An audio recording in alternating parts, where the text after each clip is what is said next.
This is Audible. Tantor Audio, a division of Recorded Books, presents The Termination Protocol by Brian Drake, narrated by Steve Marvel. Prologue, Afghanistan, 1987. It would be a beautiful country, Captain Dmitry Roscoe decided, if there weren't snakes with Stinger missiles hiding in the rocks. Roscoe steered the flying tank that was the Mi-24 gunship helicopter through a winding mountain pass, the walls of the canyon on either side sloping to the usual dry terrain common to the whole of Afghanistan. The rocky ledges were potential ambush points where Mujahideen fighters and their U.S. rocket launchers waited. Maybe.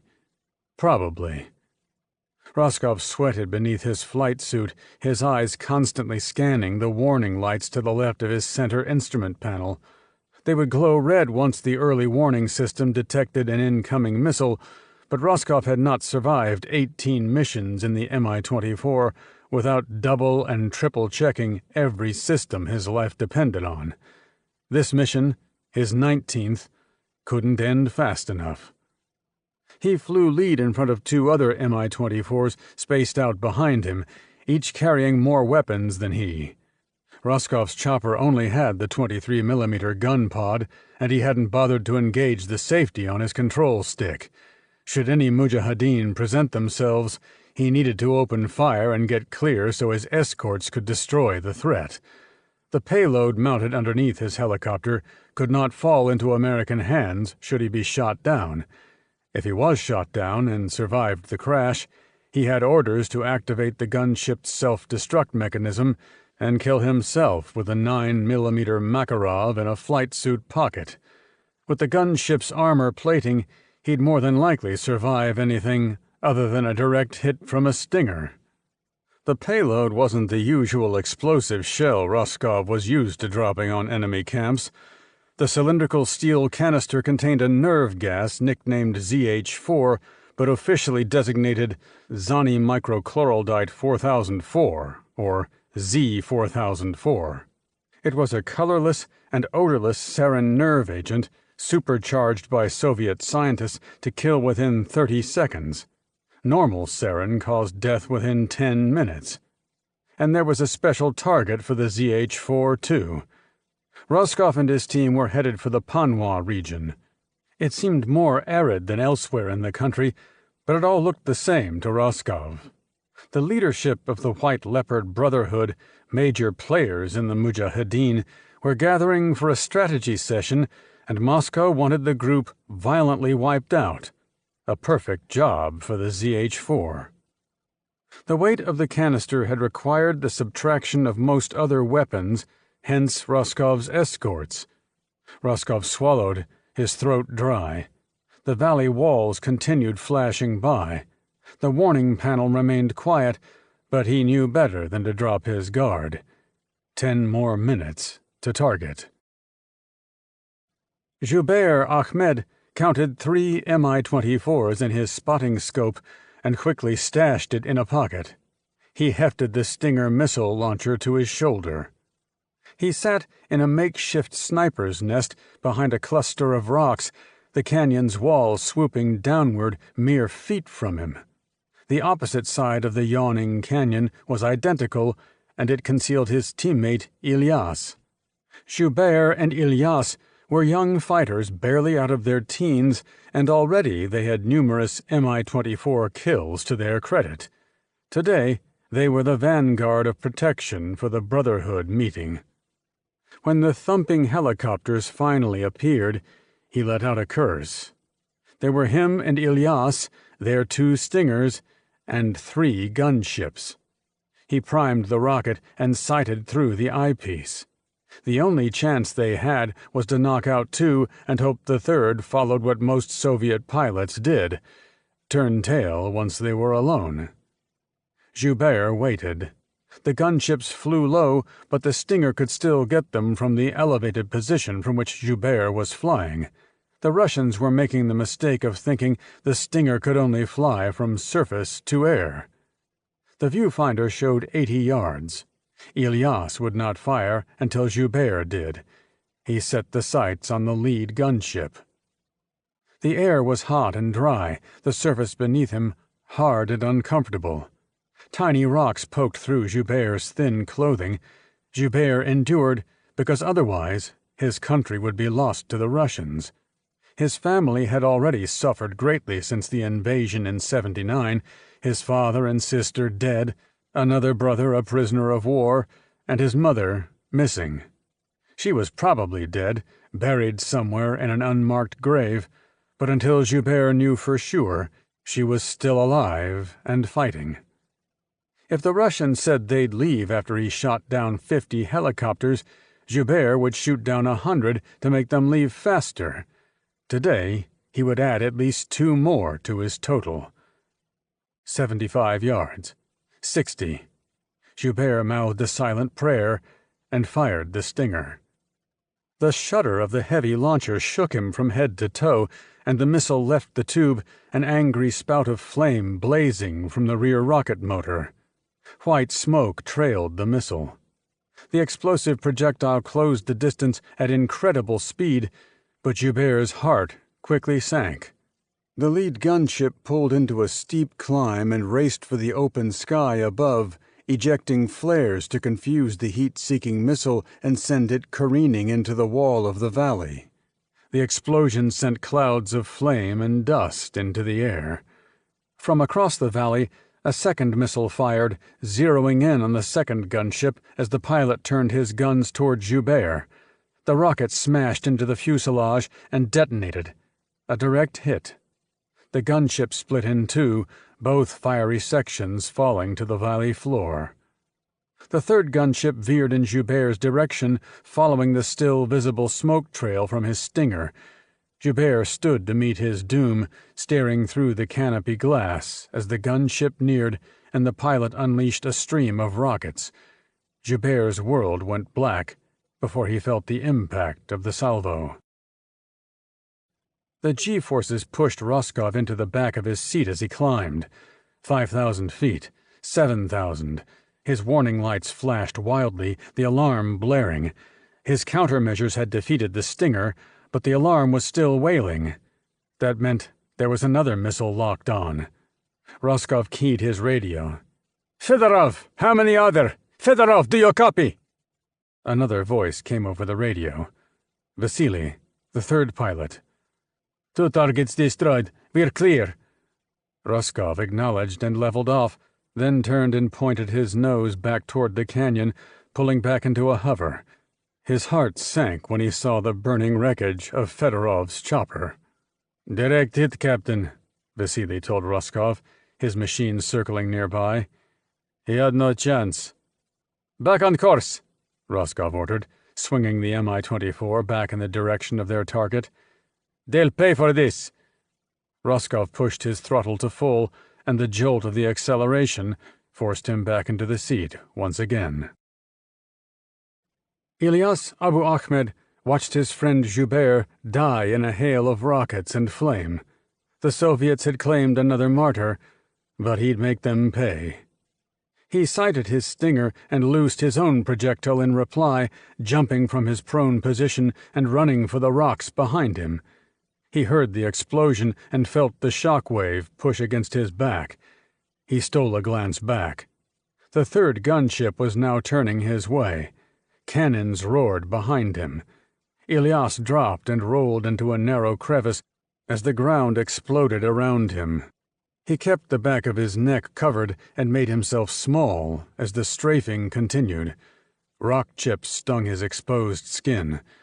The huge gunship flashed overhead, and Ilyas stayed flat while the gunship spun around and flew over a second time. Agonizing minutes passed as the two surviving choppers hovered before turning to continue on. Ilyas looked up only when he heard the engines fading in the distance. Ignoring the dust and grit covering his clothes and making his face itch, he broke into a sprint, racing for his horse, which was ground-tethered 50 yards away. Swinging into the saddle, he spurred the horse onward, the animal galloping at full speed. He wouldn't be able to stop the attack on the camp, But maybe he could help once he arrived. Rostov started flicking switches to arm the bomb. His warning lights began flashing once again as the camp radar picked him up, but he stayed focused. Vasily zoomed past him, rockets and cannons blazing, to take out the surface-to-air guns ringing the camp. Puffs of smoke exploded around him, the flak shells signaling he was in range. The gunship shook with each explosion, but none of the shells burst close enough to damage the helicopter. Even if they did, they were low-powered French anti-aircraft shells and nowhere near a match for his armor. Roscoff slowed his breathing. Vasily swooped in low, ground explosions in his wake, and Roscoff got his first glimpse of people running for cover around the camp. Soldiers stood and fired at him, but if the ineffectual bullets were bouncing off his underbelly, he couldn't tell. "Get clear, Vasily," he said into his radio as his left index finger found one more switch, and the ZH-4 canister fell from its clamp. The chopper drifted up a hair as the extra weight of the cylinder vanished, and he pulled back into yet another climb. Vasily radioed that he was following. At 10,000 feet, he leveled off, circled back, and tipped the chopper at a downward angle to get a look at his handiwork. A neat cloud in the center of the camp spiraled upward, the blast having ripped a crater in the earth. Fire and debris were spreading throughout the camp. Tents burned. He couldn't make out figures at this height, but it didn't matter. By the time he and Vasily started on their course back to base 2 minutes later, everybody on the ground was dead. Ilyas pulled his horse up short as soon as he heard the blast. The horse whinnied and shifted when the shock wave reached them. The thunder followed. The orange ball of flame dissipated quickly, faster than normal, Ilyas thought, as he pushed the horse onward at a trot. What remained was a cloud of white smoke. Thick white smoke. It hung in the air since there was no breeze to clear it. When Ilyas came over the last rise before the camp's perimeter, he heard the screams. The camp consisted of tents and wooden buildings. All were obviously damaged, but the inhabitants were either lying still on the ground or thrashing around before their bodies stopped moving altogether. Ilyas remained on the rise, his eyes fixed on the horror, his horse breathing hard. Presently, the last scream faded, but the white cloud remained. Obviously, the Russians had not dropped an ordinary bomb. They had used a chemical agent of some type, and it was lethal. No way Ilyas was going any closer. He swallowed hard, his throat dry and seemingly choked with dust, and ordered his body off the horse. On shaky legs, his breathing shallow, he found a camera in his left side saddlebag. One of the Americans who often visited the country had handed him the camera and asked him to bring it back if he ever photographed something worth showing him. He stayed well away, but Ilyas began a slow circle of the camp, taking one picture after another. The camera had the ability to zoom in, and Ilyas took advantage of the feature. After he finished, he dropped to his knees and vomited into the dirt. Chapter 1. Central Intelligence Agency, Present Day. General Isaac Fleming sat behind his clean desk at CIA headquarters. He had a headache centered right between his eyes.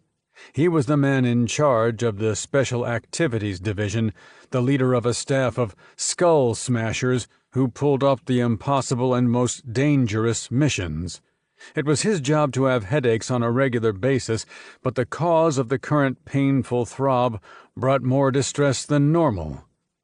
The report he held in his hand detailed information about a Russian chemical weapon called ZH-4, now for sale on the black market. He had thought the nerve gas had long ago been destroyed. An addendum to the report detailed the recent Russian investigation to discover where the canisters had come from, but that provided little solace. The horse had left the stable. He couldn't imagine the catastrophe if the gas fell into the wrong hands. And were there any good hands for something like that? The one time the Soviets had used the weapon would be forever etched in his memory, and he'd only seen pictures of the aftermath. He was looking at those pictures from Afghanistan once again. They were attached to the report on the ZH's potential sale. He keyed the intercom on his telephone. "David?" Fleming's chief of staff and number 2, David McNeil, responded from the outer office without delay. "Yes, sir?" "Tell Scott I need to see him right away." "He just got back from Tangiers, sir. He's at home." "Call him. It's urgent."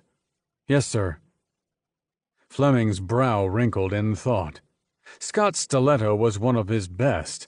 Scott could be totally cold when necessary, but if he had a fault, it was his do-gooder streak when he found an underdog in need of a defender. For Fleming, he was the perfect operator with the proper mix of humanity and ruthlessness. Fleming returned to his reading. The analysts who had prepared the report not only detailed the sale of the nerve gas, but also the name of the person brokering the deal. The buyer remained a mystery. While he waited, he made calls to arrange Stiletto's transport and backup. Scott Stiletto lay awake in bed. It had been a rough couple of days since his return from Tangiers, as was always the case after a mission. The Tangiers job hadn't been particularly rough, the objective being to bring back to the U.S. an undercover asset who had been deeply involved in jihadist operations and had critical information for the CIA. Stiletto had accomplished the mission, and the undercover asset was now safely tucked away at an agency safehouse where he could be debriefed and his information processed. It might have been routine, but the mental and physical effort required to complete the mission had left him drained. Yet he couldn't sleep. He didn't want to think about why. He knew why. The ringing phone startled him, and he rolled over to grab the cell from the nightstand. Heavy curtains covered his bedroom windows, blocking out most of the sun. A sliver of light looked like a sharp blade across the carpet. "Yes," he answered. "It's David," McNeil said, Fleming's chief of staff. "What's up?" "A chemical weapon is loose," McNeil replied. "The boss wants to see you ASAP." "I just got home. Tell him to go to hell." "You can tell him yourself when you get here," McNeil said. Stiletto sighed and gave up. "I wasn't sleeping anyway." "See you soon." Stiletto rose, showered and shaved, and pulled on blue jeans and a gray polo. He wouldn't need his pistol for the meeting, so he collected it from where it sat on top of his dresser and secured the weapon in the wall safe contained in his closet. Stiletto climbed into his car, a 1978 Trans Am that he had restored piece by piece, the original black replaced by candy apple red. The car was his second hobby, the first being an incessant habit of sketching, although he never quite finished anything he drew. Always reaching into his imagination for subject matter, he often felt that he was searching for something in his drawings that remained forever elusive. It was as if he were trying to solve a problem he couldn't quite identify, even though he had plenty of problems that were easy to name. The Trans Am's 454 engine rumbled all the way to CIA headquarters in McLean. Showing his pass at the main gate, he was allowed through and parked near the main entrance. Stiletto crossed the agency seal in the main lobby and paused for a moment to glance at the memorial wall where anonymous stars represented the CIA agents who had died in the field. Scott let out a long breath. Sometimes he didn't even notice the memorial was there. He hated to admit it, but the wall blended in with the rest of the scenery. He figured it was that way with everybody else, too. Nobody paid attention until there was a ceremony to honor another anonymous addition, and such ceremonies were so few and far between that some employees retired having never attended one. Every morning he crossed the seal and passed the wall with his thoughts only on the coffee counter beyond the security gate. But he saw it now, a grim reminder that he could end up on that wall too. He moved on. Most agency employees wore green badges to identify themselves. Contract employees, of whom there were too many in Scott's opinion, wore blue badges. The operatives in Stiletto's division were a different animal. They wore black badges, which allowed them access to the sub-basement offices of the Special Activities Division. Their badge color and department name generated some good jokes through the building, with sad operatives being called the Black Death Legion, the Executioners, and Stiletto's favorite, the Xanax Squad. The elevator opened on the sub-basement hallway. Doors lined the wall on both sides, behind which he and his colleagues shared working space. Stiletto headed straight for the door at the end of the hall. General Ike's office. David McNeil sat behind the outer office desk. "Go on in."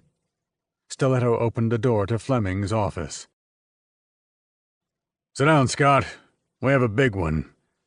Stiletto eased into the chair in front of the general's desk, his pulse quickening at the general's words. Who needed rest when there was action? The man behind the desk might have been his boss, but they were also good friends, or at least he thought so. Sometimes the general could be a little aloof about his feelings toward the team.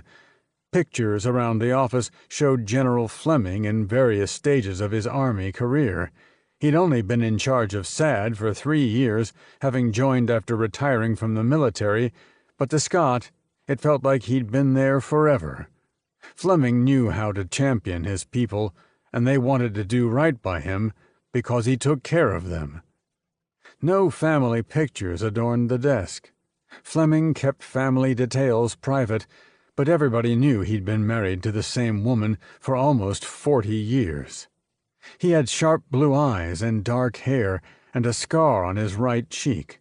Those blue eyes bored into Stiletto as the interview began. "ZH4 nerve gas. Ever hear of it?" "No, sir." "Developed during the 70s by the Russians, who later destroyed it in the 90s. Allegedly." Stiletto suppressed a frown. The general always kept his words short when a situation caused one of his migraines.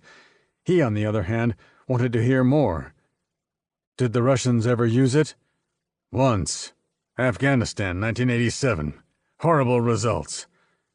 Fleming opened the folder in front of him and set in front of Stiletto 4 glossy black-and-white photographs. Stiletto leaned forward to examine them. His stomach turned. Each picture showed a camp in the desert, the ground littered with bodies, the few visible faces etched with agony. "ZH4, Fleming said, "is a form of sarin gas the Soviets modified to kill within a minute. Normal sarin takes 10 minutes. They used it in this case to kill off leaders of the Mujahideen." Stiletto sat back, his face neutral but his mind racing. Death and violence were nothing new to him, and he'd contributed his share. Wholesale slaughter, on the other hand, was something he couldn't tolerate. Wouldn't tolerate on U.S. soil or the soil of any other nation. And as long as he had the power to prevent such tragedies, Stiletto felt it was his duty to do so. "You said allegedly destroyed, sir?" "Right. A canister of the gas is up for sale." "We need to stop that." "You read my mind. I have a report here from the Russians saying they investigated where the nerve gas came from and traced it to some former soldiers who kept a stash for themselves when the USSR ended their chemical weapon programs. One has been released for sale. The others have been recovered and the perpetrators dealt with." "Sounds like the Russians should be doing this job." "Ideally, but our people discovered the next piece of the puzzle. An arms dealer named Hamid Fasil is selling the canister to an unknown buyer. We have the time and place of the deal. The president wants the ZH4 recovered as a priority, but if there's a chance to take out Fasil and his buyer, that shouldn't be ignored." Stiletto made a fist. The missions were never easy, but he liked it that way. The chase, the capture, the kill. Just point me in the right direction, sir. Fleming passed Stiletto a file folder with the words Top Secret emblazoned in red across the center. It's all there. Your transportation arrangements have been squared away. Read and destroy. Stiletto took the folder and rose from the chair. When he was halfway to the door, Fleming called, "Scott?" He turned. "Good luck." Stiletto winked. Chapter 2. Less than 4 hours after his meeting with the general, Stiletto crossed the runway at a private CIA airfield in the outskirts of Virginia and stepped aboard a private jet. He carried a large sea bag containing his gear. The jet was a Cessna Mustang with twin engines mounted behind the wings. While the agency no longer officially operated Air America, the CIA ran its covert transportation efforts through a variety of front companies using an equally wide variety of aircraft, both those available to the civilian and corporate worlds, and some custom-built for covert purposes. The Cessna Mustang had been built with features specifically designed for the agency. One could not jump out of such a plane because of the risk of being sucked into the engines, so to compensate, a door had been constructed in the belly of the plane that would slide open to allow exit. One might think the government would buy a different plane that would allow a jump via traditional means, but one also never expected the government to run anything efficiently. The low light did little to conceal the tan carpet and leather seats. It was a far cry from the loud, cramped, and cold C-130 Hercules transports Stiletto had been shuffled around in during his Army days. He opened the sea bags and started going over his equipment. Draped over the ballistic vest he wore was his load-bearing harness, a pair of suspender-like straps connected to a pistol belt. 2 fragmentation grenades were attached to each strap. From the belt hung magazine pouches and the holster for his Colt Combat Government 45 ACP autoloader, an old Series 70 generation pistol rebuilt to his own specifications. The Heckler & Koch UMP submachine gun, 45 caliber, completed the ensemble. For the long-range work he expected, he had an M24 sniper rifle with a night scope chambered in man-killing 7.62mm NATO. The inspection, including that of the audio surveillance gear, took about an hour.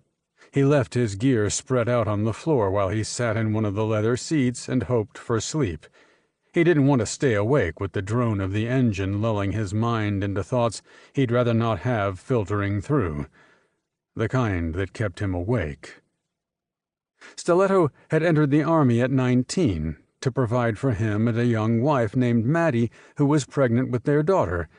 He quickly discovered that if Uncle Sam had wanted him to have a family, they'd have issued one, and caring for the child while carrying out his duties presented hardships Stiletto and Maddie hadn't known existed.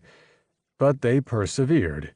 Stiletto entered Special Forces, serving at various stations all over the world, and then took the option of retirement at the rank of major. Scott wanted to settle in New York where he could get a private security position and enjoy time with his family. And then Maddie died. Stiletto took out his phone to play solitaire. He didn't want to think about any of that right now, but neither Maddie nor his daughter Felicia was ever far from his thoughts, especially because Felicia had refused to speak with him after her mother died. He still didn't know why she was angry with him. The flight droned on. All Stiletto knew for sure was that he was heading for Iraq, a small corner of that large country, to keep 2 sides from buying a chemical weapon that could wipe out hundreds within minutes. He forced his thoughts to the mission. Chapter 3. "Those 2 guys are watching us." Robert Morey raised an eyebrow and peered at the scruffy face of Darius Porter, who sat to his left. "I noticed. They're locals." Probably aren't used to seeing Americans here. They're trouble, Bobby. We'll deal with it, Maury said. If we must. Maury trusted Porter's instincts. Porter was a hardened mercenary, having joined Maury's crew from one of the larger merc companies in Europe. He'd probably forgotten more about warfare than Maury had ever learned, so Maury paid attention. Maury, Porter, and a red-headed woman named Kylie Sarto sat at a corner table in a small cafe. Maury and Kylie were an item. The boss had not wanted him bringing her on the mission, but he had refused to go without her, and nobody else in the organization knew this back corner of Iraq as well as Maury, so the boss had relented. Plates of chicken, goat, bread, and various curries for dipping had been placed at the center of the table, and most of the meal and dips were now consumed except for a few bits and pieces. They drank tea with a steaming pot near Maury's right arm. They were somewhere in a far corner of Iraq, far from the usual American military presence, and Maury hoped that the attention from the two men across the cafe was merely curiosity instead of danger. Kylie Sarto let out a breath. "I think we've covered everything," she suggested. "We should go." Maury swallowed a piece of chicken. The meat was juicy and tender and spiced just right. He'd been briefing the team on their operation for the evening, the interception of the ZH-4 nerve gas. "Nothing short of victory is acceptable tonight," he told them. Porter and Kylie nodded. "If we fail," Maury continued, "assuming we survive, we answer to the top dog. Zolak made that clear. He won't like us if we fail." "We won't," Porter said. "We have the hardware, but why couldn't we simply buy the nerve gas?" "Zolak says the seller wanted more than our fearless leader was willing to pay," Maury replied. "You don't become a billionaire by spending all your cash in one place. So we steal it. After that, we go to the extraction point. The chopper picks us up, and away we go." "It's never that simple," Porter said. Maury gave him a hard look this time. He respected Porter's experience, but the man's pessimism had no place at the table. "Enough," Maury snapped. He drank some tea. "Are we ready?" Porter and Kylie nodded. It was a needless question. They'd all been ready to leave shortly after the food arrived because the hard wooden chairs made their rear ends sore. Maury rose and stretched. It felt good to stand. He went to the counter to pay while the other two stepped toward the door. Maury glanced at the two men Porter was so concerned about. They weren't watching them anymore, but one was dialing his cell phone. Maybe Porter was right. His team was prepared for battle.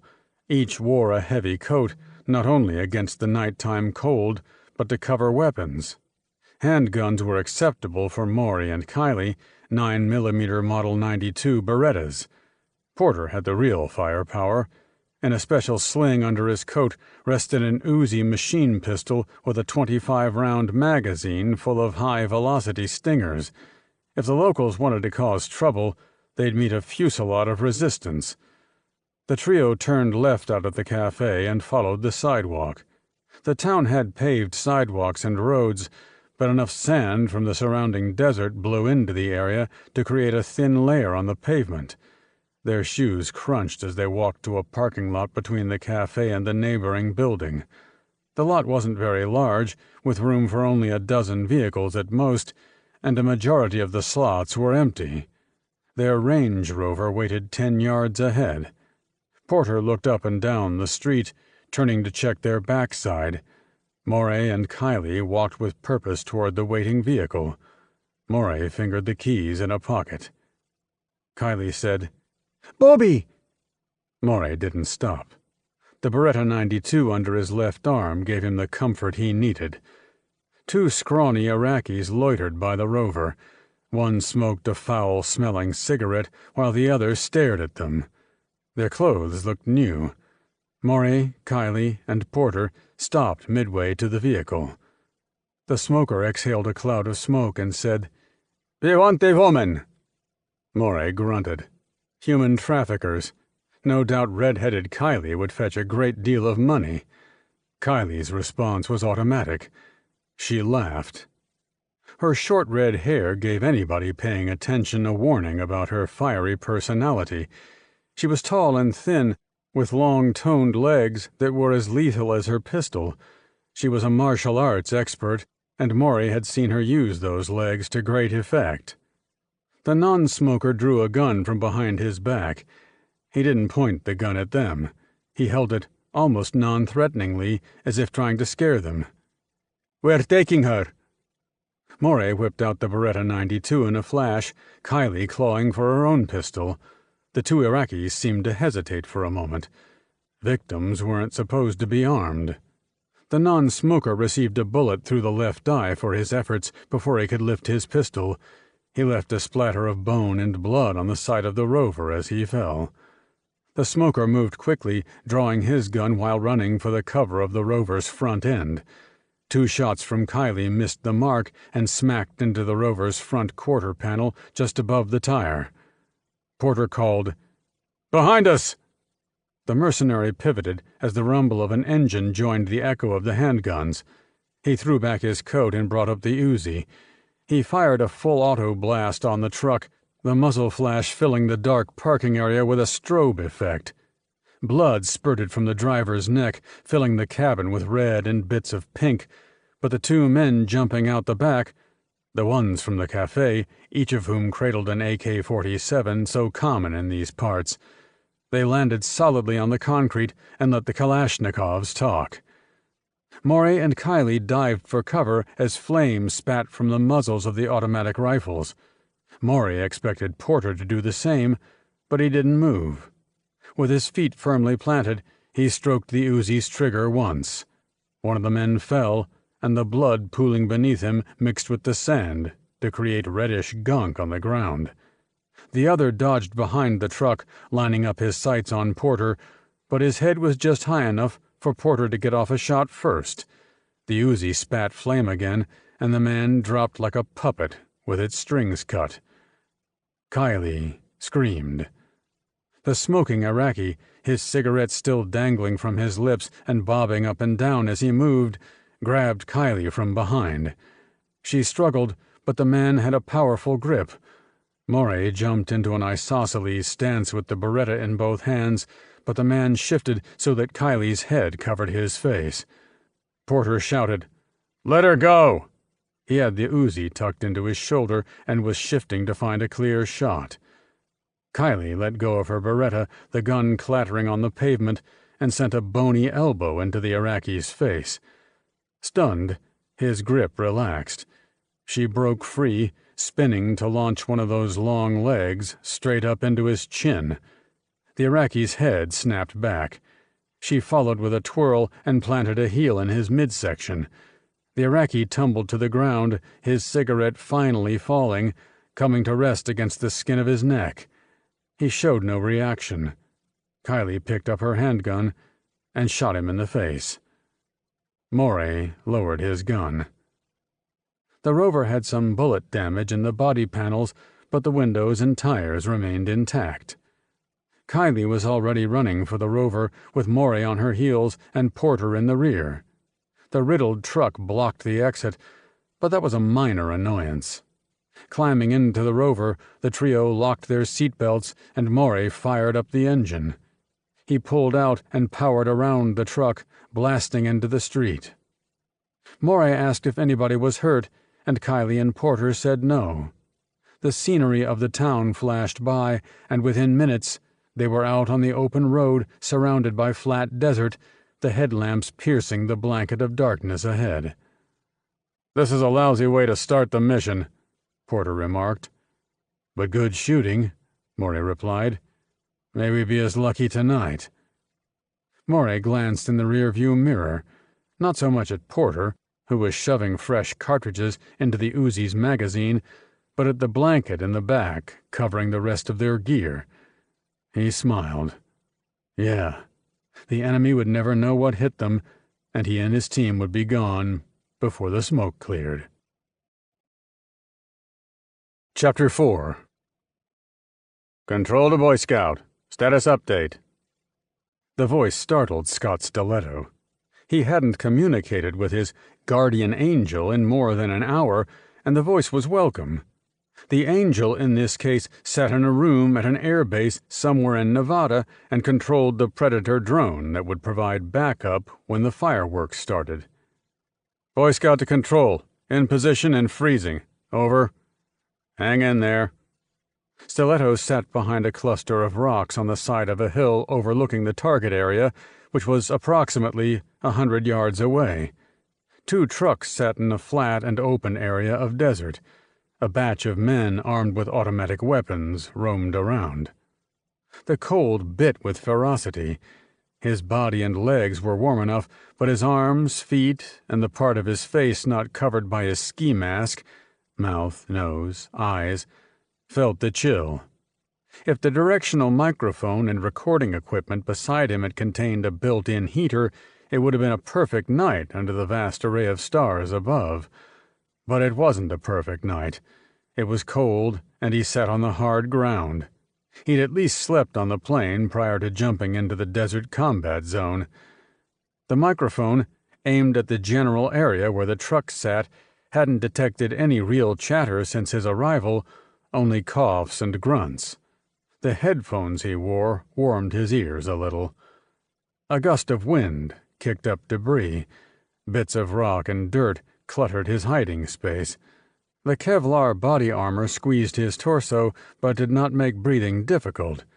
Some rock bits had wound up down his back, and the small pieces rubbed against his skin every time he moved. The HK-UMP submachine gun was slung across his back. Resting on a rock in front of him was the M24 sniper rifle with the night vision scope on top of the receiver. Somebody moved in front of the truck, and a brief flash of light indicated the use of a cigarette lighter. Stiletto picked up the rifle and peered through the scope. The man standing in front of the truck looked like Hamid Fasil, the seller of the ZH-4 nerve gas. Thin, medium height, close-cropped hair. He inhaled sharply on the cigarette and exhaled a cloud of smoke. Another man joined him. The second man cradled an automatic rifle.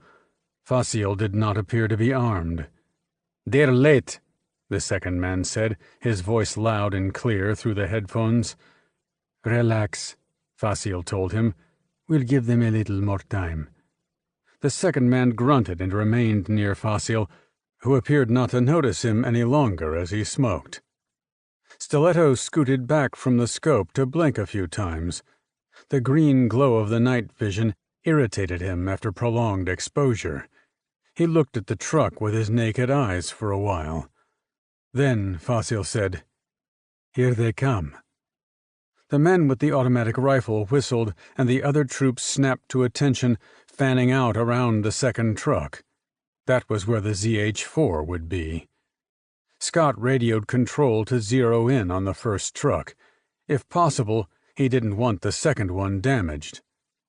"Copy," Control said. "Be advised, we see 2 trucks heading your way. One is running without lights and is approaching from the south." "What's the direction of the other truck?" "East." Stiletto acknowledged and frowned.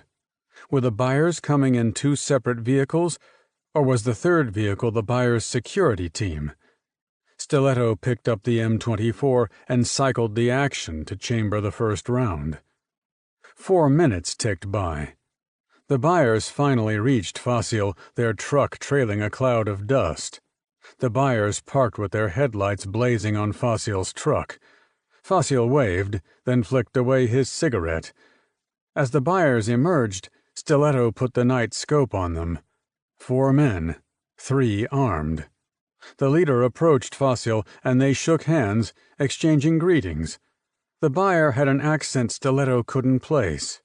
He focused the scope on the man's face, noting its smooth lines, and the man's large nose. The face rang no bells in Stiletto's mental mug file. "Control?" "Got both parties." "Where's the other truck?" "I took eyes away to watch the buyers, so I'm not sure now." "Stay focused where you're at," Stiletto said. "When I give the signal, light 'em up." "Copy." The missing vehicle nagged the back of Stiletto's mind. He touched the M24's trigger. Facile and the buyer traded jokes about their security, but the chat was short-lived as the buyer called for an assistant who slung his rifle to bring forward a briefcase. He placed the case on the hood of Facile's truck, opening the lid to show the payment. Facile counted some of the money and closed the case. He snapped his own orders, and 2 men went to the back of the second truck to retrieve a large cylinder. Stiletto focused his scope on the cylinder. About as tall as a wine barrel, but thinner, with 2 handles on either side. The men carrying it grunted with effort as they placed the cylinder on the ground in front of Facile's truck. "As agreed," Hamid Facile said. The buyer and his man reached for the cylinder. "Control, change target to the second truck. Repeat, second truck. Nerve gas is at the first truck, and I don't want to blow it up." "Copy, Boy Scout." Stiletto settled his sights on Facile's forehead and tightened on the trigger. The buyer suddenly stiffened, a splash of blood striking Facile and his truck. Facile reacted with a shout. The echo of a shot followed, a sharp crack that stretched across the desert. But Stiletto hadn't fired. "Control, find that other truck. It's an ambush." "Copy." The security teams fanned out, Facile shouting orders at his men as more automatic weapons fire crackled from somewhere nearby. Stiletto swung the M24 left and right, finding no sign of the shooters. His position did not allow him a full view of the area. He listened to the gunfire. Heavy thumps. 1 machine gun, but the string of fire poured non-stop. A belt-fed weapon. The security teams fired back, the gunfire louder now, but none seemed to know who they were shooting at or where to aim. They fired in all directions. Stiletto cursed. What was going on down there? The shooting stopped for a moment, the echo fading, and Facile shouted more orders. The buyers turned their guns on Facile's crew, one of them accusing Facile of a setup and Facile loudly denying the charge. Then the rocket hit. Stiletto heard the familiar hiss and whine of the Soviet-era RPG as the rocket-propelled grenade zoomed in, striking the buyer's vehicle. The explosion lit the night. The orange fireball climbed skyward, black smoke coming from the shell of the former vehicle. Facile and his team fell as the shockwave of the blast hit them, and then a second rocket smacked into Facile's truck, blowing it to smithereens. Those not killed in the first blast died in the second. Bodies lay scattered like so many Legos. "Control, tell me you got that other truck." "Copy, Boy Scout. We have 3 individuals moving in on foot carrying small arms." "Copy," Stiletto replied. He scanned the site with his sniper scope. Bodies remained still. Nobody moved. The ZH-4 canister lay on its side in front of Facile's burning truck, apparently undamaged. Stiletto focused on that. If he now had only 3 people to deal with, it made the job easier. But who were they? Chapter 5. Moray and his team set up 30 yards from the meeting site. Porter lay prone behind a sniper rifle while Moray locked a belt of information into an American M60 machine gun. Kiley held the RPG launcher. Moray gave the order as the exchange took place. Porter fired first. 1 man down. As the rest reacted, he opened up with the M60, the stock hammering against his shoulder as he spread a pattern of rounds at both trucks. Hot brass ejected from the machine gun, but he couldn't hear the tinkle of it hitting the ground over the roar from the muzzle. The hard earth on which he lay was uncomfortable, his jacket not quite heavy enough for the cold, but the rush of adrenaline kept him from thinking about those things as he panned the sights left and right. Return fire didn't bother him. None of the bullets struck anywhere near them. Neither Facile's men nor the buyers had any idea where to focus their response. The ammo belt ran dry, the M60 ceasing fire as if somebody had turned off a switch, and Moray swung his left arm to smack Kiley on her backside. She fired the RPG, the smoke from the rocket lingering as the projectile closed the distance. She quickly fed a second rocket into the launch tube as the first truck exploded, and fired again. Second truck gone. The trio rose, Morey handing Kylie a submachine gun from their pile as Porter racked the action on his Uzi. They spread out in a staggered formation and ran to the flaming vehicles. The desert chill didn't keep sweat from trickling down Morey's back as he led the way, the flames from the two trucks creating a wall of heat they had to pass through to reach the spot where the ZH-4 canister lay. He hoped it wasn't damaged, but took solace that the heavy stainless steel construction could take a beating. The release valve on top of the cylinder? That he wasn't sure of. If that had broken, the three of them would be dead before they even touched the thing. Morey and Kylie broke off to check bodies. Nobody needed a second shot. Kylie signaled the same.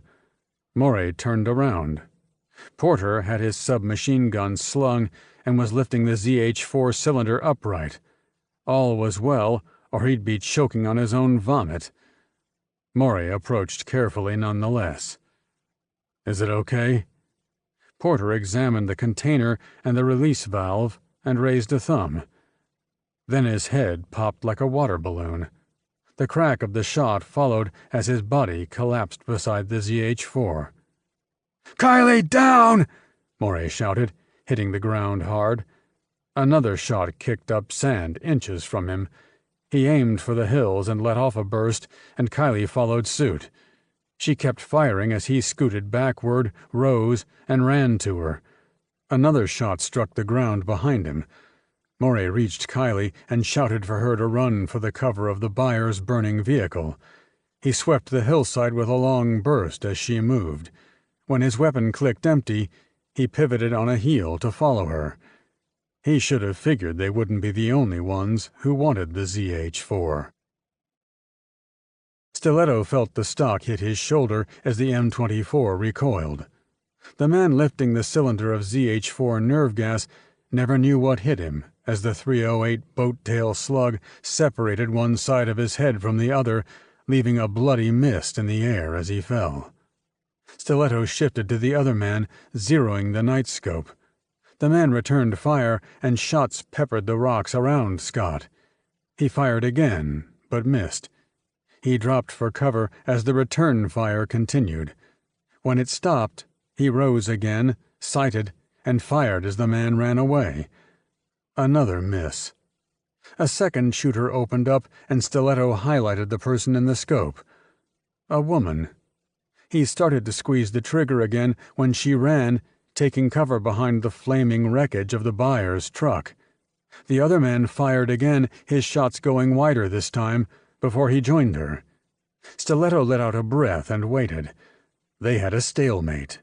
He had the ZH-4 covered. They couldn't get to it without exposing themselves. So much for an easy job. He had planned to let the drone strike do most of the work, walk over to collect the ZH-4, and call for his extraction chopper. Flames continued eating at the vehicles, metal snapping, the putrid scent of burning tires palpable even at his distance.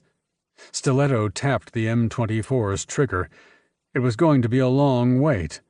The best way to handle this might be just to work his way down and engage them close up.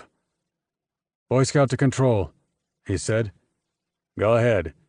What do you see?" "We have two hostiles using the truck on your left for cover. They're about 20 yards from the vehicle. They aren't moving yet." "Have you found their vehicle?" "Negative. We've been keeping our eyes on the action." "Fly a circuit and see if you can find it. I'm going down there." "Good hunting." Stiletto acknowledged and tore off the headset. Checking the HK-UMP and his pistol and plugging a portable comm unit into his right ear, he retreated through the narrow path behind him. He stepped carefully so he didn't slip and presently gained the flat ground again. Breaking into a sprint, he rounded the hill, and the burning vehicles came into view. Stiletto advanced at a trot, the UMP at his shoulder, the muzzle probing ahead. Morey said, "We can't just sit here." They were far enough from the flaming truck to not get burned, but the wave of heat was impossible to avoid, making them both sweat. Breathing was tough, and Moray's eyes itched from the smoke. "I'm open to suggestions, lover," Kylie said. "Can you make it back to the rover?" "For what?" "The RPG, for one, and the rover itself." "Are you sure they aren't coming for us?" "I'm not sure of anything right now." "Okay." She checked her weapon and moved out, circling wide around the burning truck. Moray followed a little behind her, his finger on the trigger of his own weapon and ready to cover her should the unknown enemy appear. There was nothing but pitch black ahead as she cleared the fire and broke into a sprint for their starting position. The hill was the best place for the enemy to hide. Moray snapped his sights in that direction. "There! Somebody moving." He squeezed the trigger. Stiletto hit the ground and rolled as slugs whistled through the air. He came up prone, answering with the HK. One short burst. Movement off to the side. Somebody running. Stiletto sighted as another burst came his way, the sand around him kicking up in short geysers. He rolled to his right.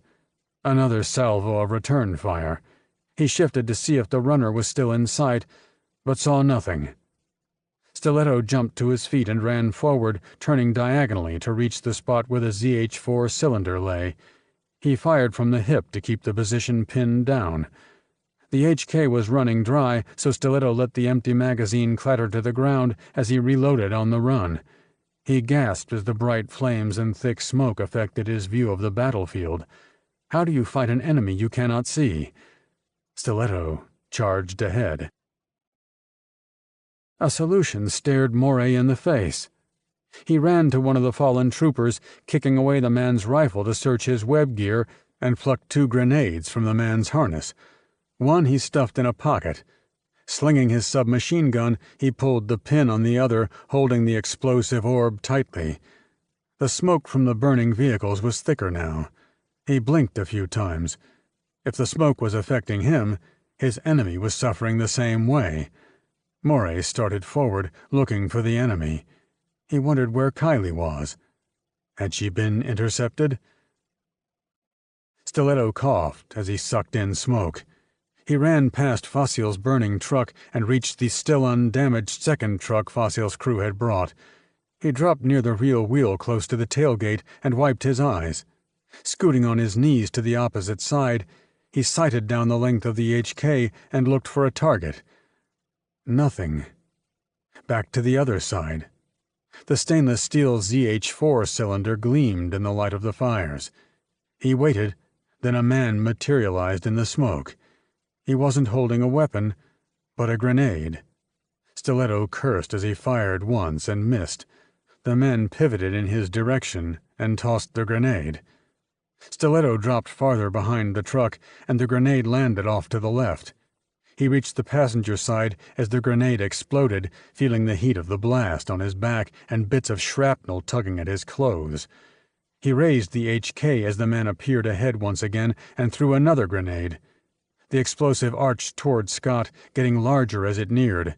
Stiletto put his feet under him and bolted forward, charging at the man.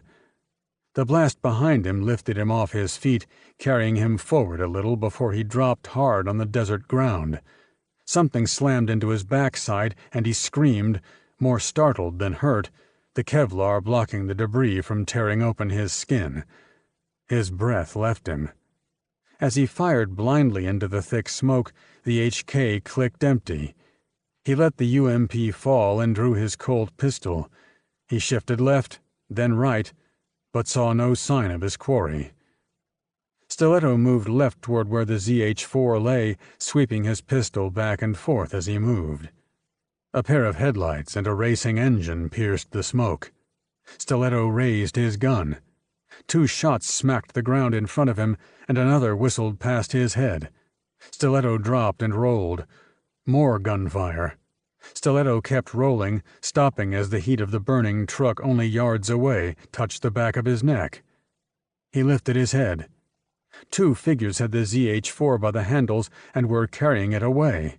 They reached the rover and pushed the cylinder into the back seat. The woman jumped behind the wheel.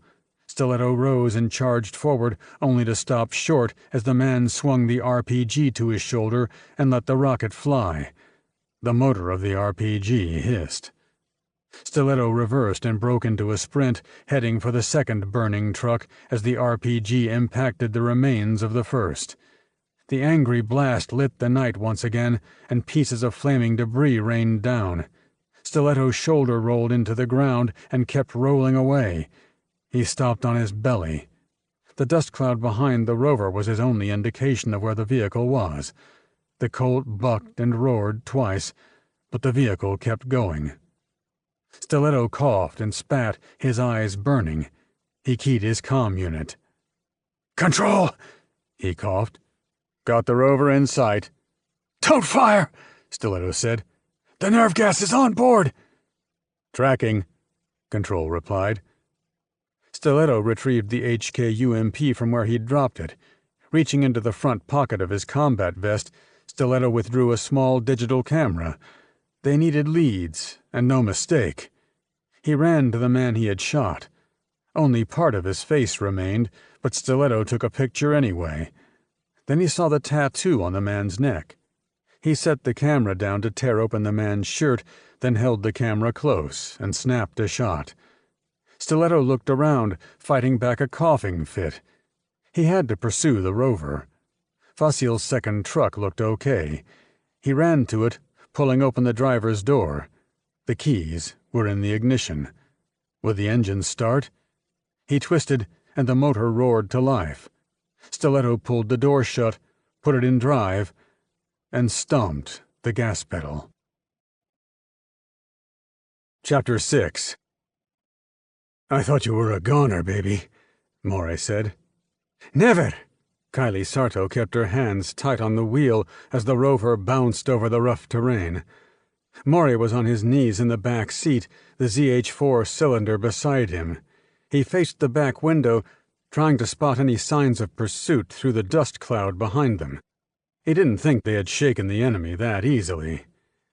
"Was there only one?" Kylie said. "Apparently," Morey replied, as a thought crept into his head. He powered down the window nearest and stuck his head out, looking up at the sky. If the enemy was American, they had to have a drone overhead. The plan couldn't have been for one man to hijack the ZH-4. A missile strike made much more sense. The rover's engine and the rush of wind were all he heard. No jet motor penetrated. The only thing in the sky was a mass of stars, and then the star pattern was broken by the outline of wings. "Drone overhead!" he shouted to Kylie. "They're going to track us to the extraction." "Not much we can do about it right now, babe." Morey sat back and reloaded the submachine gun. Too bad about Porter. Sucker never had a chance. He slapped in the magazine with a grimace. He'd avenge the mercenary, add it to the account owed him by the Americans. They owed him big. Stiletto stifled a painful grunt as the truck traveled along the desert floor. His left leg hurt, part of his fatigue pants sticking to his calf. He had shrapnel from one of the grenades in his skin for sure. But there were bigger problems to deal with first. He could live with the pain. "Control," he said. "The rover is about 100 yards ahead. Can't tell what their destination might be. Recommend we launch, Boy Scout." Stiletto didn't respond. He thought of the reasons Control was right. They were out in the middle of nowhere. He had ample transportation to take him away from the death zone created by the ZH-4. The opposition would be taken out, the nerve gas destroyed, and Stiletto could get to work tracking who these people were via the dead man's tattoo. "Control, copy and agree. Take out that truck." "Copy." Stiletto slowed his vehicle to a stop, but didn't turn around right away. He let the engine idle. He wanted confirmation of the truck's destruction before he got out of there. The Predator drone followed the Range Rover very easily. There was nowhere for the rover to go in the vast open terrain, nowhere to hide from the Predator's night vision camera, which transmitted a clear picture back to Control. The General Atomics MQ-1 Predator was a sleek, small aircraft that looked like something a large-scale model builder might assemble in his garage. The firepower it packed made even the biggest skeptic a believer in its capabilities. Missile pylons under each wing contained one Hellfire missile, an air-to-surface weapon with a high-explosive anti-tank warhead, which was more than enough explosive power for the rover. The long-winged Predator, with its bulbous front end, tipped downward, and the rocket motor shrieked as the craft picked up speed. The Hellfires flashed brilliantly from the pylons under the wing, the twin missiles trailing white smoke as they closed on the target. The orange flash of fire from the missiles shone brightly against the starry sky. Moray never took his eyes off the outline of the drone above, and as the rockets zeroed in at a rapid rate, he shouted for Kiley to stand by for a sharp left or right turn. He'd have to guess absolutely right. There would be no room for error. The contrails gave the missiles away, and he watched the cloud of exhaust grow ever closer.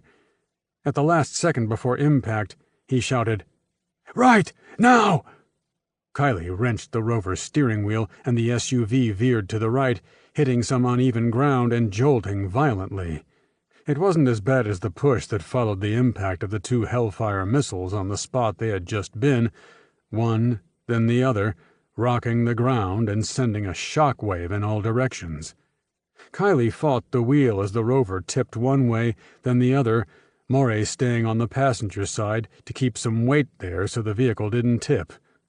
When all four wheels finally grabbed the desert floor again, with only the residual cloud from the blasts behind them, Moray let out a breath. He knew the drones only carried 2 missiles. "Stay off-road?" Kiley said. "For now. Go to the right, and we'll get back on track for the rendezvous." "Control to Boy Scout. Tell me some good news." "Negative, sir. We missed." "Try again." "We're out of quarters, sir." Stiletto pounded on the dashboard and pressed on the gas. "Tell me where they're going." "Southeast." "Any other aircraft in the area?" "Radar shows none." Stiletto drove on. After a few minutes, control came back over the comm. "They're stopping about 2 miles ahead of you. We now have a chopper on the radar closing fast." "Copy," Stiletto said.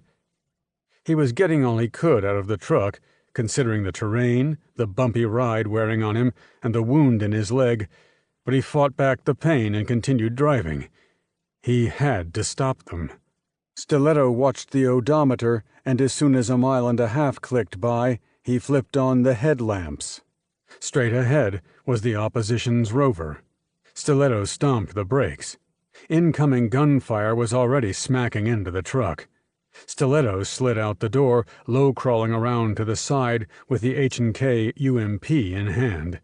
He returned fire, aiming as carefully as he could for the areas around the brief muzzle flashes of the enemy. Glass shattered, and bullets hammered metal. The chopper swooped in low and fast. The side door was open, and a man leaned out on a side-mounted minigun. Stiletto cursed and took cover behind his truck as the cannon flashed fire. Every piece of glass on the truck shattered, the front tires exploding as the hot slugs punctured the rubber, the body groaning on worn shocks as it sank forward. Stiletto covered the back of his neck and his eyes.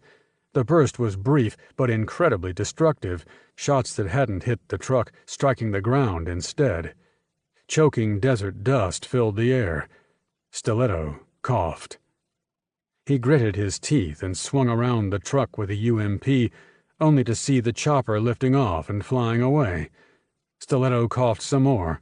He tried waving away the dust, but that seemed to only create more. "Control! Control! We're tracking the chopper, but I can't promise we'll be able to stay with it for long." "Copy. Redirect my extraction to this location. My transportation just got destroyed." "Messaging now." Stiletto pulled the comm unit off his head and stood, throwing the HK on the ground in disgust. He leaned against the remains of the truck and tried not to choke on the floating dust. The pave low stayed 1,000 feet above the ocean. There was no sense of movement as Stiletto looked out the window.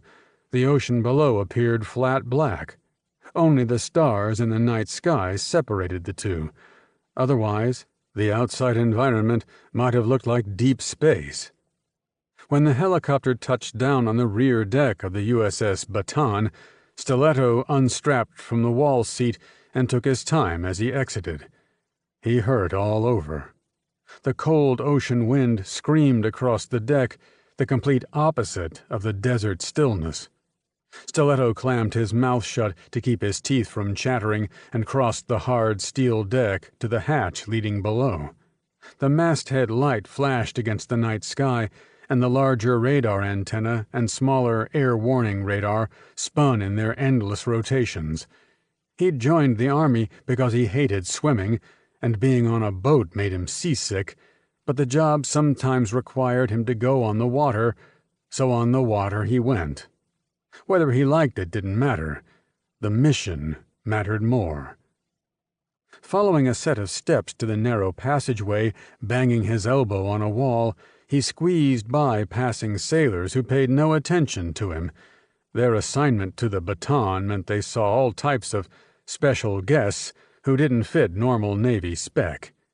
He stopped by the medical unit to have the shrapnel pulled from his leg and the wound cleaned, stitched, and patched. He had various other cuts and bruises, but nothing a shower and a few beers wouldn't fix. The ship's doctor handed him some painkillers, should he need them. Stiletto went to the small cabin he'd been assigned, locked the door, and fell onto a cot. He groaned and rolled onto his side.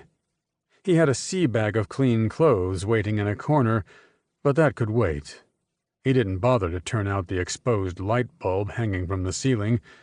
Through the walls, the ship groaned, and something clanked, normal ship sounds he'd heard 100 times before on other boats during his career. He quickly dozed off. After a shower in a too-small bathroom the next morning, where it was almost impossible to move and he kept bashing his elbows, Stiletto visited the ship's doctor to have his bandage changed, then wandered to the crowded galley for breakfast. Scrambled eggs, toast, and a double portion of crispy bacon. He sat at a corner table alone and tried not to dwell on the lifeless steel walls surrounding him. He took a deep breath. It was the job. It was only temporary. Stay focused. The other sailors, who ate and talked loudly, didn't seem to mind, but the sooner he could get back onto solid land, the better. The ship provided Stiletto with a private office where he had access to a small workspace and computer. The office was another cramped room with secure communications for special guests. Stiletto felt less and less special by the minute. He clicked the Skype icon and waited. The screen flickered, and the general appeared. "How's your head, sir?" "I've had my quota of aspirin for the day. How's it going?" "Not good, sir. A third party ruined what should have been a simple job." Stiletto gave his boss an update, ending with, "Who else wanted the ZH-4 and maybe didn't win the auction?" "I'll have to check," Fleming said. He made no comment on the circumstances. Some things couldn't be helped. It wasn't Stiletto's fault, but Scott knew the general would ask if he'd found some kind of clue to the opposition's whereabouts. "Did you find anything that might lead us to the third party?" the general said. "I did indeed." Stiletto plugged his digital camera into the computer and uploaded the pictures he'd taken of the dead man's tattoo. "I'm sorry I couldn't get the face, but perhaps the tattoo will lead us somewhere." "We'll get on it," Fleming told him. "Anything else?" "No, sir." "How long until you get back?" "About 4 days." "You're going to go bonkers." "I have plenty of seasick pills, General," Stiletto said. Stiletto returned to his cabin. From his personal items in the sea bag, he took an iPad and a sketchbook. He called up his music library, and hard rock, the volume low, played from the tablet. Sitting up on his cot, he opened the sketchbook. His father, a career army officer, had taken his family all over the world, and it had been tough for Scott to make friends while growing up. To take his mind off being alone so much, he'd learned to draw, a sketchbook as constant a companion as his book bag in school, and his pistol as an adult. His current project was a half-finished forest. With a fresh pencil, he started drawing more of it. He drew hurriedly, as if he needed to finish, as if the forest held the answer to a question he hadn't yet been able to articulate. Chapter 7. Heinrich Zolak steered the bright red sports car around a tight corner and pressed the gas, then cursed and stomped the brakes to avoid crashing into a slow-moving minivan. He wove around the van, the engine responding with a low grumble. The wind skimmed over the windshield and brushed his short but spiky hair. He felt the heat of the sun on the top of his head, the close haircut exposing enough of his scalp that he often risked a burn, but he had too much fun driving with the top down to care. He wore a custom-fitted blue Savile Row suit and aviator shades. Flash and dash. He downshifted to get more grunt from the motor from the last straightaway, then slowed and turned the low-slung roadster into the gated driveway of a steel-and-glass skyscraper. The young guard at the gate waved him through, and Zolak powered into the underground garage, where he swung into his reserved parking slot. The 2 empty slots next to his car were also reserved. For him. Nobody would be scratching his baby. A short elevator ride brought him to the main lobby, bright sunlight blasting through the glass front. 2 security guards behind a desk rose and greeted Zolak as the man in the suit headed for the elevators. Near the elevator stood the 3rd guard, an older man, his blue blazer buttoned and ID badge pinned straight. He said, "Good afternoon, sir," as Zolak pressed the call button. "Mr. Reed, you should be sitting at the desk." The older man smiled. "If you don't use it, you lose it." "Indeed." The elevator opened and Zolak stepped in. The doors slid shut. Zolak rode up to the 20th floor, where the boardroom was located. He left the elevator and surveyed the high-ceilinged boardroom, bright from the forward window, which took the place of a wall. The 12 men seated around the oval table ceased their chatter as Zolak crossed the room and sat at the head of the table, his back to the glass.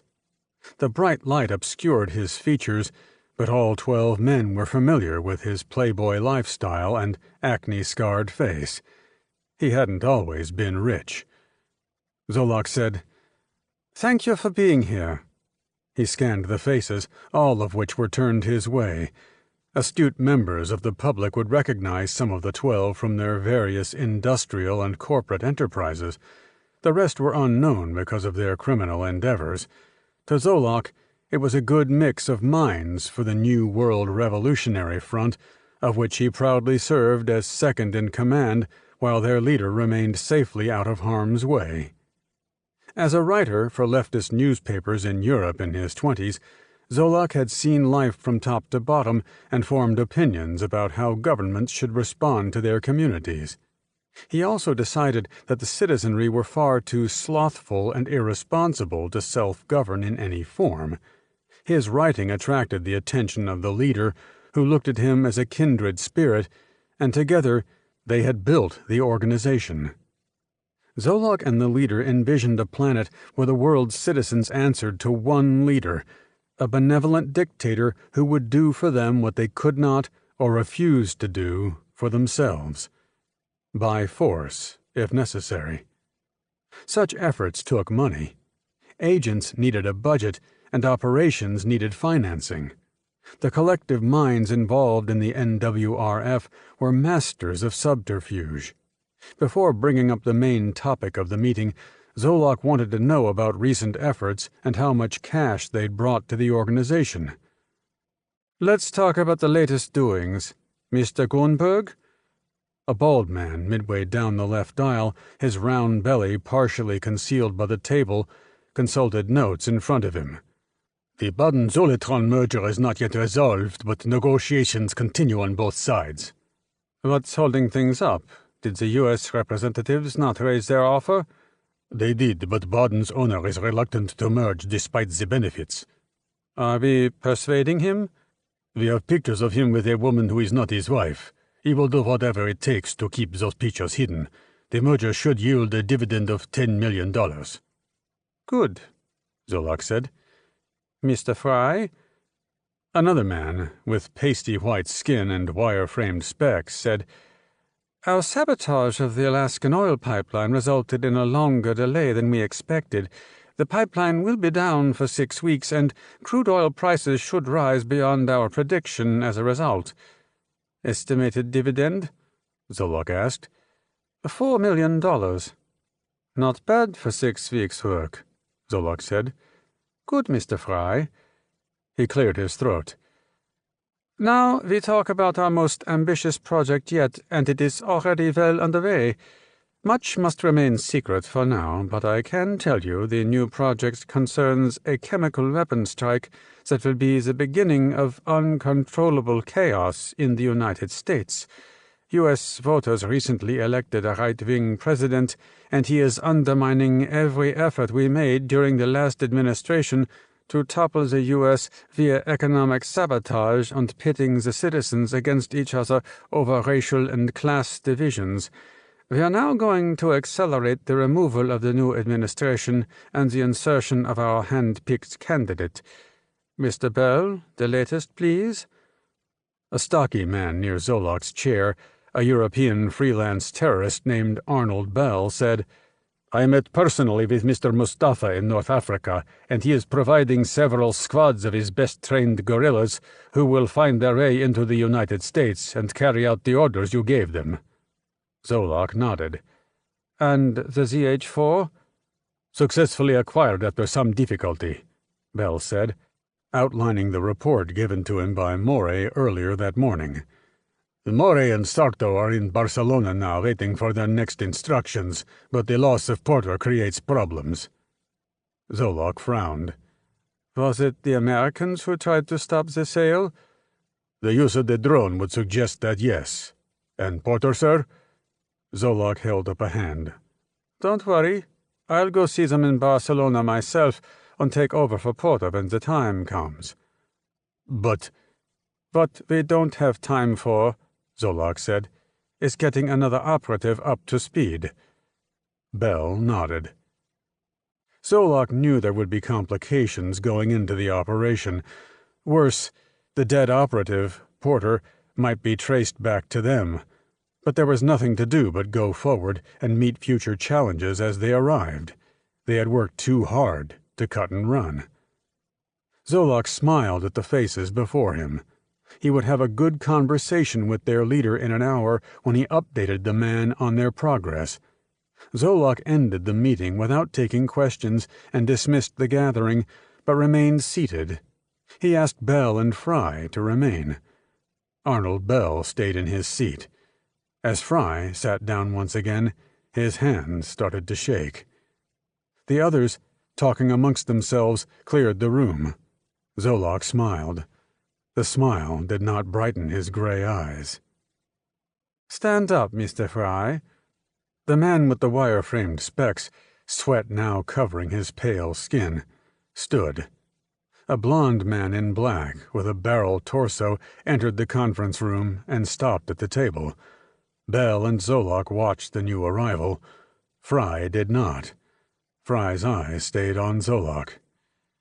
Mr. Fry, Zolak said, I don't mind you making money on the side, but I do mind when you do it by selling me out. But the rest of Fry's words stopped in his throat as the barrel-chested man snapped a wire garrote around the pale man's neck and pulled tight. Fry gurgled and struggled, and the big man grunted with effort and pulled tighter. Presently, Fry's body slackened with one last choked rattle. Remove him, Zolak said. The big man hoisted Fry over his shoulders and carried him out of the room. Bell said, What did he do? He was planning to steal the ZH-4 and sell it on his own, Zolak said. I hope we don't have too many similar complications, Heinrich. We won't. All we have to do now is remain patient. Zolak rose and smoothed the front of his suit. Let's go to my office. I could use a drink. General Ike called McNeil into his office. While he waited, he swallowed an aspirin with some water. Stiletto's news had set his usual headache to full throttle. The door opened, and McNeil entered and sat down without being told. A covert ops veteran, he'd only taken the chief of staff job after losing his left leg during an assignment. He walked so well with a prosthetic limb that nobody could tell he had no leg from the knee down unless he wore shorts. General Ike began, "We have a problem," and told him about the outcome of Stiletto's mission. Our intel didn't indicate there were other players who wanted the ZH-4, McNeil said. Either we missed something or this third party thought they could take advantage. We need to catch up and fast. Did Scott get anything we can use? A picture of a dead man's tattoo. It's slim, but if we can identify the man that tattoo belongs to, we might have some place to start. He emailed it to me, and I forwarded it to you. Expedite the processing. Of course, sir. And there's something else. If you hadn't called me, I'd have come in anyway. Fleming blinked while he waited. You might want to pop another aspirin, sir. That bad? There's a reporter sniffing around Washington asking about American contractors in Saudi Arabia who are working for us, the chief of staff said. She's suggesting that these contractors are torturing terrorist suspects. We don't torture terrorists, Fleming stated. Who is this person? Sophia McKay. Who does she work for? She's freelance. Never heard of her. Neither has anybody else, McNeil replied. We'll deal with her when the time comes, Fleming said. Get to work on that tattoo. McNeil rose from the chair. Yes, sir, he said, leaving the office. Fleming sank back in his chair and tapped his upper lip. Turning to the PC on his desk, he typed Sophia McKay's name into a search box and scrolled through the information that appeared. She was indeed a freelancer and had a large presence on the Internet with her own news website, mostly covering organizations dedicated to protesting against the U.S. government and advocating for various left-wing causes. There were videos on her site at such rallies, and Fleming watched a few. She had a camera and a microphone and wasn't afraid to use either, allowing the protesters to air their grievances, whatever they were, but not really covering any hard news. Was prowling D.C. trying to stir up trouble part of a goal to branch out? Every now and then, a news outlet would run a story on the CIA torturing terrorists, and then there would be an audit of operations and usually a finger wag or two if interrogations stepped beyond legal bounds. The public was convinced that the interrogations depicted on television and in movies were the real deal, but they weren't. Real enhanced interrogation was fairly mild, used to scare a captive rather than harm them.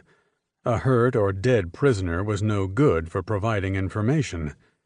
But a reporter with an agenda could spin the story in such a way as to create enough fuss to make it difficult to focus on the job at hand. Fleming had enough on his plate with the search for the ZH-4. He didn't need agency auditors and investigators going through his files, threatening his funding, and putting agents at risk. Because he was in charge of the contractors in Saudi Arabia, he knew what they were doing to get the intelligence they required. If any of those contractors stepped out of line, even for a moment, he'd have to answer for it. Most of those contractors were former agents or formal special operations personnel. He trusted them to know the boundaries. Then he chided himself for even giving Sophia McKay any credit. She was a troublemaker, another headache he didn't need. The Dramamine was working. Scott Stiletto stood at a rail on the bow of the USS Baton, feeling the up and down movement of the ship on the water the blue ocean thrashing below him. Normally such motion and such a sight would make him vomit, but the pill he'd taken had settled his stomach. He didn't know what to do with himself. He smoked a Hamlet cigar to pass the time, the hard wind blowing bits of ash in his face. He had orders to check in with the general every 4 hours. His next check-in was 2 hours away, and if the general had no further orders, that would be the end of their conversations until he returned to headquarters. As the wind blew, he knew that meant he would have a lot of time to himself. When that happened, his mind wandered. He wasn't sure just why his daughter Felicia blamed him for the loss of her mother, Maddie. Her anger probably stemmed from his being gone a lot during the marriage on one overseas assignment or another, only retiring to a normal life just in time for his wife to pass. Maybe Felicia'd had hopes for a normal family life once her father settled down. Maybe she was upset at those dreams being shattered. Maybe she really didn't know her father, and here he was her only surviving parent, and she wasn't sure how to cope. Stiletto didn't think their relationship had been that bad, but one could never really tell what another was thinking or feeling until it was often too late to make a change. Stiletto knew he could go in circles trying to figure out his daughter, and he wouldn't be any closer to an answer than when she had cut off communication with him. He tried, each year on her birthday and again on Christmas, to reach out, but she'd so far been unwilling to answer his calls. His only distraction was to work, so he threw himself into the job. After Maddie died and Felicia went her own way, Stiletto had to find something to do. Taking a cushy job for a New York City private investigations firm suddenly lost its appeal, so he contacted a friend at CIA. An interview with a recruiter began the entry process. 6 months later, after an exhausting series of interviews and background checks, Stiletto arrived at The Farm, the CIA's training center. It didn't take long for him to come to the attention of General Ike's unit. The way he saw it, he was fighting for those who couldn't fight for themselves, the forgotten victims of the world who were forced into situations out of their control by powerful people who would kill them if they didn't comply. He was the powerful opposing force who was able to dish out the kind of punishment such animals deserved. At least it was a purpose, a reason to get out of bed every morning. But in his less sober moments, he heard his daughter's voice asking why he just couldn't come home. Maybe he really was the problem. The ocean certainly had no answers. Stiletto puffed on his cigar and watched waves crash into the hull, the hammering of the impacts, unable to throw the ship off course. The irresistible force meeting the immovable object. Which one was he? The computer screen finally came to life. Stiletto sat up and clicked on the prompt to take the call, and the general's face filled the screen. Stiletto didn't waste time with hellos. "Anything new, General?" "Indeed," General Ike said. "The tattoo picture turned out to be a godsend." "Who was he?" "Darius Porter. He has connections to militant radical groups, but was last known to be working for an arms dealer and mercenary colonel named Devlin Marcus." "Never heard of him." "He hides out in Italy. I'm forwarding his information, and there's a chopper on the way to pick you up. If Porter is still working for Marcus, we need to bring him in. If not, Marcus needs to tell us who Porter was working for when he showed up in Iraq." "Copy all, sir. And thanks." Chapter 8. Devlin Marcus, according to the CIA's information, kept religiously to his habits, which included a nightly jaunt to the Casino Municipale di Campione d'Italia in Milan, Italy. The exterior resembled that of a fancy museum with Lake Ceresio and mountains just beyond. Stiletto slid his rental car into an open space in the underground garage and followed a loud group of people to the elevators.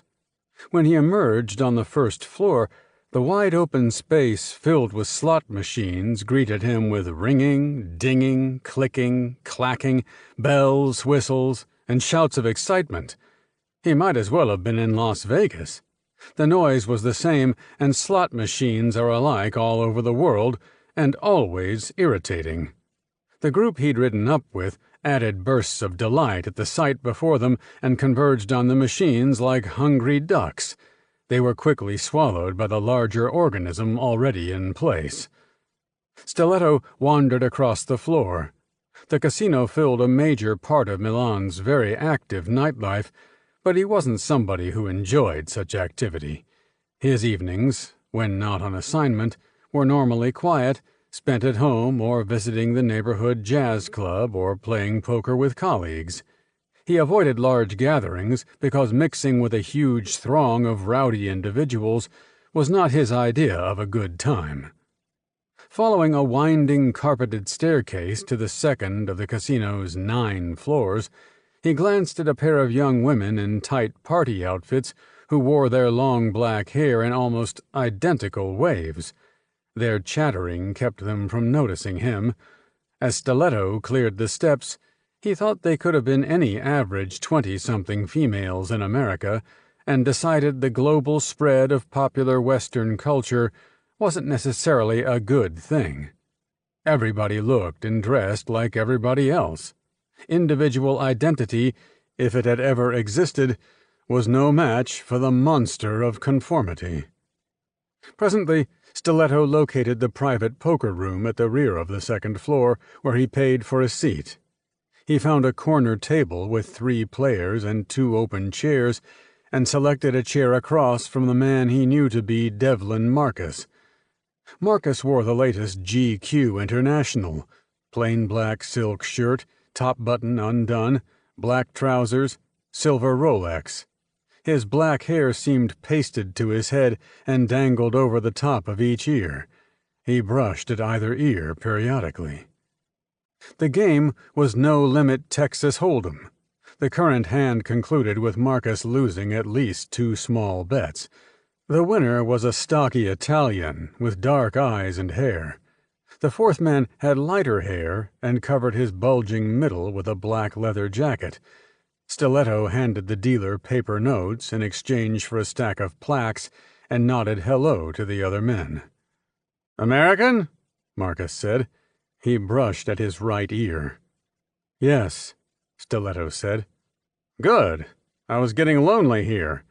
He grinned at the other 2. "Us against them?" The stocky man let out a low laugh, and the other man stared at Stiletto. Stiletto said, "What happens when it's just us?" Marcus shrugged. "I'm sure you'll be a good loser. Let's play some cards." Stiletto bet the big blind on the first hand and folded when the clock came around to him again. He'd been dealt 2 low cards, and the other players bet too heavily for him to participate. The stocky man took the hand, and as the dealer cut the deck for the next round, Marcus brushed one of his ears. Stiletto noticed he did not do that during playing, probably so nobody would interpret it as a tell. Stiletto clicked his stack of blue plaques as the dealer dealt the next hand and looked at his cards as Marcus bet and the stocky man called. The light-haired man folded. Stiletto considered his cards some more.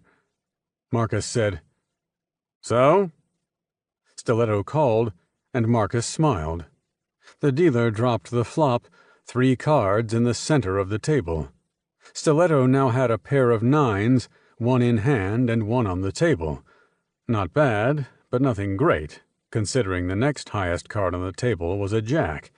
If Marcus or the stocky Italian had another jack in hand, or maybe a pair in hand, he was already behind. The other card Stiletto held was a king. Perhaps another 9 or another king would show up in the river or the turn. Each man bet, and the dealer set down the next card. An ace. Marcus bet heavy, and the stocky man raised. Stiletto folded. Marcus called. The dealer set down the last card. Another jack. Stiletto stifled a laugh.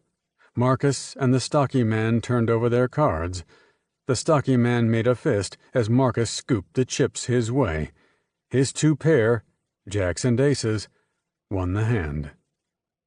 Marcus turned to Stiletto. "You gonna make me do all the work?" Stiletto smiled and clicked his plaques. He played tight over the next several hands, winning a small pot with a high pair. He folded most hands, waiting for a big strike. He had a sense the strike had arrived when the dealer handed him a pair of aces. Stiletto bet light to start, letting the others call and raise, not wanting to risk too much money so early. If no other pairs or aces turned up on the table, it was all for naught. The flop turned up a king and two low cards. Marcus bet heavy, and the two Italians called. Stiletto raised. His aces beat what was on the table. The others took the bait and matched him. The dealer turned up another ace, and Marcus hesitated a moment, but bet anyway. The Italians called, as did Stiletto. The pot was sweet enough. When they turned over their cards, Stiletto's three of a kind beat the stocky man's two jacks, the next highest hand. The dealer shuffled the cards. Stiletto and Marcus restacked their plaques. Marcus said, "We make a fair team. It's you and me now. I didn't get your name."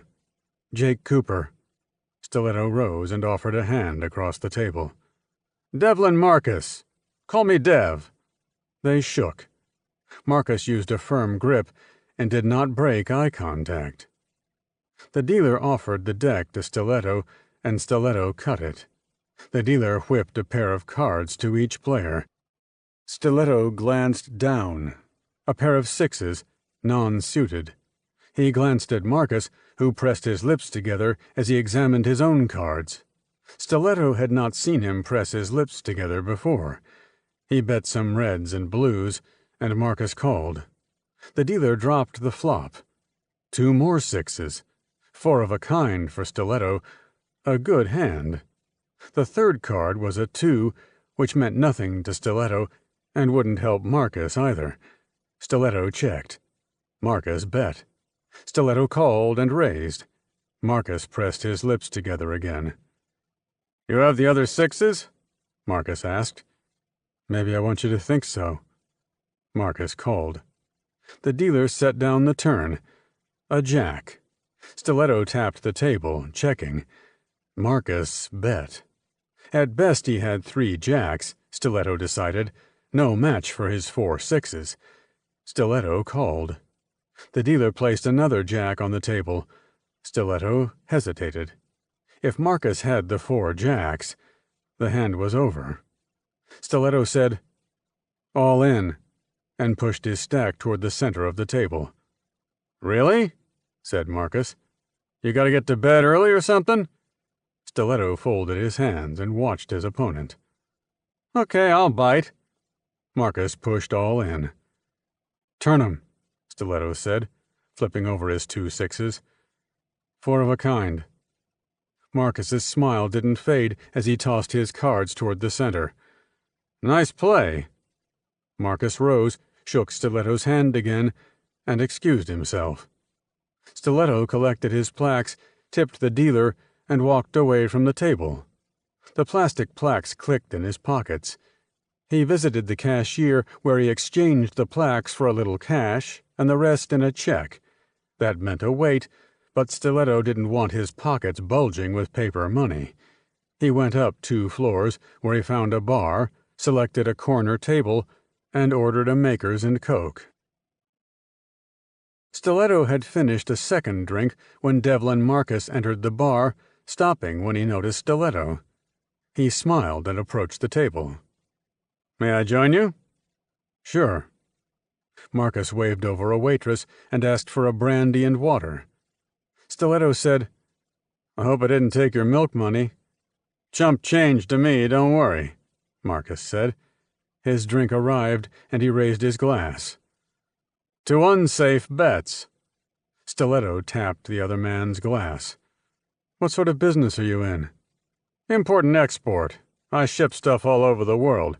Got a place on the lake about 2 miles from here. Stiletto already knew that. Miles? He asked. You can take the yank out of America and all that. What about you? International consultant, Stiletto said, specializing in nefarious activities. Marcus laughed. You must be in demand. Between jobs right now. It's tough out there. I'll survive. Thought I might find some action here. Marcus swallowed some of his drink. Well, if I hear of any nefarious activity, I'll mention your name. It was fun playing cards with you. Routing the IDs never gets dull. He tossed back the rest of his drink. You in town long? 2 or 3 more days. Marcus stood. Nice meeting you. You can pay for my drink. He grinned and departed. Stiletto rode down in the elevator and couldn't shake his disappointment. He had hoped to gain Marcus's confidence and get an invite into his operation. As a first meeting, it wouldn't have been bad, but Marcus made no attempt to learn where Stiletto was staying or how to reach him. Stiletto saw no defeat. He'd try again, this time the not-so-easy way. The elevator doors rumbled open, and Stiletto, alone, stepped into the garage and heard his own footsteps echo, until more echoes joined his. Stiletto turned around. 3 men approached. The middle one, who wore black-rimmed glasses, held an automatic pistol. He said, "Stop." The gunman stepped too close. Stiletto launched a backspin kick into the man's wrist. The wrist bone cracked, and the gun went flying. The other 2 moved in. Stiletto stepped into the swing of the man on his left, intercepting the force of the man's forearm with his left shoulder. A 2-finger strike to the man's throat sent him recoiling, choking, while the last man swung a blackjack. Stiletto bent back to avoid the swing, but not far enough, and the tip of the blackjack stung his nose. The 3rd man swung again, and Stiletto caught his wrist, twisting and forcing the man to bend with his arm. A follow-up blow to the solar plexus left the guy doubled over, sucking air. Stiletto snatched up the fallen pistol. The man with the glasses had left the safety on. Stiletto clicked it off and covered the 3 groaning men who began to cluster together in some sort of formation with glasses up front. "Nice try," Stiletto said. "Beat it." "You don't—" "I said go." Stiletto raised the gun to eye level for emphasis. The trio limped and staggered away, glasses staring back. Stiletto held the gun steady. The men boarded an elevator, and the doors closed behind them. Stiletto let out a breath. The tip of his nose throbbed like it was a big pulsing beacon. He touched it, but there wasn't any swelling. Maybe later. Dropping the gun in a trash can, he found his rental and drove away. Stiletto decided the trio made lousy hold-up men. Had Devlin Marcus sent them? Bright street lamps flashed light into the car, punctuating his thoughts. Had he hit a nerve with Marcus, or had the trio been watching the game the whole time? Scott returned to his hotel and changed into dark jeans, a crew-neck shirt with long sleeves, and black steel-toed shoes with black socks. A brown leather shoulder holster with his gun on the left side under his arm, and 2 spare 10-round extended magazines under his right, completed the outfit. He covered the harness with a long jacket, the inside pockets of which contained other goodies he might require, such as a collapsible steel baton and a set of lockpicks. He stood in front of the mirror to make sure nothing showed and leaned close to look at the tip of his nose. It was turning red. He stepped away and practiced 2 draws, bringing the Colt pistol to eye level and aiming at his nose. Before leaving, he slipped his hotel key card into an envelope between 2 pieces of stationery and sealed the envelope. He asked the girl at the hotel desk to put the envelope in the office safe. Stiletto scaled a tree outside the wall around Marcus's large, single-level home near the shore of Lake Ceresio. He heard the water lapping at the shore and appreciated the added element of clouds blocking the moonlight. A lone guard patrolled the yard, approaching Stiletto's position from the right. The guard moved close to the wall and had his hands free, so Stiletto figured he carried only a handgun. Stiletto removed the baton from inside his coat. The guard passed, and Stiletto leaped from the tree and landed a few feet behind him. As the guard pivoted, Stiletto snapped the baton to full length and swung. The steel slammed into the side of the guard's head, and the man dropped in an unconscious heap. Stiletto dragged him behind a bush and checked for a radio, but found none. Stiletto scanned the yard as he pressed the baton back into its collapsed position and stowed it. The yard had no other places of cover, being only a wide expanse of trimmed grass. What looked like a gazebo sat in shadow beyond the house, which was dark. The attached garage, also dark, seemed like the best point of entry. The cement driveway led from the garage door to a gate that faced the street. He left the bush at a run, increasing speed as he reached the middle of the yard. His shoes dug into the soft ground with each step, and he slowed upon reaching the garage, stopping near a dark window and pressing his back to the wall. Presently, he ducked below the window and moved to a side door. A gentle breeze cooled the sweat on his neck as he examined the lock. A normal doorknob, nothing fancy, and no deadbolt. Did Marcus not go in for elaborate security? Then again, in an area so close to the general population, maybe he didn't want to be too obvious. Stiletto pulled out his lockpicks, popped the lock, and put the picks away. He drew the Colt, snapped back the slide, and entered the garage. 2 cars, 4-door sedans, faced the garage door. Stiletto worked his way around the front of each car. He was steps away from the inside door when the lights snapped on and the door opened. Stiletto squinted a little, raising his gun at the figure in the doorway. The outside door opened as well, and Stiletto froze at the familiar click-clack of a submachine gun. He lowered his gun as his eyes adjusted to the light. Devlin Marcus stood in the inside doorway, holding a gun. The guard behind Stiletto held a nasty-looking, but always reliable, Uzi.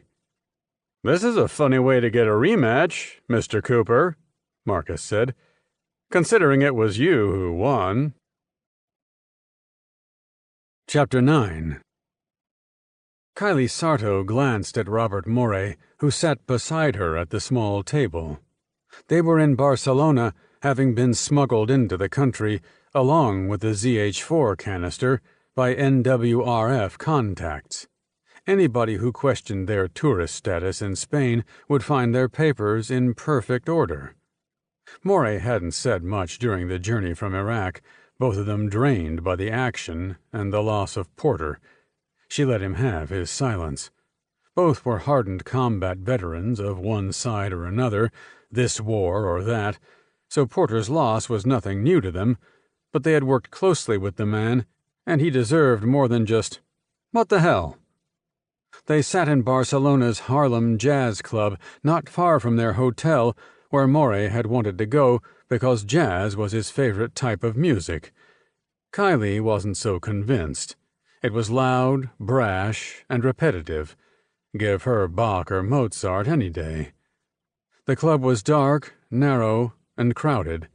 The audience facing the small stage sat around small tables, and the closeness of the walls made Kylie feel like she was trapped in an overcrowded coffin. Moray tapped his feet and watched the band with great excitement, sipping from a glass of bourbon on the rocks. The glass of wine in front of her remained mostly untouched. It was the house wine, and it was gross. The mission had at least been successful so far, and they were in Barcelona to meet a contact who would give them their next instructions. They had been a couple for at least 6 months, having met at an NWRF training camp. They had been inseparable ever since. She found Moray magnetically attractive and hoped he thought the same of her. She wasn't sure where they were going, but she looked forward to getting there. She knew he had insisted on her being part of this mission, and that thrilled her. Maybe they had a nice future ahead. Presently, they left the club arm in arm and strolled along the still busy sidewalk despite the late, or early, hour. Kylie didn't bother checking her watch. Streetlights blazed. The night was warm. They wore light jackets, but really didn't need them. Late-night bar hoppers moved up and down the sidewalk, although traffic was light. "When did you start listening to jazz?" she said. "My uncle had a record collection," Morey said. "This big cabinet full of vinyl. It was wonderful, and when I'd visit, he'd have me select what he played. I was too young to really know, so I just pointed at stuff. They never seemed to mind." "Ever play in a band yourself?" Basic questions, Kylie thought, but then in their short time together, they'd never had a conversation like this. "Garage band in high school," Morey said.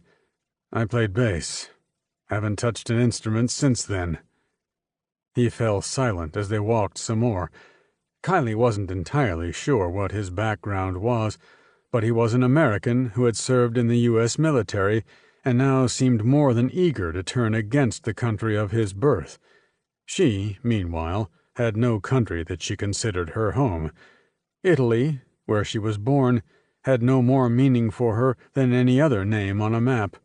She hoped, through the efforts of the NWRF, to rewrite that map entirely.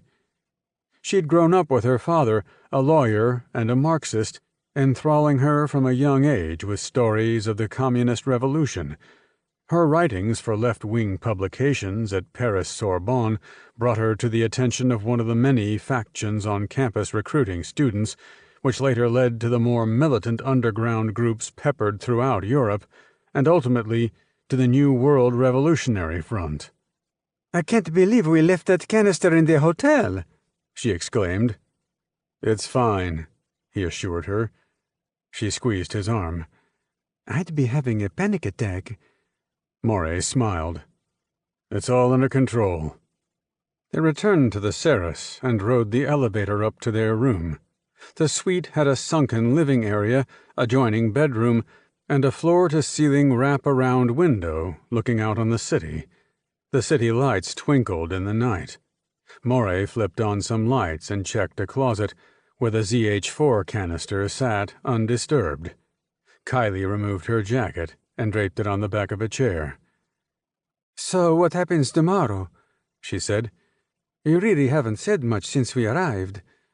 Morey, at the window with hands in his pockets, turned. "I know." "Iraq was pretty bad."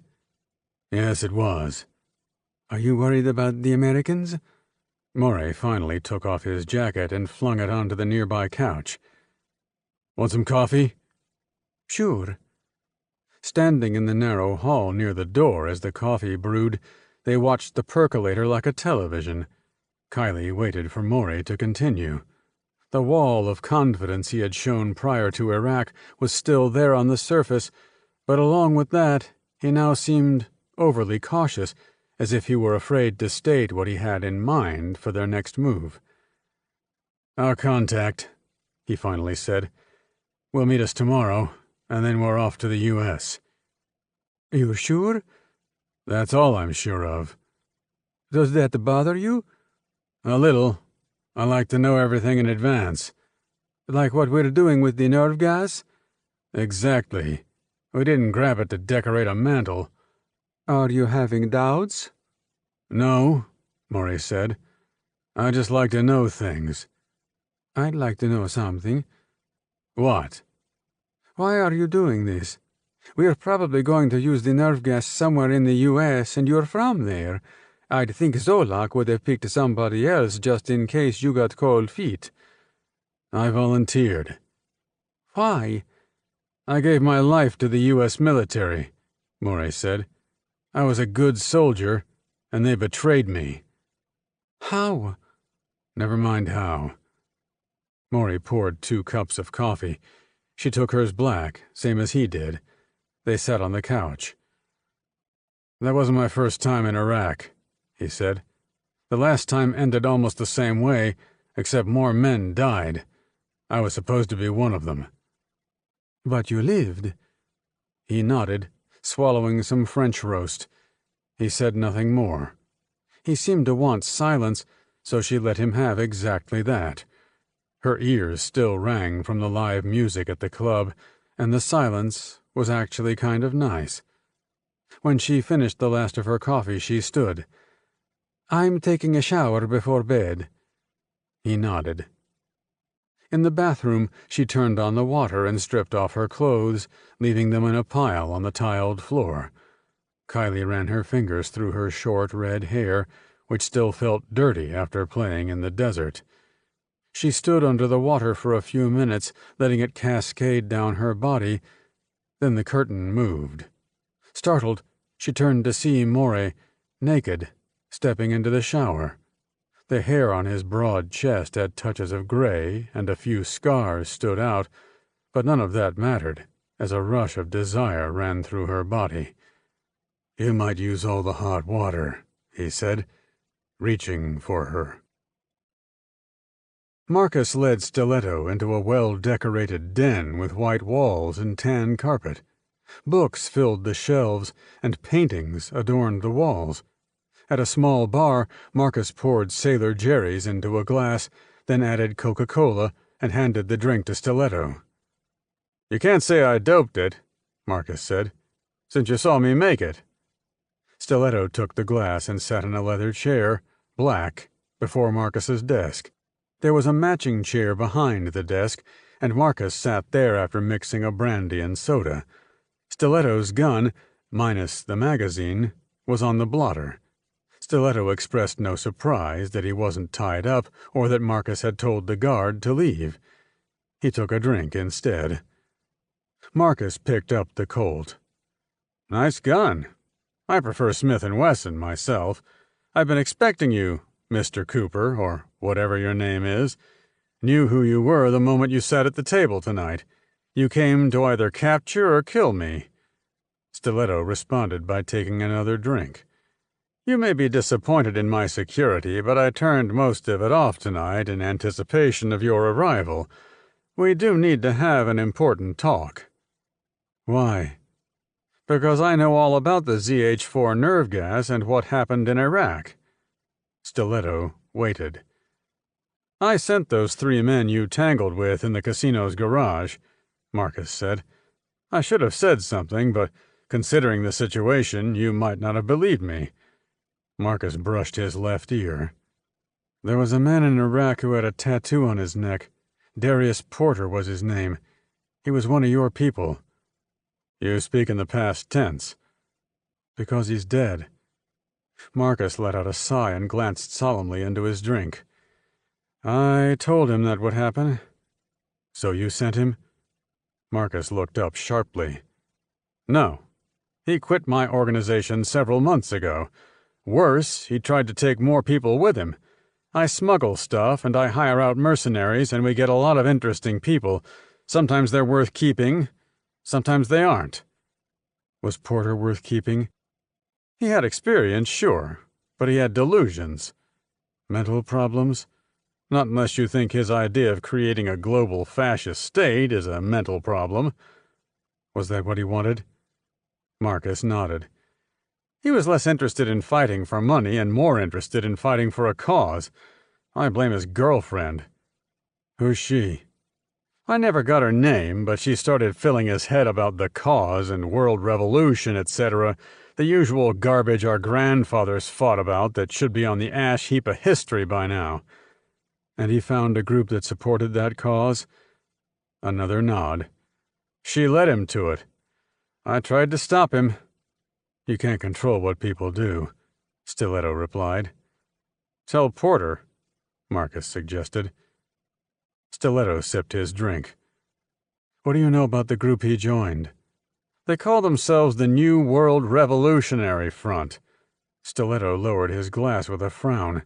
The name meant nothing to him. "I did some research," Marcus said, "on the idea that maybe the information would be of use to somebody, and here you are."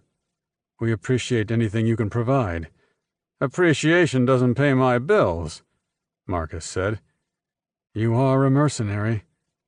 They laughed. You'll be compensated for your effort, Stiletto said. Probably our standard fee, as long as the information is accurate and helps us find this group. They're running around with a canister of deadly nerve gas. I need to find them.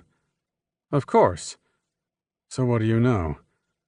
They're recruiting from everywhere, Marcus said. Mercs like Porter. From the radical underground groups, the militant ones who talk a lot about overthrowing governments but never seem to have the cash. They've been active in Africa, looking for troops from the criminal syndicates. The Balkans, same thing. Elsewhere, I'm sure. And this group is well funded? Oh, indeed. I'm not sure where the money comes from, however. What are you sure of? One of their commanders is named Heinrich Zolak. Mean anything to you? Stiletto shook his head. You might want to look him up, Marcus said. Sounds like you know more than you're telling. Sure, but why spoil all your fun? Stiletto raised his glass. A man after my own heart. He drank some more to cover his true reaction. Marcus was playing games, and Stiletto didn't like that. He finished his drink and rose from the chair. Marcus stood as well and handed back the Colt. Stiletto holstered the pistol, and the two men shook hands, never breaking eye contact.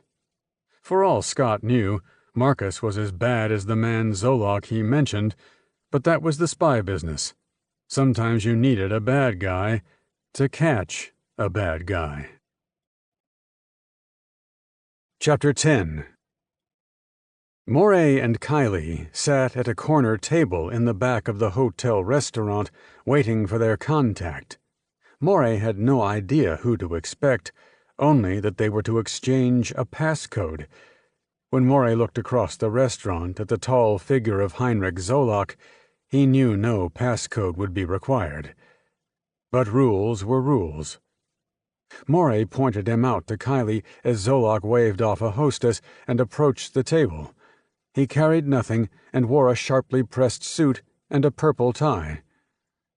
I hear it's snowing in Frankfurt, Zolak said. It only snows in July, Moray replied. Zolak cracked a smile and pulled an extra chair from a neighboring empty table without prompting. He sat. Moray gestured to the appetizer sample plate in the center of the table and waved a waitress over. Zolak asked for ice water with lemon. Moray sipped a beer. I wasn't expecting you. It was more efficient for me to be here, Zolak said, glancing at them both, because we can keep the details within a closed loop, and another reason that I'll provide in a moment. Moray nodded. Our leader is pleased with your work, Zolak said, but he is disappointed that you are one short. We'll manage. You'll need a third man for when the operation reaches its climax, Zolak said. I've volunteered. You're to do the setup on preparation, and I'll arrive prior to the execution. Okay. Kylie's eyes moved quickly from Zolak to Moray, but he couldn't read her thoughts. Did she disapprove? Zolak didn't look at her as he handed Moray an envelope from the inside of his jacket. While Moray opened the envelope, Zolak helped himself to a baked potato skin with a dollop of sour cream and bacon bits and melted cheese. The waitress returned with his water. Moray scanned the 2 plane tickets and held up a USB thumb drive. We're not talking in the open, Zolak said. I put a recording with photographs on the thumb drive. California? Moray said, reading the tickets. Ever been there? No. Zolak swallowed another potato skin and drank some water. No need to contact me after you've watched the recording. It's all there. Moray nodded. Good luck. Zolak rose and departed without a handshake. Moray returned the items to the envelope and shoved it into the left pocket of his jeans. Something wrong? I don't like him, she said. He's number 2 in the outfit, Moray said. You don't have to like him, but you have to listen to him. You might be listening, lover, but you aren't thinking. Why do we need help? Morey shrugged. Getaway? Other details? Once this operation starts, she said, we'll be loose ends. He'll be there to clean up. Porter's job was to kill us. Morey finished his beer in 2 swallows. You're paranoid. Come on, let's go back to the room and watch this video. Morey stood, but Kylie remained seated. She rotated her unfinished glass of red wine by the stem. Kylie, now! With a sigh, she followed him out. He entered the elevator first and pressed the button for their floor, and the elevator doors rumbled shut. He watched the floor indicator above the door. The numbers lit for a moment as the car ascended the levels. Loose ends. The words bounced back and forth in his head. He didn't look at Kylie, but he felt her looking at him. Loose ends. He was blindly following orders again, not listening to his gut or the smart words of someone else. Last time, his team had ended up dead because he didn't listen. But what to do about it?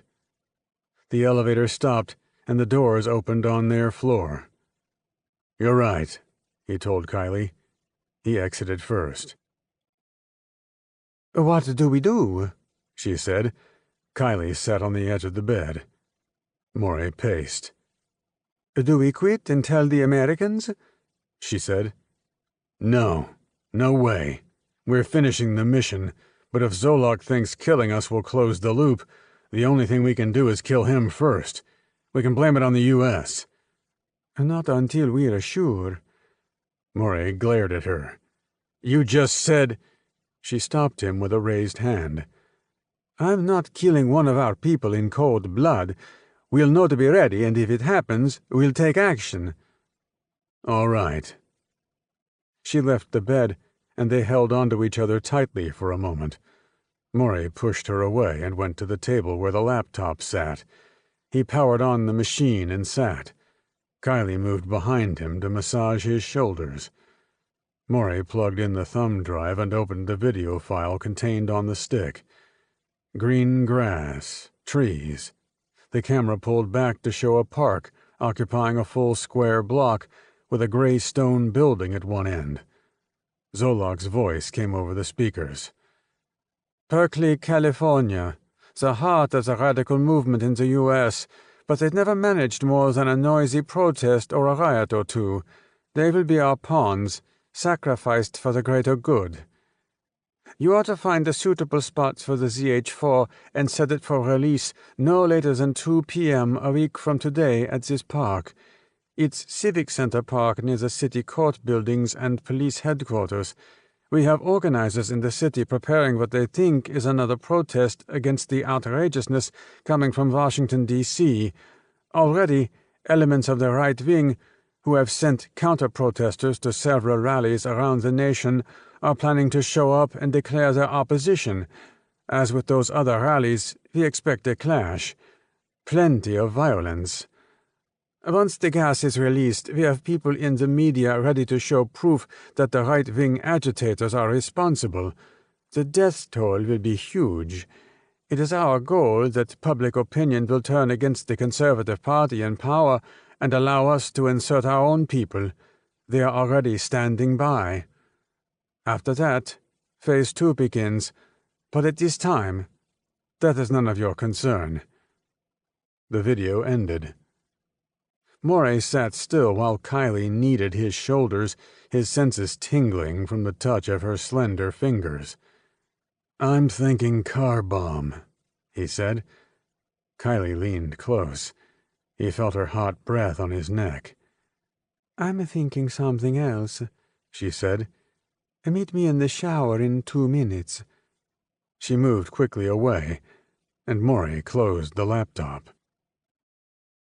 Stiletto returned to his hotel in Milan after his meeting with Devlin Marcus, logged onto the CIA's secure information servers via his laptop, and spent time compiling data based on what the mercenary colonel had told him. The next morning, as he finished breakfast in his room, he addressed the general over Skype. Looks like we're facing a group calling itself the New World Revolutionary Front. Mean anything to you, sir?" "Never heard of them." Stiletto explained his meeting with Marcus, then went on. "They're minor players who have popped up now and then, but I think the reason they've stayed off our radar is that they've mostly robbed banks in Europe with varying degrees of success. A few have been arrested for those robberies, but have kept quiet about the goings-on. The reported leader is a man named Heinrich Zolak, but nothing I've found connects him to any violent groups. Marcus says somebody else provides the money, and I can't find anything on that either." "What did you learn about Zolak?" "Billionaire, developed silly games for mobile devices. Tech crowd loves him." Stiletto sipped from a cup of tea. "He's German," Scott continued, "and wrote for some radical newspapers and websites before he started with computers. He has a mansion in Austria just outside Vienna. Well guarded, but he's not there now. He's checked into a resort in Monte Carlo, having just arrived from Barcelona." "All we have to go on is what Marcus said? Nothing suspicious? Nothing that connects Zolak to the militant underground?" "Nothing, sir. If I try to find him in Monte Carlo, it's a fishing expedition, and we have no idea how far along the enemy's clock is regarding the use of ZH-4. Fleming said nothing for a moment. He blinked a few times, and his gaze drifted off-screen. Something wasn't right, Stiletto thought. The boss was more preoccupied than usual. Then the general said, "Who's in charge of the resort?" Stiletto consulted a sheet of notes. "The resort is operated by a Russian woman named Eliza Yanovna, ex-FSB. A corporation owns the place, but nothing connects it to Zolak." "You weren't kidding about fishing. How concrete do you think Marcus's information is?" "He believed it," Stiletto said. "He seemed to have a vested interest in knowing who was taking one of his men and why that same individual was trying to recruit more to follow him." Fleming nodded. "All right. We don't have anything else. You go to Monte Carlo. Meanwhile, I'll also put the Austrian place under surveillance." "Copy that, sir. I'll leave this afternoon." "Okay." "You're not yourself, boss. What's going on back home?" "Is it obvious?" "We've worked together for too long, General." "We have a reporter sniffing around, a woman named Sophia McKay. She's talking around town about our contractors in Saudi Arabia torturing terror suspects." "One of those, huh?" Fleming explained his research into the woman's past activities. "I don't mind telling you," he added, "that I'm suspicious of her appearance at this time." "Why?" "First, we have the theft of the ZH-4, and now she shows up. It's almost as if somebody knows we might take an interest and wants to throw a wrench into the works." "If you'd rather I come back home to help—" "Stay on task. We're okay here. Legal is preparing a response, but we're ready for a hearing if what she publishes brings us to that. We don't have anything to hide." "The other side always says we do, sir. And for some reason, they're believed more often than we are." "We lie for a living, Scott. It's not hard to understand. Get back with me when you have something." "Will do." Stiletto ended the call. Scott steered the rented Jaguar F-Type coupe along the twisting two-lane road leading to Monte Carlo's Cairo Resort, a large casino hotel with Egyptian-style architecture.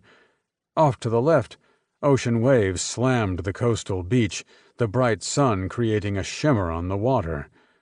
The Jag's engine purred as Scott goosed the throttle around the last turn, and the towering Cairo Resort came into view, one tall building with dozens of smaller surrounding structures on the slope of a mountain, all overlooking the ocean. Stiletto slowed as he turned into the parking lot and pulled in behind a line of cars in the valet lane. Presently, a uniformed young man took the car. Stiletto refused help with his 2 suitcases and checked in. The lobby tile and the marble walls had tiny diamonds embedded in them that sparkled in the bright light from tall windows facing the sea. The glitz was everywhere, in the tiniest detail. The elevator took Stiletto to his floor. He had booked one of the rooms at the front of the hotel, the expensive high roller side, because of the ocean view, but Stiletto immediately wanted his money back when the blinding sun coming through the window overwhelmed both the room and the view. He kept the drapes closed. Stiletto unpacked, filling the dresser drawers and closet with clothes and leaving out airline tickets and a small black book containing the coded names and phone numbers of known operators in the underground mercenary community. Stiletto's Jake Cooper cover identity would check out if anybody on that list was asked about him. Eventually, if his fishing turned up any bites, the opposition would search his room, and he wanted those items found. The only personal item he brought was his sketchbook. He set that on the writing table. From the X-ray-proof bottom of his larger suitcase, he took out a box of Federal Hydra-Shock JHP ammo, 3 magazines, and his custom-built Colt combat government pistol. He had one other gadget, a belt with a slit on the inside holding a razor blade that had come in handy more than once when he needed to cut through ropes. No rich mercenary would walk around without his hardware. Stiletto took some time to wander around the resort. Tennis courts, swimming pools, shops, spas. Everything a modern resort required. He frowned when a pattern developed among the guests. The average tourist was easy to spot, but there were others amongst the clientele who didn't belong. These men and women were younger, fitter, and demonstrated a sense of awareness of their surroundings that the Europeans and fat Americans did not. Obviously, they could be members of the new jet set, gallivanting around the world on Grandpa's money, but Stiletto dismissed the idea that they were all part of that. The ones who caught his attention looked like military personnel, but no GI Scott had served with could ever have afforded the Cairo resort. Stiletto treated himself to a deep-tissue massage at the spa. The petite blonde masseuse noted his bumps and bruises and tried to strike up a conversation about them, but Stiletto didn't give her much to work with. He said he'd been roughed up surfing, and eventually she stopped trying to engage him. He let his mind wander as she worked the knots out of his back and shoulders. When he left, he felt 10 times better, relaxed, loosened up, and ready for the night. After the massage, he found the resort's smoking lounge and picked up a box of Monte Cristo cigars, the Cuban variety this time, and lit up with gusto as he eased into a plush leather chair. At home, he could only afford the Dominican Monte Cristos, which he actually preferred, but nobody who had access to the Cubans would pass them up. He only half listened to the conversation from the 3 other occupants until somebody started talking cars, then he jumped in and ended up telling tales of his restoration efforts. They all agreed that if it weren't for their cars, they'd be rich. Later that night, at the hotel restaurant, he ordered a steak and potato dinner. He'd asked for a corner table and sat with his back to the oak-paneled wall. The steak was rare, no sauce, and the potato dripped butter and was covered with bacon bits. Not the healthiest, but he didn't care. He sat forward in his chair. He wore the .45 in an outside-the-waist holster, and the gun dug into his back and rear if he sat all the way back. Ah, the glamour of undercover work. Nobody ever saw that on TV. He looked around at the other patrons, couples, solos, and families. The families were the hardest ones to look at. He never could have afforded to take Maddie and Felicia to a place like this, but he wished he'd had the chance. He wished a lot of things when they strayed into his thoughts. Stiletto finished dinner and entered the casino. He went straight for a blackjack table, ordered a maker's mark with a splash of water from a passing waitress, and smiled at the dealer. She was a young woman with long curly hair and hoop earrings. Her uniform fit loosely. She told Scott he could join on the next hand. A lone woman sat at the table, and she stood on her current hand. She turned her cards over and showed 19. The dealer produced 17. The woman collected her €300 plaques, as well as the houses, and walked away. The dealer did not speak as she opened and shuffled a new deck. Stiletto cut, and she shuffled again. Stiletto placed €200 plaques on the table, and she matched him. She dealt 2 cards and took 2 for herself. Scott peeked at his hand. 5 of diamonds, 6 of spades. 11 in total. "Hit," he said. The dealer dealt another card. 3 of hearts. 14 now. Worth a chance. He asked for another card. Jack of hearts. "I bust," he told the dealer. He showed his cards. 24. The dealer flipped. "Dealer has 18. She pulled the 4 plaques to her side. "Again?" "One more time." He bet another 200 and received his cards after another shuffle, cut, shuffle. He had a 4 of hearts and a 4 of diamonds. "Hit." The dealer slapped down another card.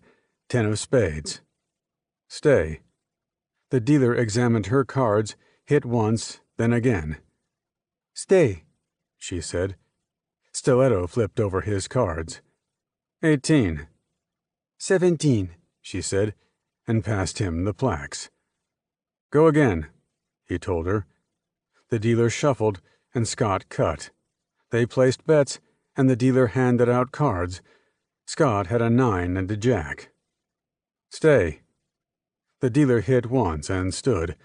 So did Stiletto. They turned over. Each had 19, a push.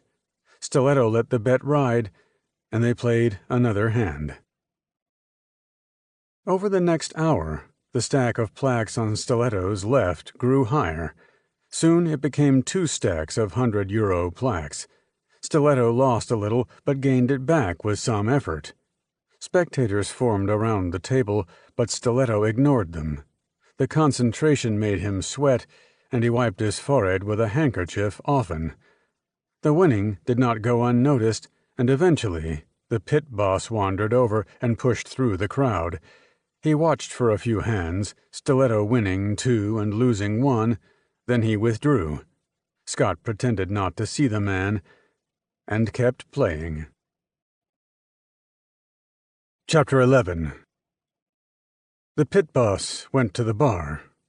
He told the bartender he needed the direct line, and the bartender brought up a phone from under the counter. The pit boss pressed 2 buttons and waited. "I have a player at table 12, an American, is beating the house. Should I close the table?" The pit boss listened a moment and hung up. The bartender put the phone back under the counter. The pit boss walked back to the table where the spectators let out a low cheer as the player won another hand.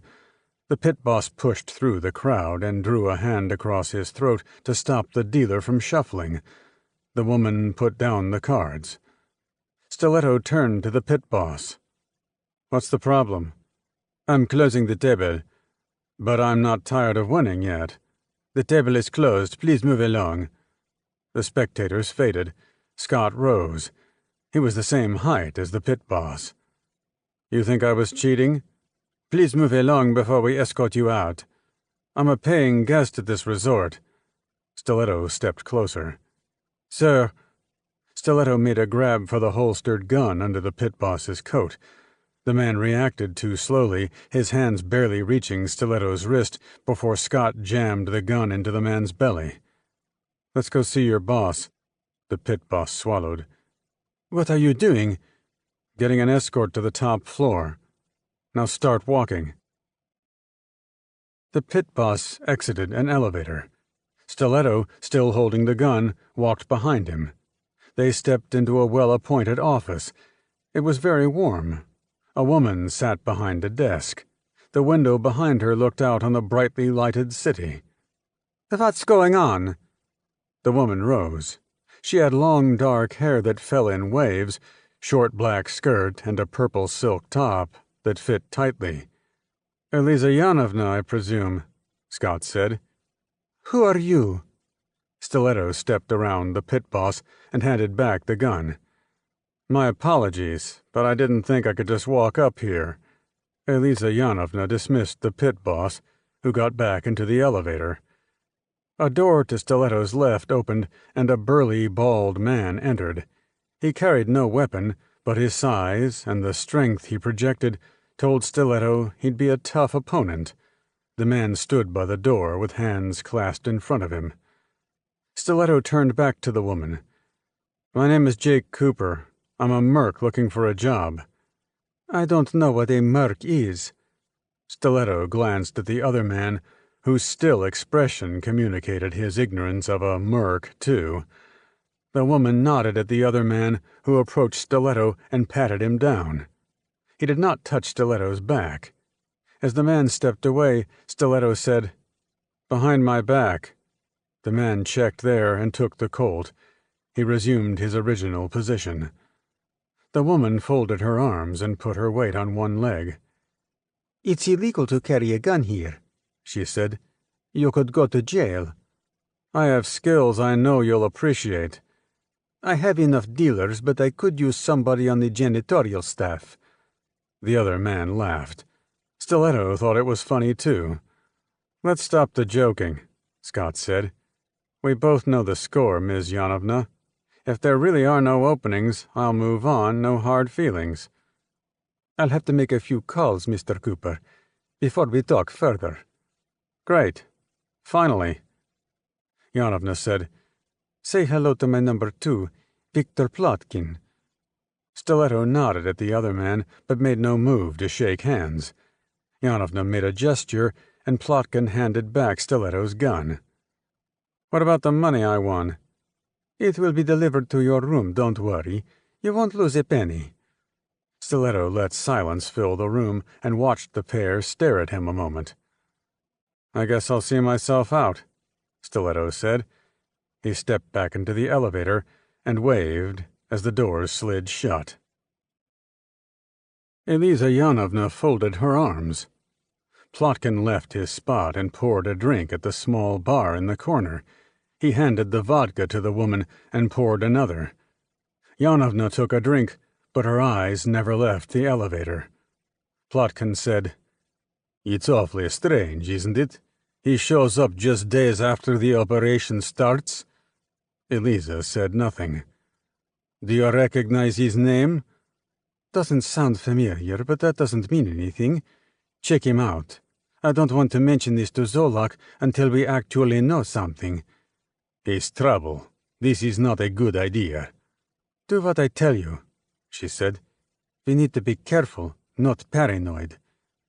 Plotkin glared, finished his drink, and put the glass down on the bar. He returned to his office. Eliza Yanovna sat down again and considered several possible scenarios. If this man was on the level, she probably could use him if Zolak didn't need him elsewhere. If he was an American agent attempting to infiltrate, it meant the NWRF wasn't as bulletproof as Zolak liked to believe, and that put them all at risk. But in the end, she only worked for Zolak. He'd listen to her opinion and do whatever he wanted. She at least had to know more. That was the first step. With Plotkin on that detail, answers were not far away. They would be watching him from here forward. Scott skipped further casino play for a seat at a bar instead. He ordered a Maker's on the rocks. He did not select a corner table, despite his better judgment, relying on the bar's mirror to help him cover his back. A trio entered the bar, talking and laughing. Stiletto saw them in the mirror. All three were males, thin and muscular, with short haircuts. Too tanned for average tourists. More soldier types? What had attracted so many of them to the Cairo resort? Stiletto finished his drink and ordered another. He checked his watch. Plotkin would need a 2-hour window to cover Scott's room. Stiletto figured he wouldn't have trouble filling the time. Sunny skies greeted Robert Morey and Kylie Sarto as they stepped off the Delta 737 at Oakland International Airport. They did not travel under their real names and had employed mild disguises. Kylie wore a wig and scarf combo, a brunette this time, the pink scarf wrapped loosely over the neck of her leather jacket. Morey couldn't remove any of his bulk or height, but he could alter his face a little, with a goatee and mustache, each touched with a little gray, with the bottom of his right shoe filed off to give him a slight limp. The little things counted. They left the airport property in a rental and followed Interstate 880 north. Zolak had secured a safe house for them to operate from. Kylie plugged the address into the car's in-dash GPS, and a voice with a British accent directed them along the route. Kylie glanced at Morey, who kept his eyes focused ahead, scanning traffic. He couldn't talk during the drive because he was driving. He needed total concentration. It made her laugh. She turned up the heater as Morey sped along just under the highway limit. The dashboard temperature gauge said it was 68 degrees outside. "We should go to San Francisco and see the sights," she said. Morey only grunted. Presently, Morey made the connection to eastbound Interstate 80, turned off the freeway at the University Avenue exit, and they followed a route to the suburbs where the narrow streets dipped on either side to help keep standing water from accumulating on the pavement. Yards were full of lush green lawns, and the multiple colors of a wide variety of flowers kept Kylie's attention as they moved. Morey finally slowed and turned into a driveway cluttered with leaves, a raised crack a few feet from the sidewalk. Morey let the front wheels go over the crack and stopped the car. He and Kylie regarded the small house before them curiously. "This is better than a hotel?" Morey said. The house had puke-green paint, a large porch, and a brick chimney. Messy yard. The grass was overgrown, and half-dead bushes and trees covered most of the porch. "I'm sure it's nice inside," Kylie said. They left the car and carried their bags into the house. "See?" she said. "Much better." The interior was the exact opposite. Wood floors, white walls, and every room furnished with antique-looking items that Kylie said provided a certain charm to the place. Morey went to the kitchen and tested the faucet in the sink. Cold water ran strong. He investigated the hallway bathroom as well, turning on the shower a moment. He came out of the hall wiping a wet hand on his pants. "It will do," he said. "At least we're not paying for it." They found the master bedroom at the very end of the hall and loaded the dresser with their clothes. "We should hit the stores for supplies," Morey said. "I'll make a list." She investigated cupboard and refrigerator space in the kitchen, finding more than enough room. Usual counter, kitchen table, and a separate breakfast nook near a window looking out on a backyard as equally overgrown as the front. More wood and white, no attention to other colors or decorative arrangements. "A man owns this," Kylie said to herself. A blast of air rumbled through the vents. "Heater works," Morey announced. It was as good a safe house as they could want, Kylie decided. The yard out front partially concealed the living room windows, offering plenty of cover for their activities. And because it was ugly in front, nobody would pay much attention to what happened within. A nosy neighbor might bring over a pie to welcome them to the block, but they could deal with that. Kylie removed her wig and scarf, running fingers through her red hair to bring it back to life. She made a grocery list and started for the front door. Stepping onto the porch, something skittered off to her left.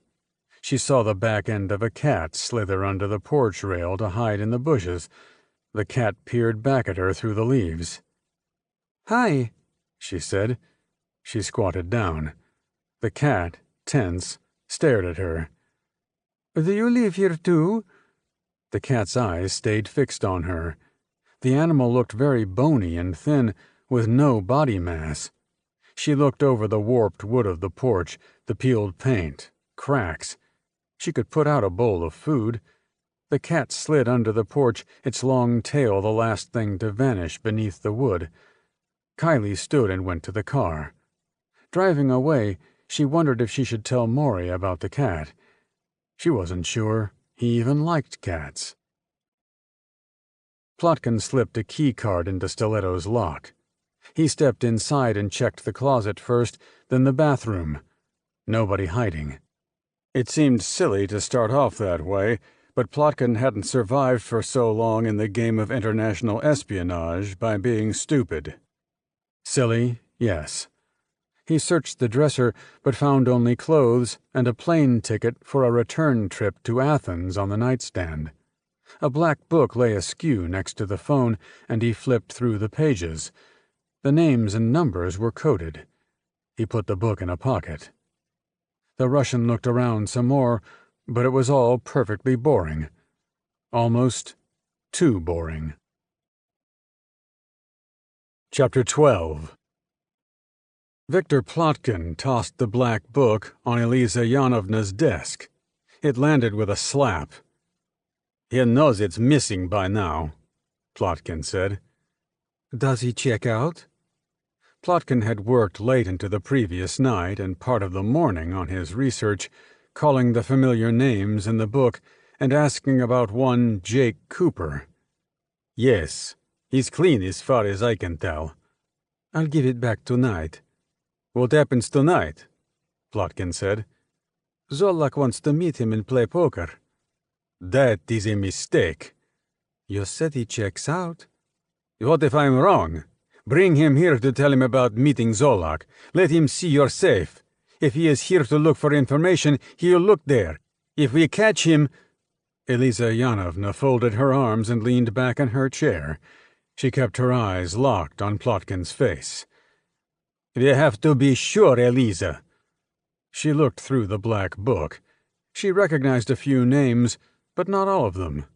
If Cooper knew those operatives, he had to be all right. Okay. She put the book back on her desk. We'll do one last check. If he goes for this safe, we'll know he's a spy. Stiletto sat up in bed, drawing in his sketchbook. Part of a cliff took shape, then the ocean below, and a woman atop the cliff looking over the edge. He figured something should be in the water for her to look at, so he added a dragon, the scratching of his pencil on the paper filling the quiet room as if it were a private symphony just for him. Somebody knocked, breaking the spell.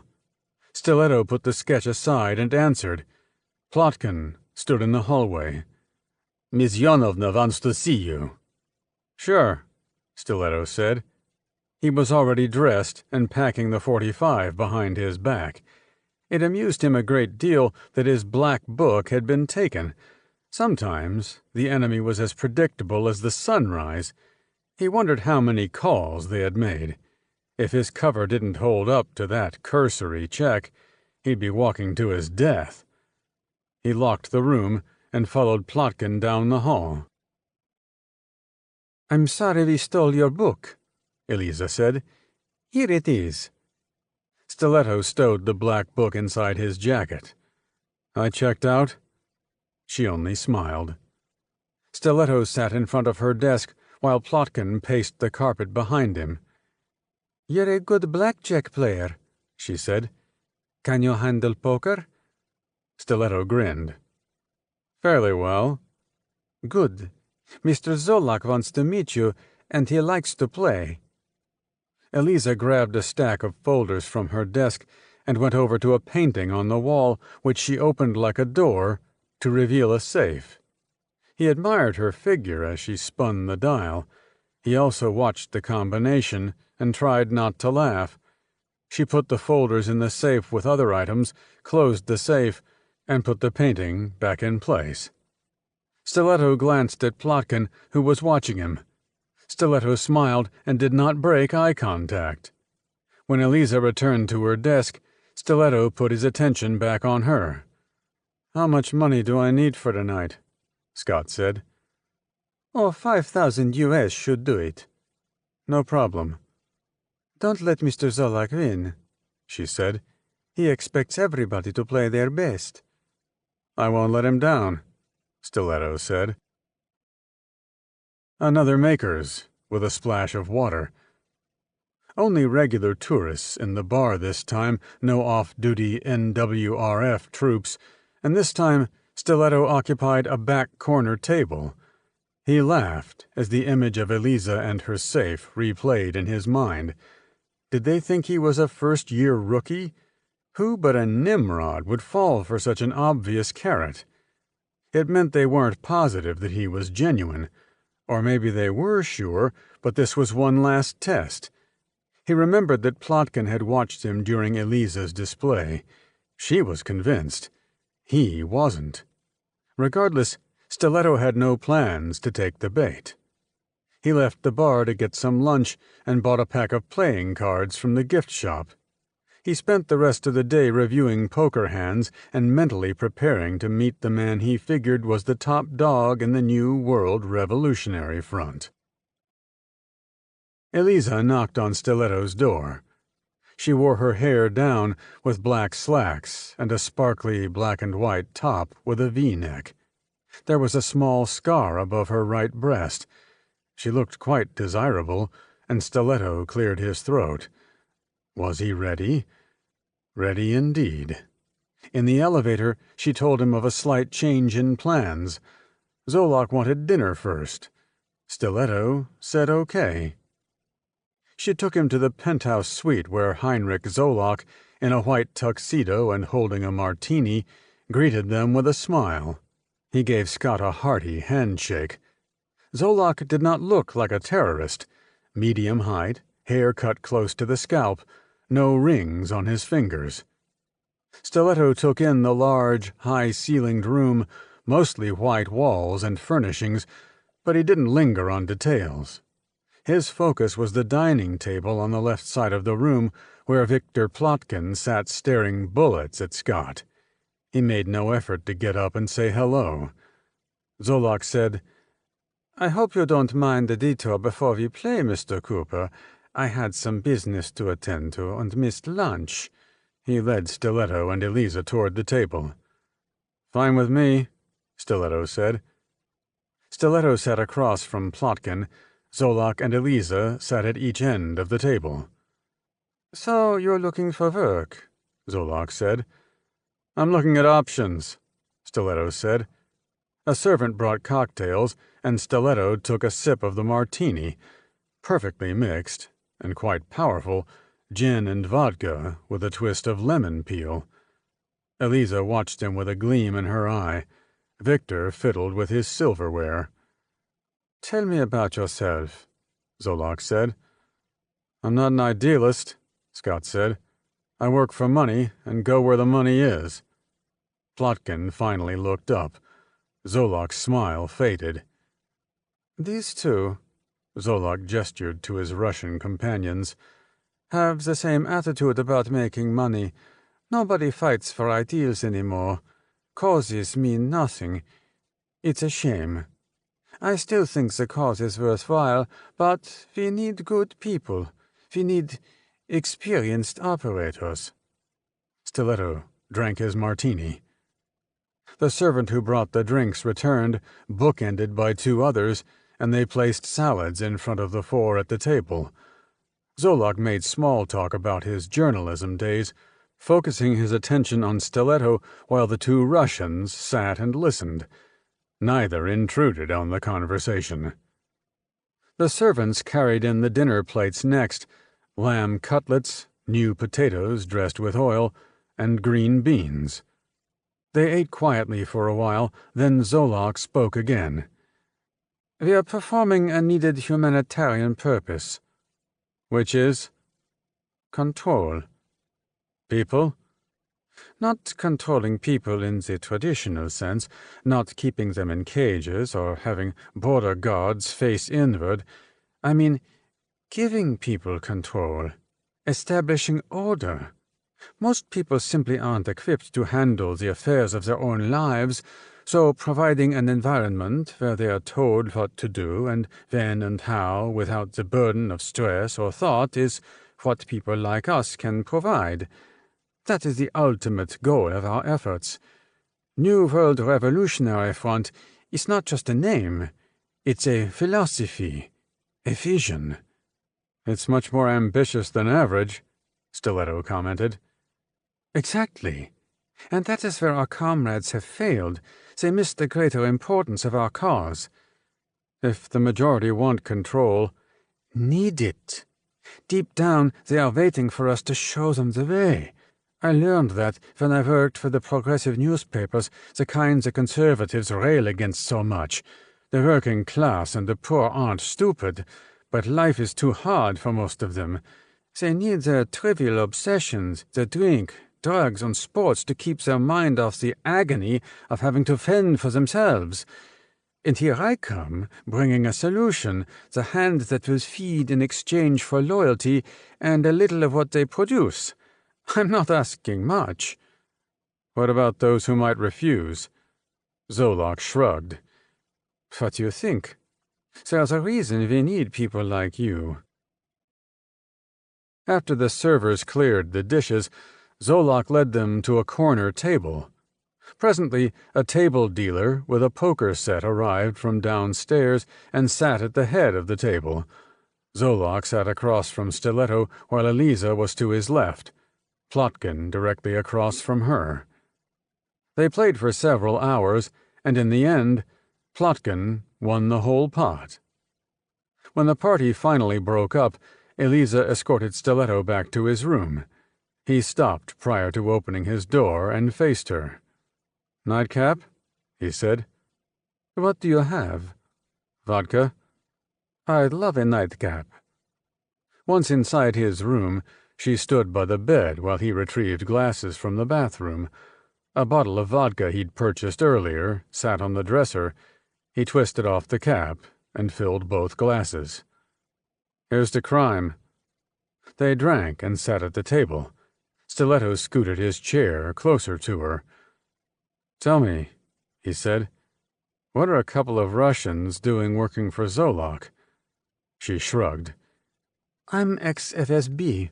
I don't want to be a civilian with a normal job. What else am I going to do? My father cried when the Berlin Wall came down. He was a high-ranking member of the party. He had a dream of being the supreme ruler of the United States one day. His dream became mine. But enough." She topped off her glass. "You know, you're boring." "Really?" "Plotkin found nothing interesting about you. It does suggest stability. No drugs or anything illicit, so if you are on the junk, you hide it well." "I'm not a user." "Good." She drank some more and refilled her glass. "Drink up, dear. Your vitamins are going to spoil." Stiletto downed his glass, and Eliza poured more. They toasted again. Presently, they drained the bottle, and Stiletto left the chair. While she talked more about her FSB days, he moved behind her and started massaging her neck and shoulders. "Oh, magic fingers," she exclaimed. "Tell me more about growing up in Russia." She rose from the chair, setting down her glass and biting her lower lip as she reached for the zipper of Stiletto's pants. "Why don't I," she said, "show you what I can do with my fingers instead?" He didn't stop her. Perfect weather for a picnic. Kylie picked up a bucket of fried chicken and a few bottles of sparkling water. She and Morey drove to Civic Center Park, located on Martin Luther King Jr. Way between Alston and Center Street. Within a stone's throw of the quiet park were city buildings and a high school. Morey and Kylie spread out a blanket under a tree, and they sat to eat and look around. Car sounds from the street mingled with chirping birds, but it was still a serene setting. On the other side of the park, near the stone structure of the Berkeley Civic Center, a man stood holding a sign over his head and marching back and forth. Neither Kylie nor Murray could read the sign at this distance, but it was typical Berkeley. Somebody always protesting, somebody always unhappy, Somebody always with an axe to grind against life in general and the powers that be in particular. The greasy chicken quickly caused Kylie and Maury to run out of napkins, and they laughed as they searched through the used pile for a speck that wasn't already soiled. A few splashes of water from a nearby fountain cleaned their hands when they finished, and after returning the picnic gear to their car, they walked hand in hand like any other couple. Except this couple was looking for a place to park a car bomb. Morey wanted to try across the street near the police and court buildings.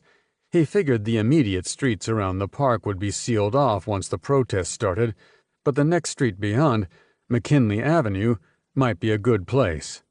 They found the street lined with homes on one side and the back sides of the city buildings on the other. Street parking on both sides. Morey made some rough calculations regarding the blast radius and spread of the ZH-4. McKinley would work. So would the next block over. Plenty of options. Back at the house, while Morey sat to watch television, Kylie cracked open a can of cat food and went out to the front porch. She'd left food for the stray cat that morning and noticed the dish under the front window had been licked clean. She scooped some more of the wet food into the dish. A pair of cat ears and cautious eyes peeked out from the bushes. Kylie squatted and called to the cat, but the animal didn't budge. She went back inside. After a moment, peering out the window, she saw the cat eating ravenously. "Honey, come over here," Morey said. Kylie put the cat food in the refrigerator and joined Morey on the couch. Fox News was on the television. "What's happening?" "She's one of us." Kylie frowned at the young woman on the screen. Long dark hair, dark eyes, gold necklace, and a white blouse that was open a little farther down the front than Kylie would have worn. The woman's words were unmistakable as she told a talk show host about her discovery that the Central Intelligence Agency, despite policy changes ordered from the White House, was still engaged in the torture of terror suspects in the Middle East. But this time, they were using contractors to do the torturing. It was a way of keeping their hands clean. "My sources are pretty clear about what's going on," the woman said. A graphic on the screen identified her as Sophia McKay, a freelance reporter. "One team of contractors, for example," she continued, "has taken over a hotel in Saudi Arabia. They have the full cooperation of the Saudi authorities and presumably CIA officials, and part of the ongoing interrogation includes hanging suspects from the ceiling by their feet." The talk show host asked some questions, and Sophia McKay answered them. The conversation continued. "Sounds like she knows what she's talking about," Kylie said. "But so what?" "She's one of us," Morey said again. "What does that mean?" "She's part of the operation to keep the Americans off balance while we carry out our mission. I'm sure she'll have something to do with Phase 2 as well, but the goal is to put the Americans under a microscope so they'll be less likely to discover our activities." "That sounds pretty flimsy." "It isn't," Morey said.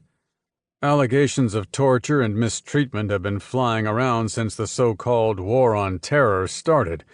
Certain politicians sympathetic to our struggle will demand evidence and hearings and investigations." "Does that mean we have people in Washington?" "In the government, where it counts," Morey said. "They are waiting to play their part." Kylie shook her head. "If you say so." "It will only give us a slight edge," Morey said. "But that's all we need. We need them looking the wrong way for 10 seconds. If that happens because they're busy proving they aren't waterboarding terror suspects, I'll take it. It will make the difference between success and failure and escape." This time, Kylie only nodded. "McKay probably knows more than we do. That makes her a valuable prize indeed, should she be found out and captured." "So I put her on television." Morey laughed. "The government is not going to grab a journalist off the street for questioning. No way. The firestorm that would follow would fill headlines for months. She's perfectly safe. You don't sound convinced. It's not a risk I would take, he admitted. Chapter 13. Zolok stood alone in his suite. The balcony doors were open, and ocean sounds drifted inside, but the pitch-black night hid the usual view. Only the sounds indicated the presence of the waves. Zolok poured a drink and stepped out onto the balcony. Everything was proceeding as planned. The report from Morey and Sarto in California, after their scouting mission, pleased him greatly. Other reports coming in from the guerrilla squads massing in major U.S. cities were also gratifying. Not much longer now, and the leader's plan would be full speed ahead, the United States engulfed in fire. The door opened behind him. Zolok turned to see one of his guards approaching. Plotkin is here, sir. For what? He says he wants to speak to you about a problem. He can talk to Eliza. Remind him we have a chain of command here. He says he has spoken to her. And? And now he needs to speak to you because he's convinced the American is a problem and she doesn't see it that way. Zolok frowned. Send him in. The guard retreated. Presently, the bald Russian joined him on the balcony. The ocean rumbled in the distance. All they looked into was a black void of furious sound. Is something wrong, Victor? The Russian outlined his concerns about Jake Cooper, the new man. Eliza won't listen, he said. I hope you will. We've come too far for somebody to derail us now. You have a point. For all we know, he's genuine but working for the Americans. You heard him. Whoever has the money has his loyalty. But he didn't go for the safe. We can't take the chance, Mr. Zolok. Zolok sighed. He finished his drink but made a sour face. I liked him. It's too bad, but I think you're right. Don't do it on the property. Get him on the boat and make sure you're over deep water. No comebacks, Plotkin. The Russian stifled a smile. Stiletto killed time at the roulette wheel. He didn't pay attention to what he won or lost, but played steadily for several hours. His evening with Eliza Yanovna had been exciting, albeit certain body parts remained sore. He felt cemented in his relationship with the crew, but he hadn't heard a word from anybody since, when Plotkin came up beside him and said, We need to see you. Stiletto cashed in and followed the Russian across the casino. Finally, some action. Then two others joined them, none of the NWRF soldiers he had seen earlier, but a pair cut from the same mold. The security arrangements in the lobby prevented him from packing the combat government. Now he wished he'd found a way to circumvent those metal detectors. He had a feeling he'd need the gun. Plotkin said they were taking Zolok's private elevator as he unlocked a door marked "Authorized Personnel Only" and let Stiletto through. The troops followed and waited for Plotkin. Stiletto stopped and watched the Russian. Plotkin shut the door, and the automatic lock slammed home. Straight ahead, Plotkin said. The troops started walking. The elevator waited at the end of the bright hallway. The troops were almost there. Stiletto fell in step beside Plotkin as they neared the elevator. I didn't know Mr. Zolok had a private elevator. He doesn't, Plotkin said. He moved so fast Stiletto almost didn't block the Russian's right arm. Plotkin pivoted, right hand close to his body, gripping a black stun gun. Stiletto brought his hands together, clamping them tightly around Plotkin's wrists. The flash of blue electricity snapped between the front prongs and singed Stiletto's shirt. Scott sidestepped left, Plotkin's momentum continuing to carry him around. Stiletto kicked Plotkin in the stomach, and the Russian doubled over. Stiletto turned to face the onrushing troops, grabbing one by the wrist and wrenching a pistol out of his hand. The man's fingers cracked, and he screamed, but Stiletto jumped back and raised the gun. He told the men to stop while he kicked Plotkin again. They halted, the one with the broken fingers wincing as he raised his hands. The other lifted his as well, scowling at Scott. Stiletto's aim didn't waver as he asked, "What's going on, Plotkin?" "Smert spionem," the Russian said, grunting as he rose. He repeated the words, "Death to spies," and Stiletto saw the troops starting forward. He fired one shot from the captured pistol, and the bullet hit Broken Fingers with a wet smack, but the man continued his lunge, and before Scott could move, the soldier's body collided with his.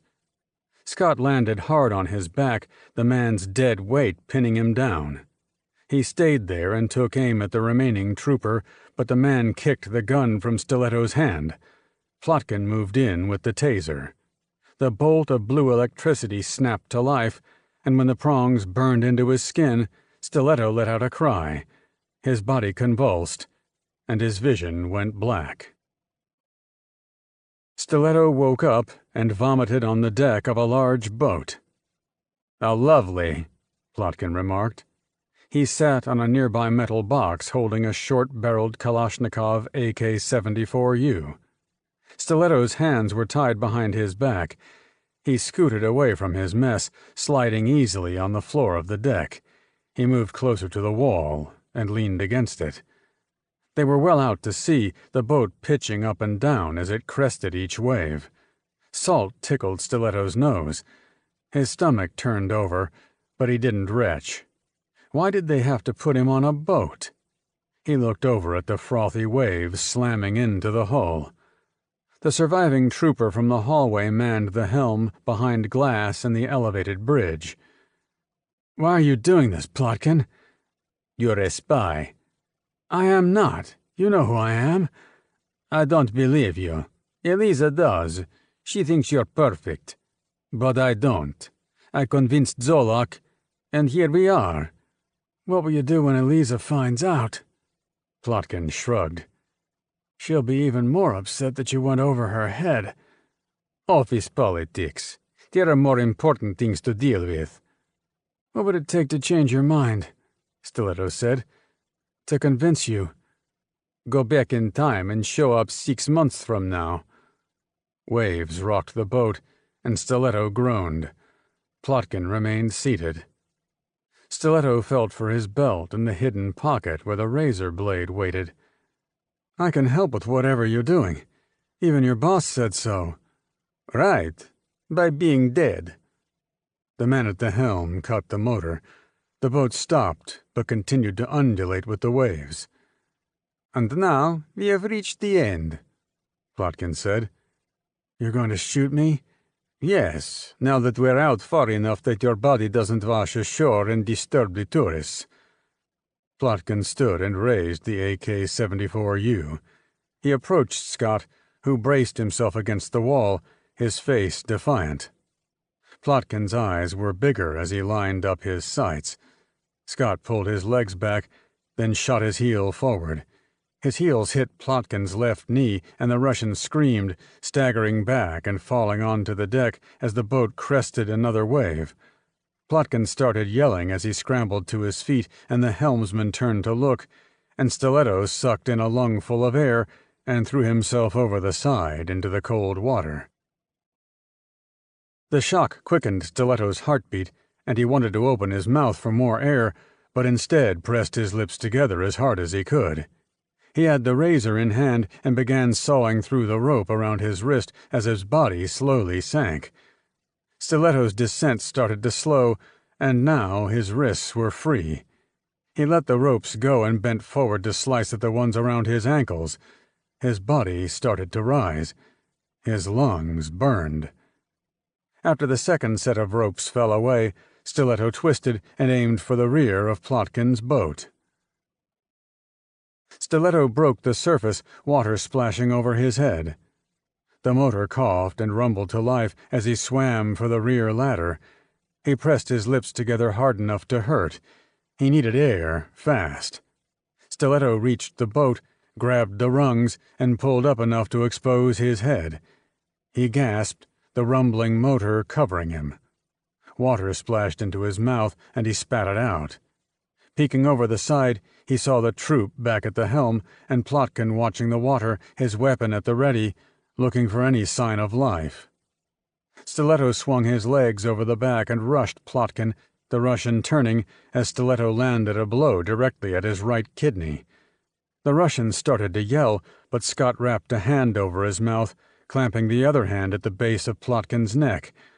One hard twist, and the neck snapped. Stiletto let Plotkin fall, scooped up the AK-74U, and jumped back. The Russian landed on the deck with a thud, loud enough to make the man at the helm spin around. The troop hauled out a pistol, but Stiletto already had a bead. He fired a burst that caused a bouquet of red roses to blossom across the troop's chest. He fell out of the bridge and landed hard on the deck. Stiletto raced up the ladder to the helm and took control, panting as he steered for land. A cramp developed in his stomach, and he bent a little. How to proceed now? He could go back to Eliza with righteous indignation, but if Plotkin had convinced Zolak, he truly had no standing. He had to report what he'd learned and see what General Ike wanted next, but he needed time as well, and a delay in the discovery of the bodies. He found wallets on Plotkin and the other man that provided more than enough cash to get back to the hotel. Once on land, he hailed a cab. He didn't explain why his clothes were still wet, despite the driver's curious glance. Director of Central Intelligence Carlton Webb had an enviable office with a window. The window looked out on one of the property's large parking lots, trees creating a thick carpet of green in the distance. Carlton Webb did not have an enviable job, however. No one person knew everything that went on at the agency or the extent of its operations, but Webb knew enough. Such privilege brought burdens not everybody was equipped to handle, although Webb appeared to handle them just fine, having sat in the DCI chair through 2 administrations so far. In his mid-60s, with gray hair, his attention did not waver as Ike Fleming spoke. "We don't know who this reporter is or where she's getting her information," the general said. "Her accusations are baseless. We are not torturing suspects. We are using enhanced interrogation techniques that are well within written policy, sir." "I have no reason to doubt you," Webb said. "But the Senate Intelligence Committee wants to see us first thing in the morning." Webb paused for a moment. "This reporter, McKay, specifically mentioned Saudi Arabia. Has she talked about operations anywhere else?" "Not yet." "Then we don't have to show the committee anything other than what's going on in Saudi Arabia with the contractors. How long will it take to put the files together?" "Rest of the day, part of the evening." "I need you to put a crew together and get the material ready. Don't use anybody outside SAD or the Counter-Terrorist Department." "But those people are supporting current operations. If I pull from that group, it puts field personnel at risk." "I know," Webb said. "Can we tell Field Ops to stand down for 24 hours? 48 at the most?" Fleming took a deep breath. "We only have one chance at this, Ike," Webb said. "What we need is to put together enough information to refute the claims. We may not be able to do so publicly, but we need to show the committee the story isn't true. If we do not, you know the consequences. The committee can call for a formal investigation and threaten to withdraw covert funding. That would leave a lot more in the lurch than whatever your people are busy with. We can't accomplish the goal with just the legal team. If that means we put operations in a holding pattern for a day or two, that's what it means." Fleming wanted to disagree further, but he held his tongue because the boss was right. He hated the idea. Stiletto was out there, and so were others, each performing vital missions for the agency in defense of the United States. They deserved every scrap of support home base could provide. He didn't want anybody feeling like they'd been left out to dry.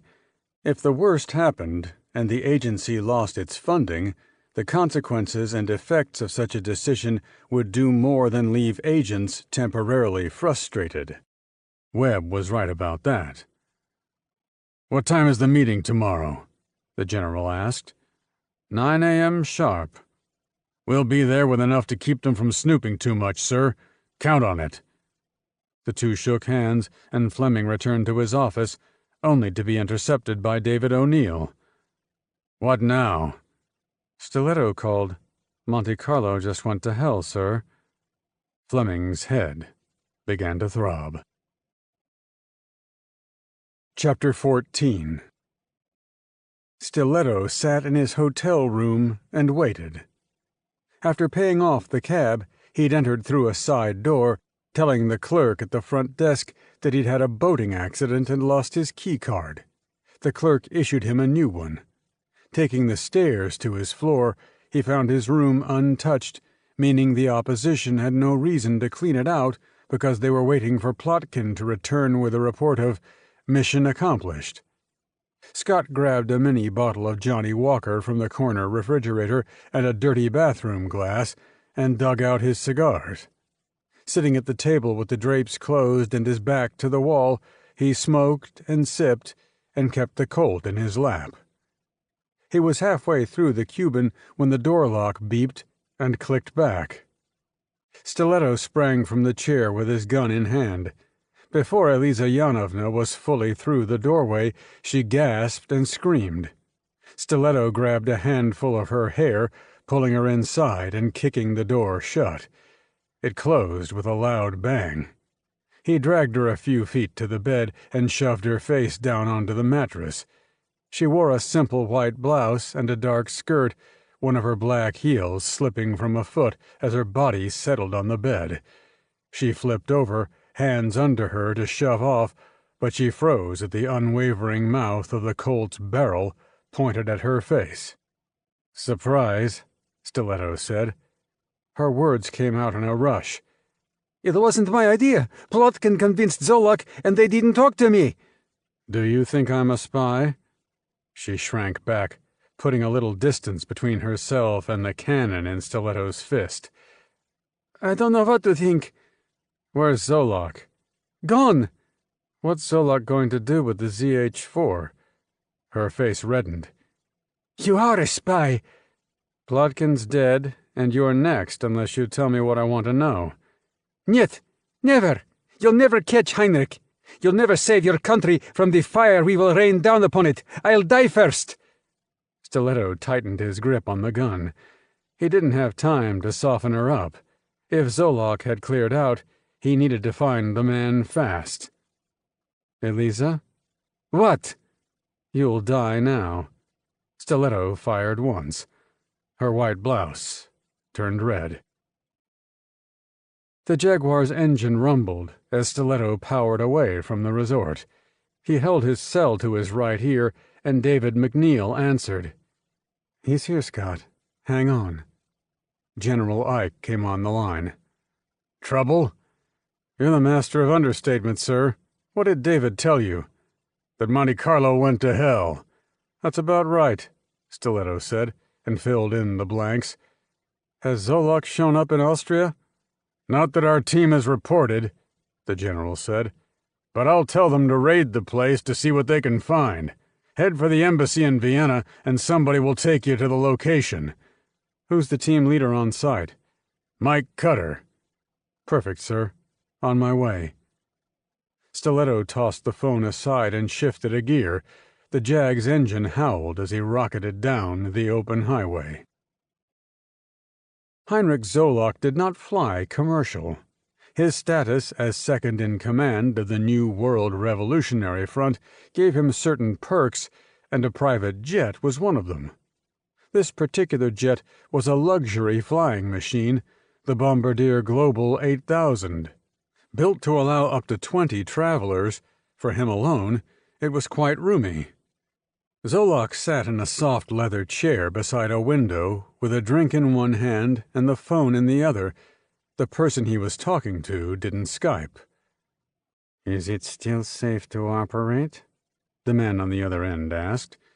He spoke in a low voice, almost gravelly, and in the time Zolok had known the man, he had never raised that voice any higher. Konstantin Hristov, known throughout the European underworld as the Bulgarian, never needed to raise his voice. He was known to end lives with the snap of his fingers. "I think we're fine," Zolok said. "Plotkin was simply overcautious." "Have either Plotkin or Yanovna reported getting rid of the American?" A chill raced up Zolok's neck. "No." "Have you tried contacting them?" "My concern was updating you and getting to the United States to link up with the team in Berkeley, so I haven't called them. I also haven't heard from anybody stating that removing the American did not go as planned. I trust our people." The Bulgarian was silent for a moment. "Have you spoken to the accountant about releasing funds for the guerrilla teams?" "I emailed Gratien about it, yes." "Terminate him." "But why?" "If the Americans are tracking you, if the worst has happened at the resort, if Plotkin was right, then the Americans may intercept the messages or somehow track you through Gratien. You will send 2 of our soldiers to Paris with orders to kill the man. Is that understood?" Zolok swallowed a mouthful of scotch. One did not argue with Hristov. "Of course, sir." "See to it immediately, Heinrich." The line clicked in Zolok's ear. He lowered the phone. His hands were shaking, but 2 things were clear in his mind. First, follow Hristov's instructions. Second, contact Monte Carlo and confirm all was well. As usual, Zolok reflected as he swallowed more of his drink. It was a mistake to make contact with the big boss and not be 100% prepared. He would have been just as tough on one of his subordinates had the situation been different. He just hoped he could call Hristov back with good news. Because what if... Zolok finished his drink and dialed Eliza Yanovna. The jet's engine continued its dull throb inside the cabin. It was a 12-hour drive to Vienna, and then a grind through stop-and-go morning commute traffic to the U.S. Embassy at 16 Boltzmanngasse. Stiletto exited the Jaguar feeling like a zombie. The resident CIA officer received him in the lobby, after which Stiletto showered and changed clothes and felt a little more human. The resident officer personally drove Scott to Zolok's hillside estate just outside Vienna via the A21, where they followed a winding road to the main gate. The CIA TAC team had the entire property secured, the 2 agents at the gate only allowing Stiletto through when their team leader, Mike Cutter, personally vouched for Scott's identity. As the resident officer drove away, Scott and Cutter shook hands. "Long time," Stiletto said. "Been having fun? You wouldn't believe me if I told you." Cutter started for the house, leading Stiletto along a stone path through a vibrant front yard full of colorful flowers, trees, and plant life. The low wall surrounding the property cut off all sight of the hills around the estate, and to Stiletto, that was a shame. He had become lost in the wonders of the view during the drive up, the green grass and blue sky, and the other homes dotting the landscape. But of course, Zolok had his reasons, and probably tried to compensate with the vibrant front yard. "We didn't have a lot of trouble breaching the gate," Cutter said. "There was only a token force here." "So Zolok never showed?" "Nope, but we have the next best thing." Most of Cutter's troops were stationed outside, but some were inside, tearing the front rooms apart for information. It was Intelligence 101. There was always something to find. Cutter escorted Stiletto through the living room to an upstairs office where 2 of the TAC team worked at a computer. It was a desktop machine on a desk in a corner, with the associated printer and other accessory machines off to the side. Pictures sat atop the desk, Zolak and others Stiletto didn't recognize. Family pictures. It made Zolak seem almost human. "Zolak's PC," Cutter said.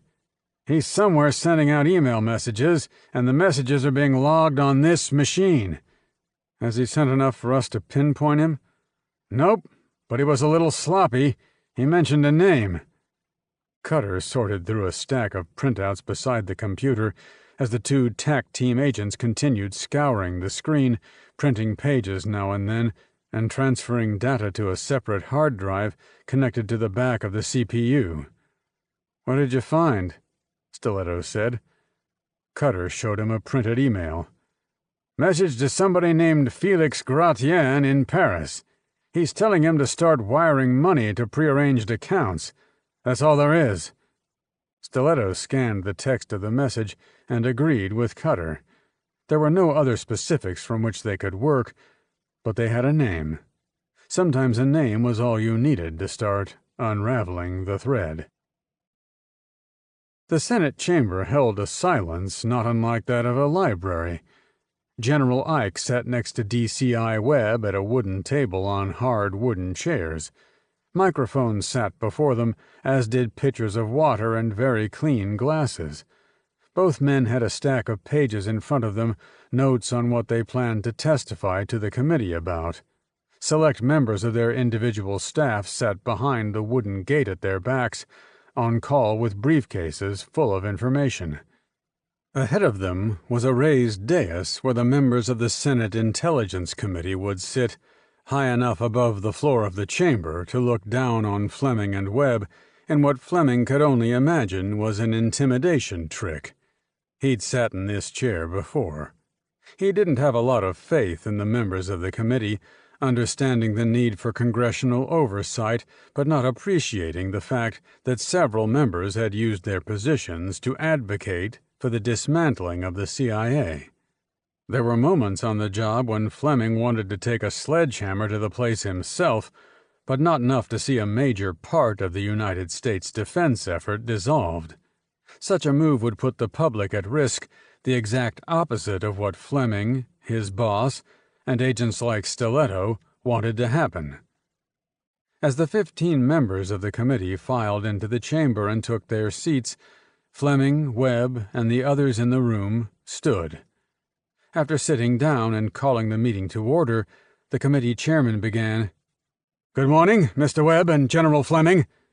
The CIA men responded in kind, the microphones amplifying their voices in the chamber.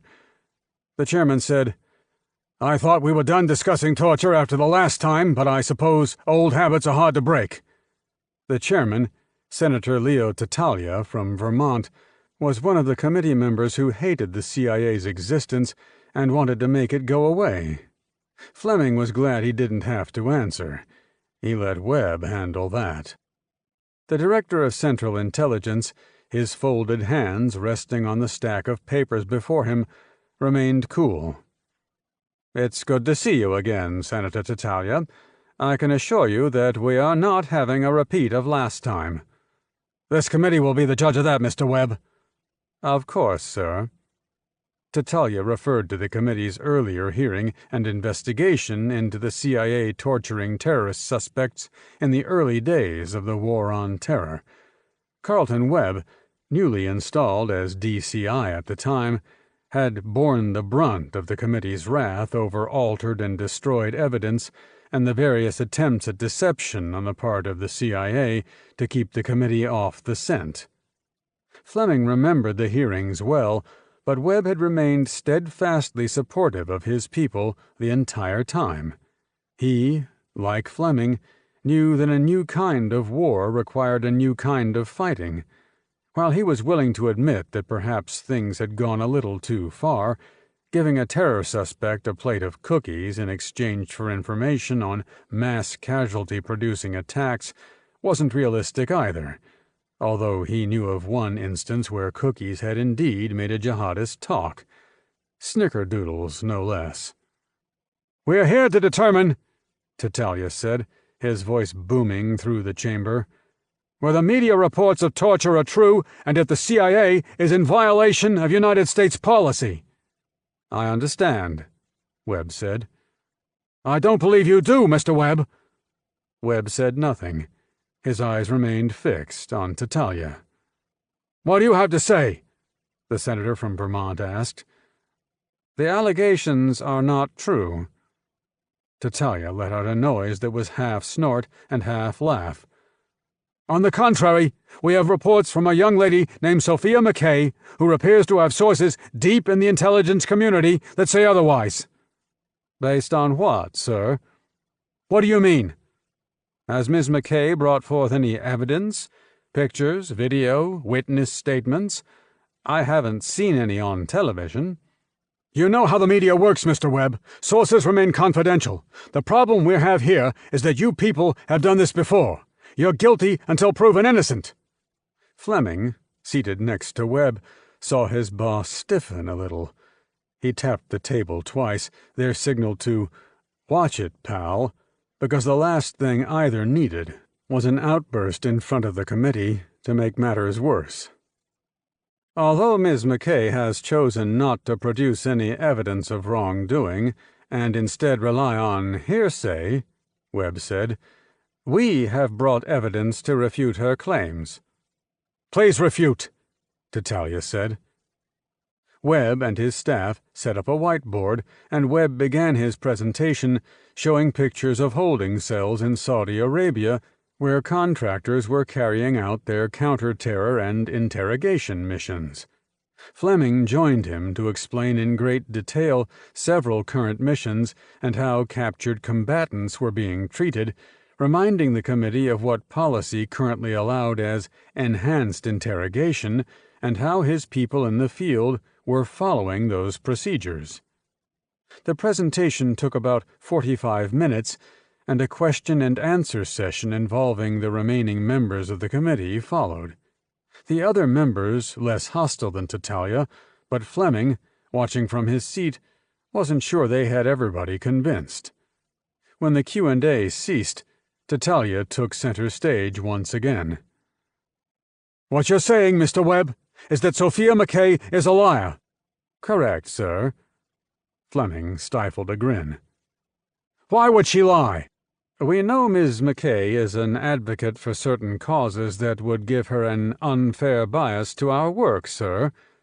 How do you know this? Are you spying on her? We are not spying on her, sir. How do you know this? She's on the internet, if you would care to search. Fleming tapped the table. Webb cleared his throat. I don't know if I like that tone, Mr. Webb.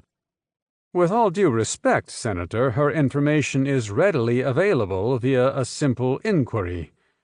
She's doing this to get a better job somewhere? I can't speak to her reasons, Senator. Uh-huh. Well, this committee will review your information in detail, and I don't know about the rest of my colleagues, but I'm going to recommend a full audit of your operations so we can see the material you've held back. Webb pressed his lips together. Fleming took a deep breath. Tattaglia looked up and down the row of committee members. Do any of you have anything to add? Nobody did. This meeting is adjourned, Tattaglia said. When the CIA jet landed at Orly Airport in Paris, Stiletto cleared customs and smiled at the woman who waited for him. He hadn't seen Marlise Delavie in a couple of years, and the sight of her warmed him inside. She was an agent for the Central Directorate of Interior Intelligence, the DGSI. A quick call from CIA HQ to French intelligence had arranged the liaison. The French, after a short briefing on the situation, had agreed to assist. She returned Scott's smile. Her front teeth were a little crooked, and her glasses gave her a nerdy beauty Stiletto liked. She wore her long black hair tied back. Slim, with narrow hips and the biggest pair of brown eyes Stiletto had ever seen on a woman, those eyes lit up with her smile. Long time, Marlise. Didn't I get a hug? He embraced her, and she returned the squeeze. She felt small in his arms. She always had. They had dated off and on when Stiletto was the CIA resident at the U.S. Embassy in Paris, after his wife Maddie died, but now only saw each other when business brought them together, like now. When Scott held the embrace too long, she laughed and shoved him away. They started walking. "We have action in Paris?" she said. Stiletto gave her the rundown from the beginning, and as he spoke, the low mood he had felt on the flight from Austria began to lift. "Who is Gratienne?" she said. "Zolak's accountant," Stiletto said. "The man in charge of the money, but still only a pawn in the organization. My job is to find him and make him talk. If he's moving money now, it means that whatever Zolak has in mind for the ZH4 nerve gas is starting to take shape." "I need to call HQ." Stiletto followed the French agent to her car, and she took him to a hotel where her office kept several rooms in reserve for temporary use. "I figured you'd need some clothes," she said, "so I packed a case." She pointed to the bag on the bed. He told her thank you, opened it, and began sorting the clothes within, everything new and in the right sizes. Marlise picked up the phone and checked in with her chief. She asked for information on Félix Gratienne, the accountant. Stiletto sat at the writing table to check his gun and loaded magazines. When Marlise finished her call, she joined him at the table. "We'll know everything about Gratienne within the hour." Stiletto loaded the last mag. "Been a long couple of days," he said, "though I did spend them in a nice resort in Monte Carlo." "You have all the fun. My office is choking me." She came over and sat on his lap, snaking her arms around his neck. "What shall we do while we wait?" He hooked his right arm around her waist. Her body felt warm through her clothes. "We can talk. When was the last time we had a nice long talk?" She took off her glasses. "Do you really feel like talking?" He didn't. "There is a high-rise Gratienne works in," Marlise said. She and Stiletto walked along the sidewalk across the street from the building in question. They sipped coffee as they walked, anonymous souls blending with the rest of humanity. "Which floor?" 20th. Quits every day at 5 p.m. sharp."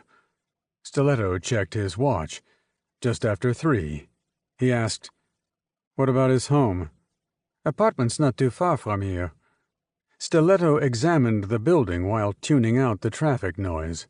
A wide boulevard separated his side of the street from the high-rise. The building was a steel and glass structure similar to every other high-rise in the world. He watched 2 cars turn into the underground parking garage. Another vehicle, a white van, exited the garage and joined the traffic flow. "Want to wait at his apartment?" Marlise said. "No. Find out what kind of car he drives." She took out her phone. Félix Gratienne drove his gold Mercedes out of the underground garage. Marlise, behind the wheel of a DGSI unmarked car, followed the accountant. In the thick boulevard traffic, it was easy to stay close yet avoid detection. 10 minutes into the drive, Gratienne stopped at a flower shop for roses, returned to his car, and resumed the drive.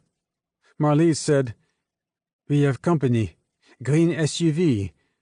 Stiletto glanced back. The SUV tailgated their car, jerked into the left lane, and began to pass. Stiletto watched the passenger load a cut-down FNFAL and lower his window. Stiletto let out a curse, powering down his own window and unbuckling his seatbelt. The SUV closed in on Gratienne's Mercedes. Stiletto scooted out the window to sit on the door frame with the Colt .45 in his right fist. The wind slammed into him, and he squinted as he aimed. The passenger in the SUV aimed his FAL carbine as Scott squeezed the trigger. The .45 slugs punched through the SUV, shattering glass. The SUV swerved, and the gunman pulled back. As the gap between the Mercedes and the SUV grew, Marlise put her foot down and accelerated into it. Stiletto rolled into the back seat, lowered the driver's side window, and took another shot, this time at one of the tires. He missed. Marlise jerked her wheel and bumped Gratien's car. The frightened accountant had sped up, too, but even the Mercedes could not outrun the modified government car. He slowed and tried to make a right turn off the boulevard, but he took the curve too fast. The rear end fishtailed and slammed into a light pole. The SUV continued on. Marlise pulled in front of the Mercedes and, gun in hand, Stiletto raced out. He pulled a shaking and stunned Gratien from his car and coaxed him at gunpoint into the unmarked car. Gratien protested, but Stiletto batted him over the head with the Colt, ending further protest, and shoved him into the back seat. "We're the only chance you have to live," Stiletto told the accountant, who looked at the CIA agent with glassy, semi-conscious eyes. Marlise drove away. "Here they come again," she said. "Lose them!"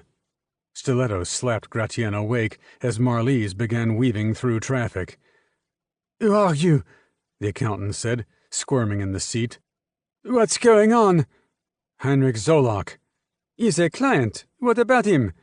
"He's a terrorist, and we want to know where he is." "That's crazy." "As crazy as the guys in the SUV who want to kill you?" "You are the animal doing the shooting."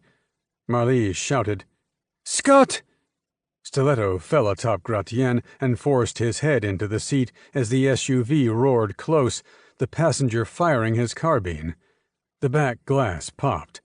Stiletto rose, bashed a hole in the back window, and fired twice in return. Marlise sped through an intersection and caught an auto route on-ramp. She increased speed.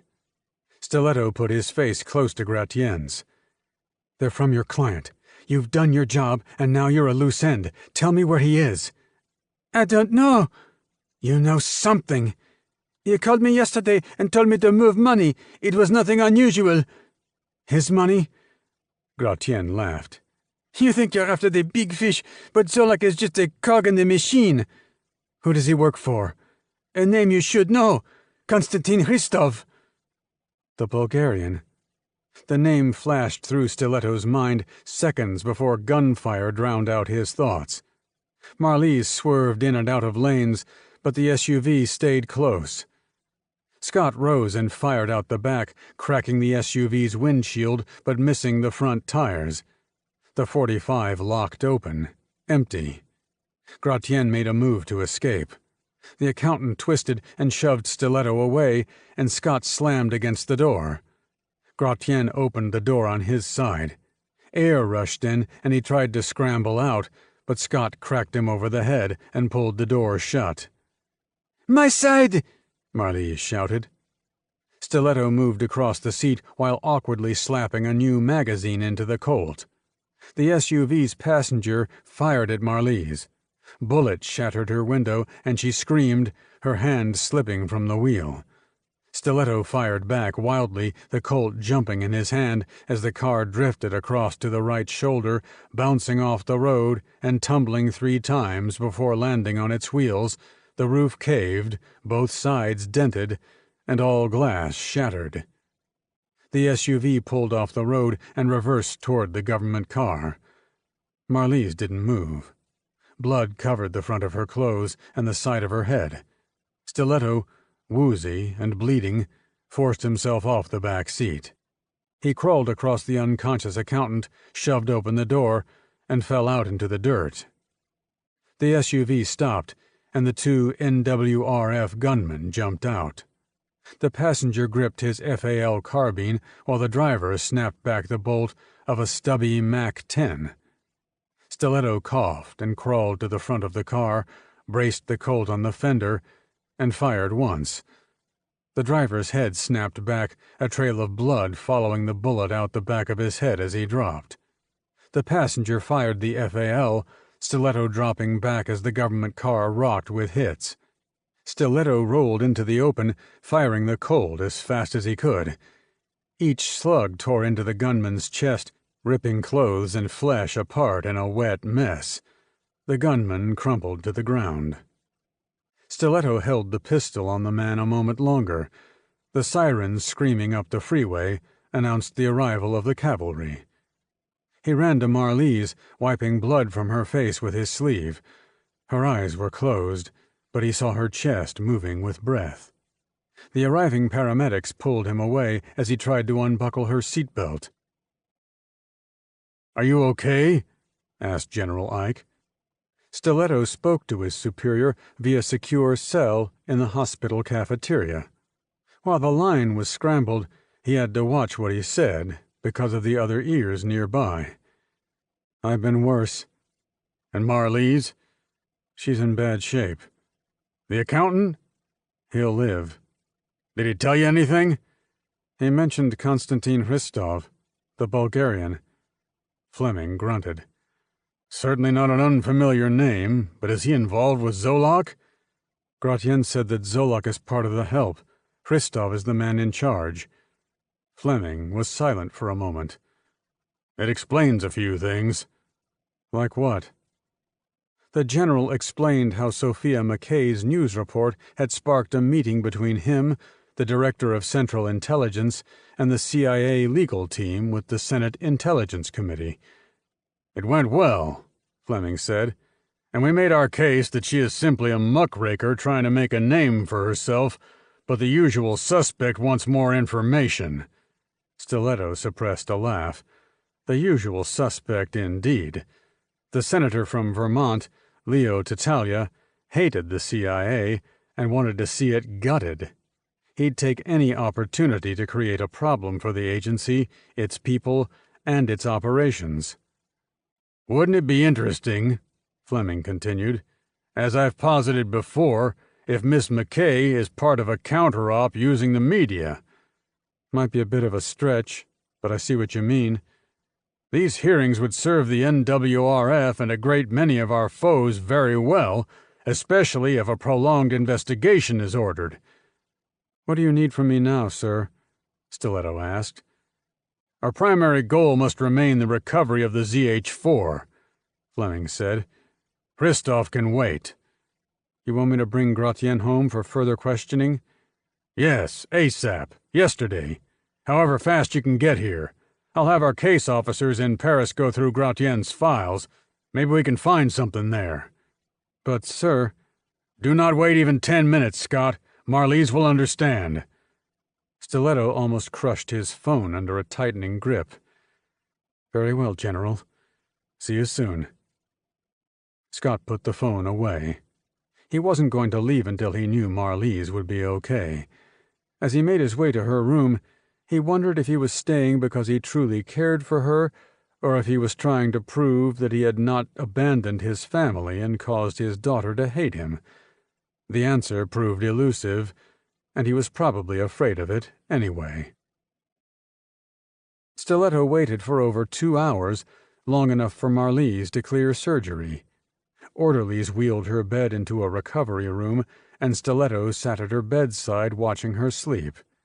She was still under, and he couldn't talk to her, but he held her hand for a while. Her skin was warm. He felt sick knowing he hadn't been fast enough to keep her from getting shot, but she would live to fight another day. And that's what mattered.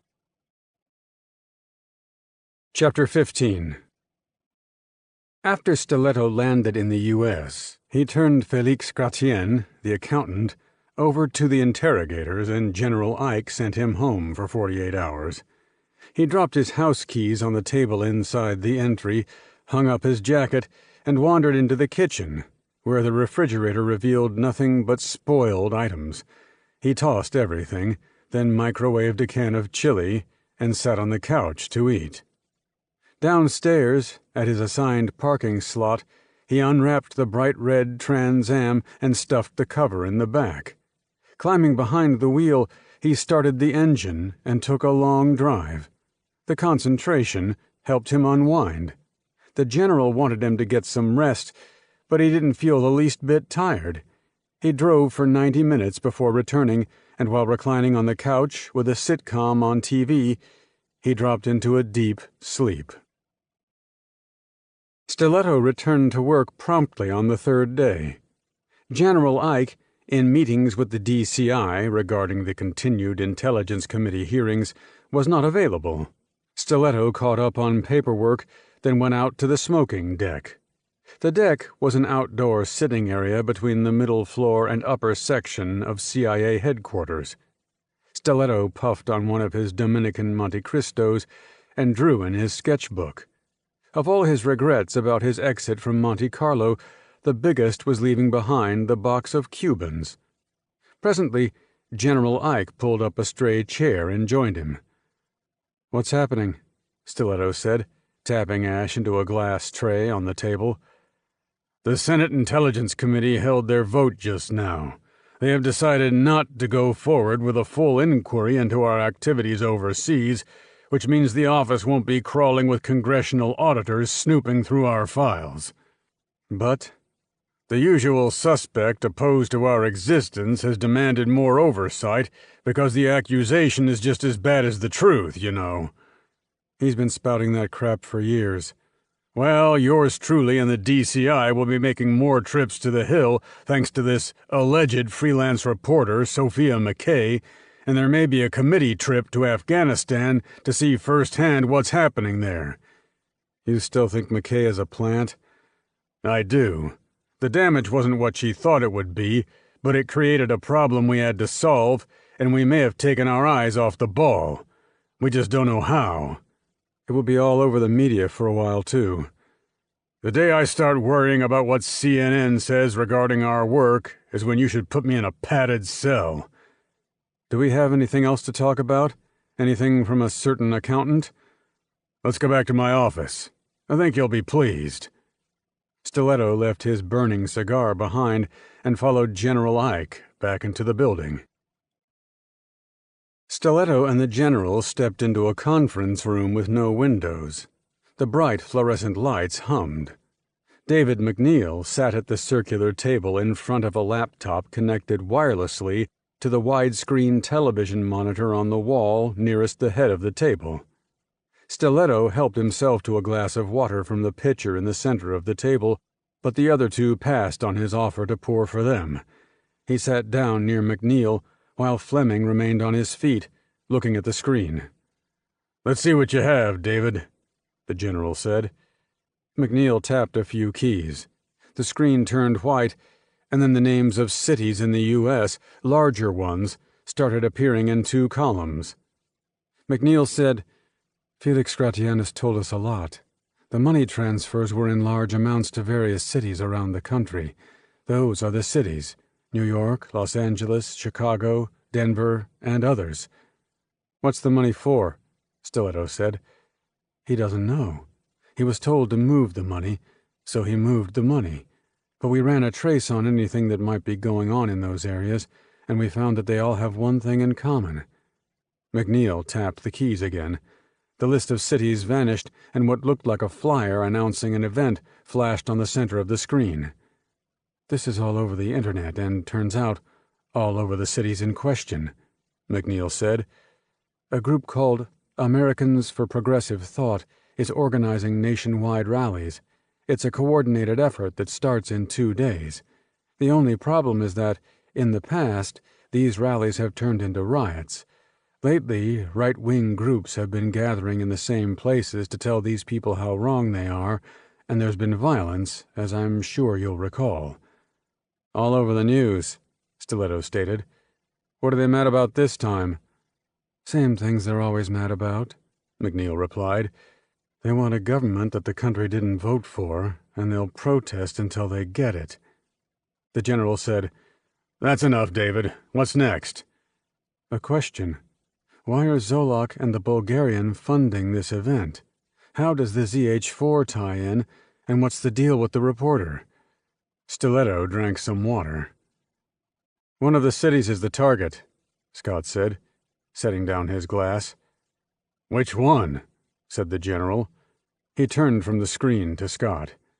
"And what if the rallies are a diversion and the ZH-4 is to be set off somewhere we aren't looking?" Stiletto shrugged. "Your guess is as good as mine."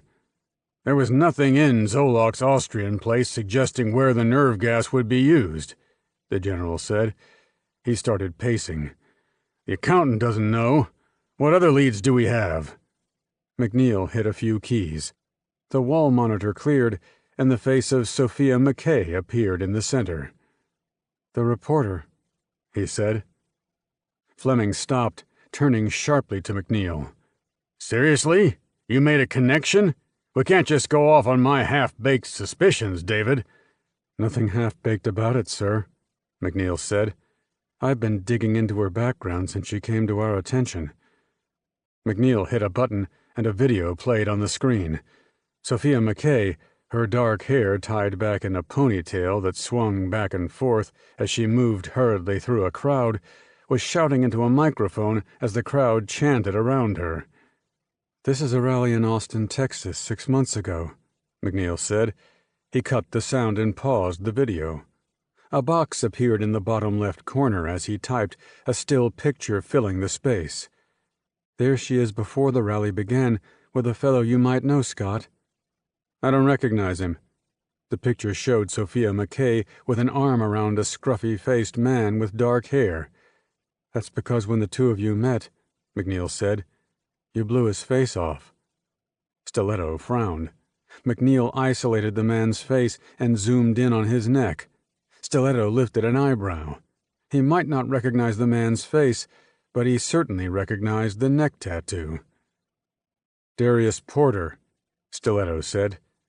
"They seem rather chummy," McNeil remarked. "Could be nothing," the general said. "If she was covering the event, why wouldn't she have crossed his path?" "Multiple times, sir?" McNeil hit a button, and more still pictures filled the screen.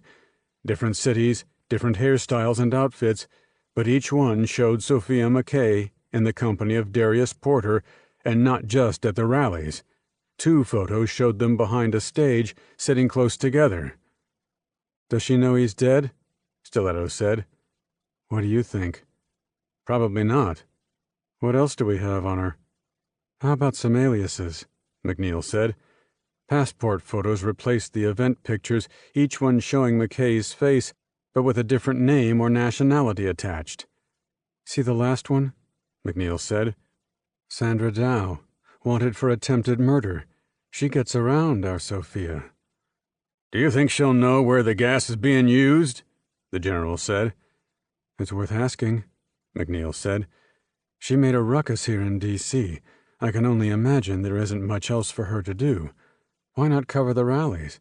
Certainly fits her M.O. "We can't just bring her in," Stiletto said. "Considering the scrutiny we're under, as well as the laws we'd be breaking." "I won't order it, of course," the general said. "But we need some way of getting into her head and finding out what she knows." "What about her family, David?" Stiletto said. McNeil sat back and folded his arms. "She has a sister in Ireland. Parents are dead." Stiletto drank some more water. The general stood facing both men with his hands in his pockets. McNeil looked at the general and at Stiletto, then back. Nobody said a word. They knew what needed to be done, but to speak it out loud would ruin the deniability the decision required.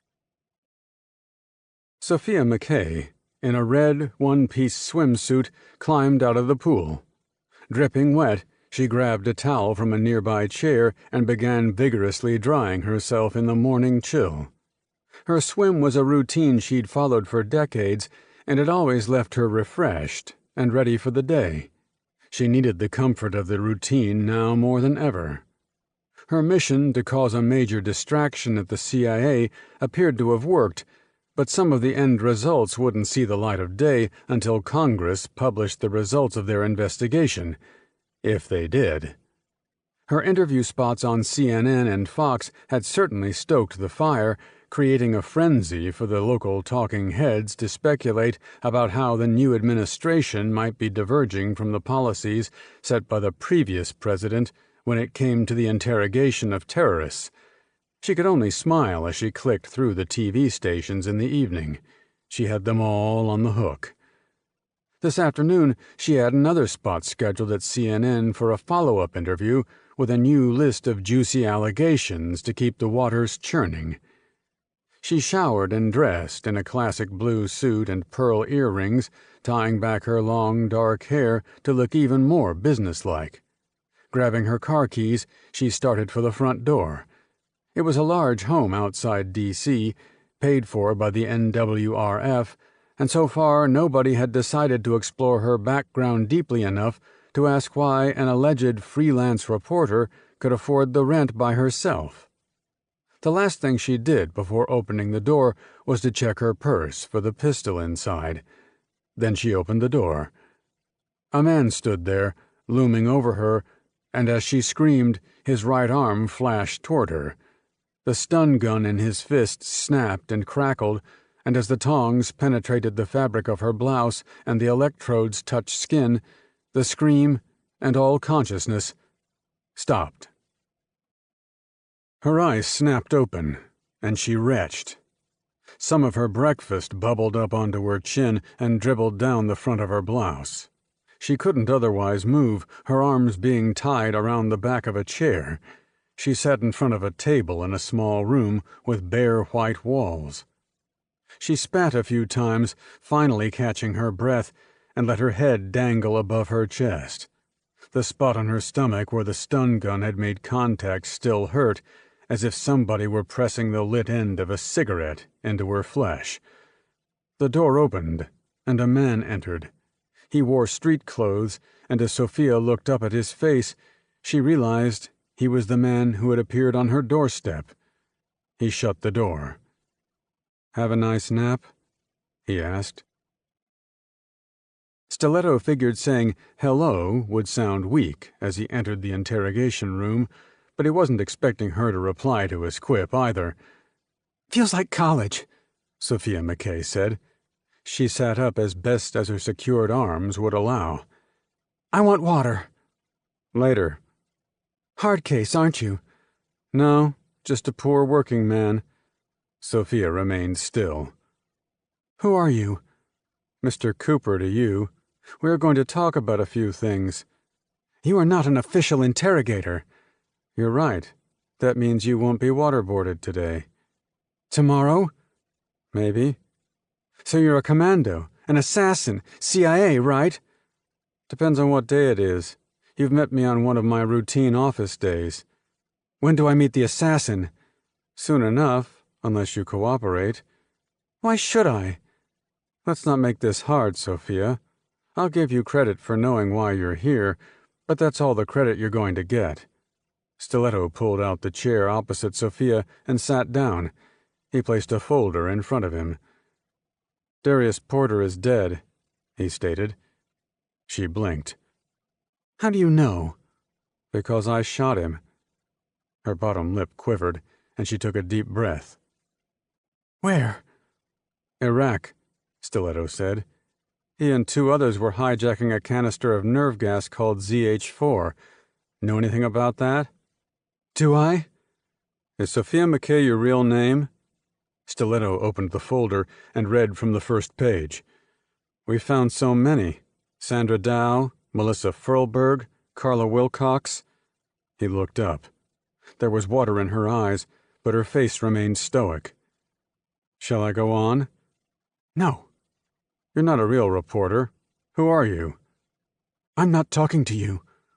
"Maybe I have something else that will persuade you." He flipped a page in the folder, revealing 3 glossy black and white photos which he placed in front of her.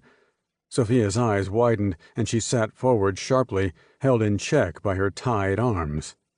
She let out a curse as she struggled, but then began to relax. The photo showed a young woman going about her day, loading groceries into the trunk of her car, watering flowers in the front yard, leaving an elementary school. "Looks familiar, doesn't she?" Stiletto asked. Sophia looked up with hot eyes. "You're going to tell us what we want to know," Stiletto said, "or I'm flying to Ireland to shoot your sister." "Not even you." "Oh, try me." Stiletto sat back with folded arms. "You'll be in a room like this till you die, with a picture of your dead sis on the wall. I'll hang it myself." Sophia didn't try to hide her rage. A red flush crawled up her neck. That's the problem with having a weakness, Sophia. And you don't? I suppose I have one, but I forgot what it was. If only. Sophia examined the pictures some more, then closed her eyes. A tear trickled down her left cheek, pausing at the edge of her chin before dropping onto her blouse. It made no difference to the spit-up already there. All right, she agreed. All right what? I'll tell you. Don't hurt my sister. She isn't part of this. Now we're getting somewhere, Stiletto exclaimed.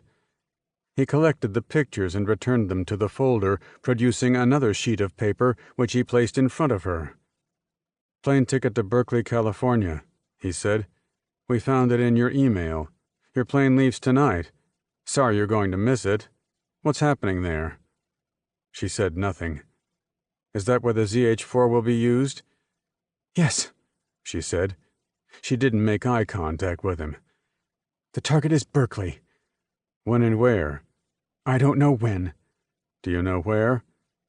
Yes. There's a park, Civic Center Park. There will be a protest there.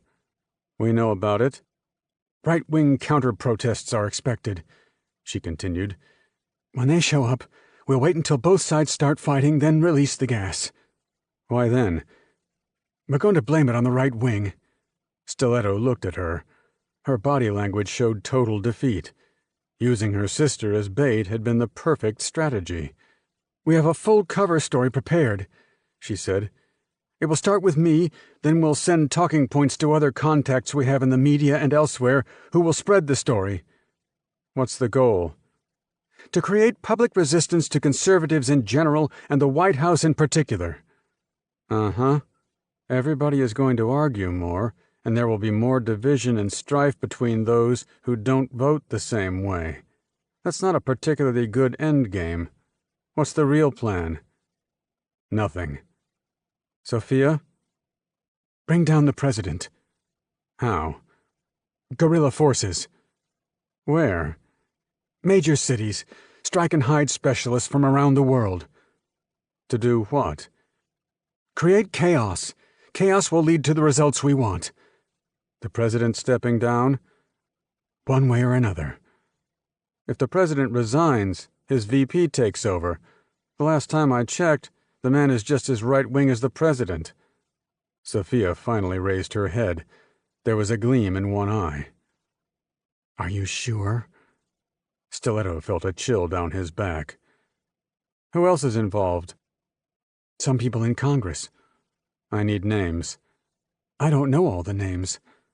Think about your sister. I don't know all the names, she repeated emphatically. Okay. Stiletto selected the pictures of Sophia's sister once again and spread them out on the table. Keep her in mind anyway. He rose from the table. I'm telling you everything, she shouted. Stiletto shut the door behind him. Chapter 16. Why would she know so much? Fleming asked. If she's going to cover the events, Stiletto offered, she has to be aware of the plans. Fleming grunted. They stood in a neighboring room with a tech at a computer station, watching Sophia McKay on a wall-length monitor. She had finally started to cry. She didn't know about Porter? Fleming asked. Probably doesn't have any contact with home base, Scott replied. She has her orders, and she's running on autopilot. They weren't at CIA headquarters, but instead a black site facility in Virginia's Blue Ridge Mountains. The air inside the facility smelled funny. Fresh air was pumped in from vents on the surface, but by the time it reached them, it wasn't entirely fresh anymore. Fleming addressed the technician. The PC monitor showed an almost X-ray outline of Sophia McKay's body. Certain portions of her body were red, others blue. Has she shown any deception? Fleming said. Not at all, sir, the technician said. I would say she's indeed telling the truth. Her brain pattern showed the opposite before she saw the pictures of her sister. What did the pattern show? Deception, the technician said. Or the thought pattern related to it, I should say, he added. In other words, She was working on a lie until she saw the pics. Fleming nodded. To Stiletto, "What do you think?" "I think I should get on a plane to Berkeley." "Not our jurisdiction," the general said. "From this point, we need to hand it over to the FBI. "They could use a consultant, somebody familiar with the case from the opposite end." Fleming didn't reply right away. "My buddy Toby O'Brien works out there," Stiletto said. "Special agent. He and I can work together on this." Fleming finally nodded. "Go back and find out who's in Berkeley. The operatives' names." Stiletto returned to the interrogation room, and Sophia looked up sharply. If her tears embarrassed her, she gave no indication. "Names. The people in Berkeley." "Robert Morey and Kylie Sarto," she said. "Darius was supposed to be there too. They'll have replaced him, most likely." Stiletto left the room again. "What do we do with her, General?" Fleming watched the woman some more. "It's a problem. If she vanishes completely, the media will start asking questions. We can't let her out and tell her to keep up the deception. If her goal is to disrupt our operations, telling this story will indeed do that." "We keep her here?" "Let the media say whatever they want," the general said. "It's never stopped them before. She has more information that we need to get out of her. The accountant, too. Between the two of them, we can wrap up their whole organization." "Do you have a sense of irony about this situation, sir?" Fleming turned to Stiletto with a half grin. "I do indeed." Fleming started for the door, and Stiletto followed. "Let's call the office and get you squared away for Berkeley. Maybe you can take McKay's place on today's outgoing flight." Stiletto didn't hide his smile. During the ride to headquarters in the back of a black sedan, Fleming called McNeil at the office and told him to run a check on the names Robert Morey and Kylie Sarto. When Fleming ended the call, Stiletto, seated next to him, said, "There's something we haven't talked about, General." "I know." "What do we do? Her claim that the vice president is working with the NWRF is pretty outrageous." "But not unrealistic, I'm afraid," the general said. "It's the Bulgarian. He's not only an international criminal, but he's also using his money to influence elections all over the world through bribery, collusion, or blackmail. Who knows which of those got the VP under his control?" "The president will want proof, and maybe harder evidence than McKay can provide." "We'll see what's on her computer and hidden in that expensive home of hers," Fleming replied. "But leave that one to me. I'll tell the director, and he can brief the president at his discretion." Fleming and Stiletto returned to the SAD offices in the bowels of the headquarters building, where McNeil had a workup on both Morey and Sarto. Stiletto, having only seen their faces through a nightscope, and during combat as well, could not positively say they were the pair he had tangled with in Iraq, but he looked forward to facing them in the daylight, before their plan came to fruition. Fleming passed the word to the FBI, who said Stiletto was welcome to consult with their field agents in Berkeley, but time was running out. The rally was less than 24 hours from taking place. They had to work fast. Heinrich Zolak, having joined Morey and Kylie in Berkeley, paced the living room. He had just ended a call with Hristov that had contained nothing but bad news. From the time he had left Monte Carlo to the remaining hours leading up to the main strike, a lot of the carefully structured organization of the New World Revolutionary Front had come unraveled. Félix Gratien, alive and in U.S. custody. His boss, Hristov, a.k.a. the Bulgarian, had phoned with the news, and the leader was not happy. They were losing too much.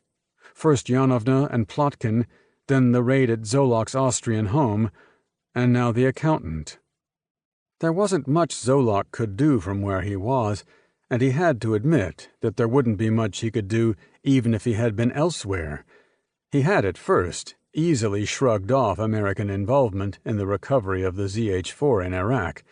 Now, he realized, He should have taken it more seriously and alerted the organization instead of trusting that the rapid forward pace of the plan would render interference moot, because there was no way the Americans could stop them in time.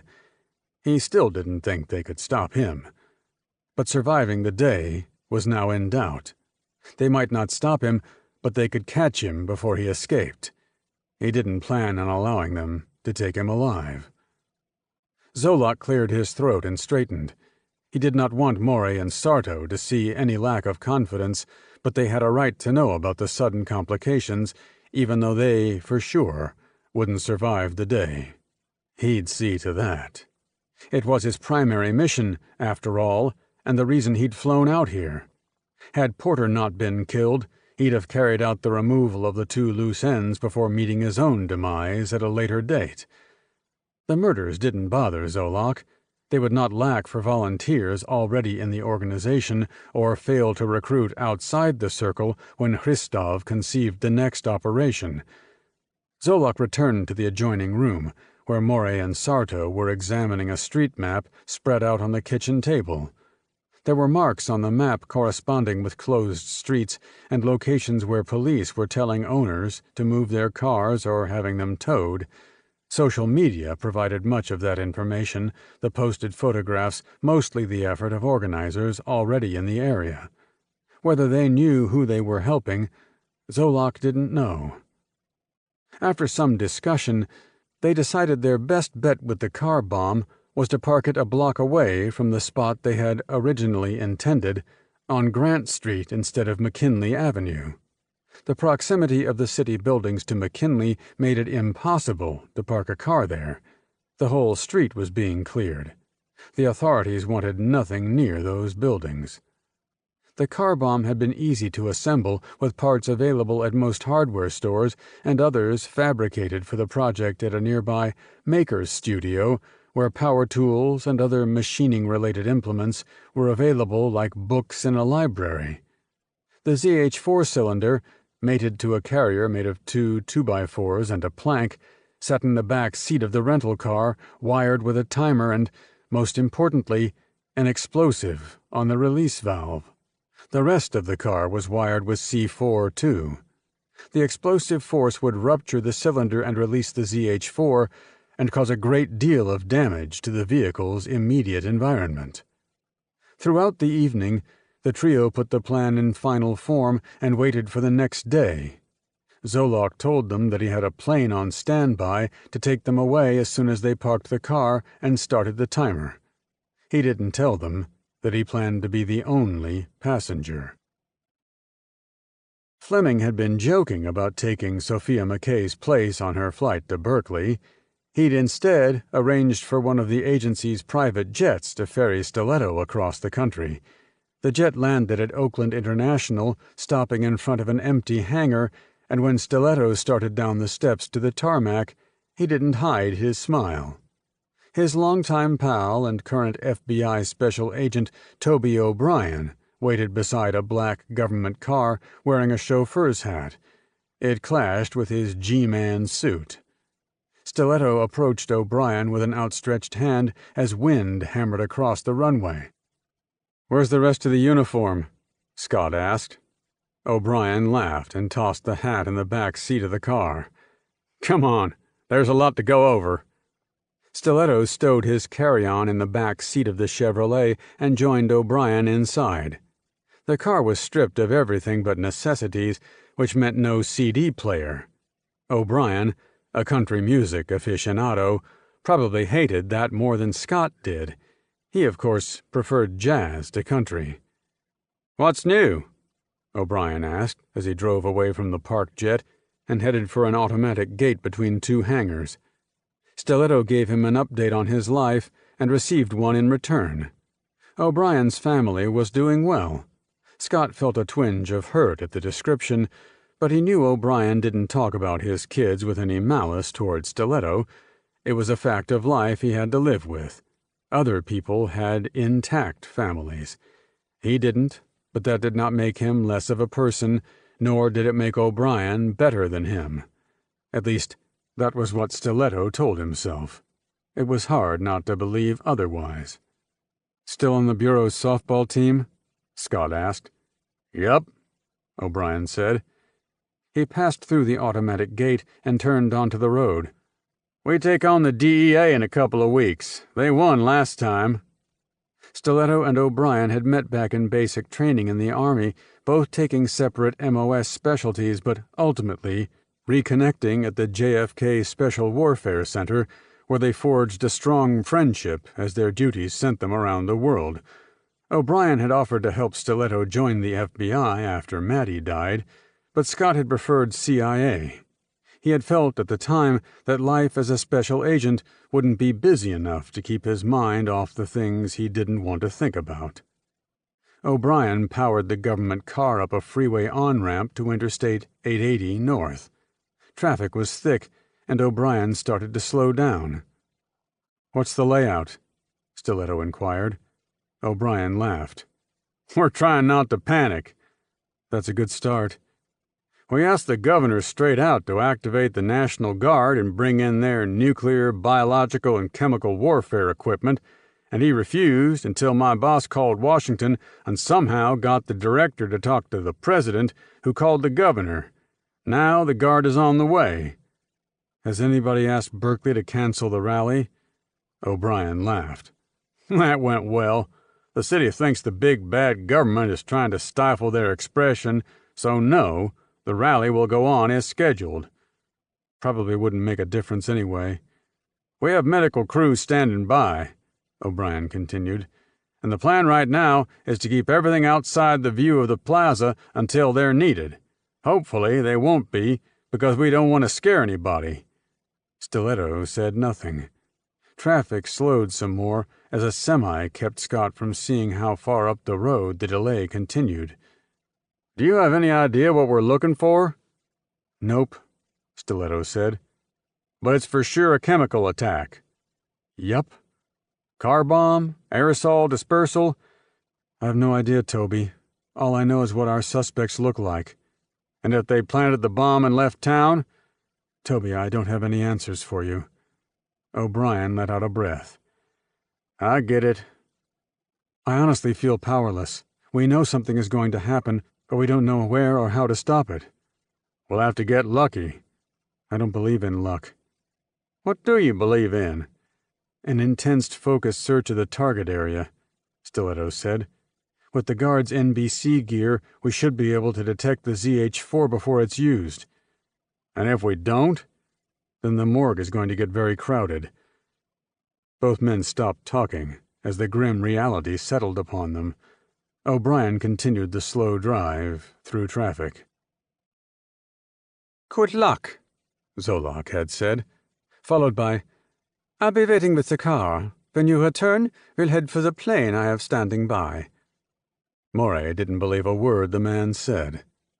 He drove the rental with the wired-to-explode ZH-4 canister in the back seat, a blanket covering the kit. Morey's palms were sweaty, and a nervous knot refused to leave his stomach. With every bump, he thought the bomb might go off. From a technical and engineering standpoint, he knew that was impossible. From an emotional standpoint, he felt it very possible indeed. The heavy traffic downtown made the going very slow, but that was the result of the street closures around Civic Center Park. With the windows down, Morey already heard the beginnings of the rally, somebody on a loudspeaker leading a chant, and the noticeable heavy police presence even away from the park. The police weren't simply riding in cars.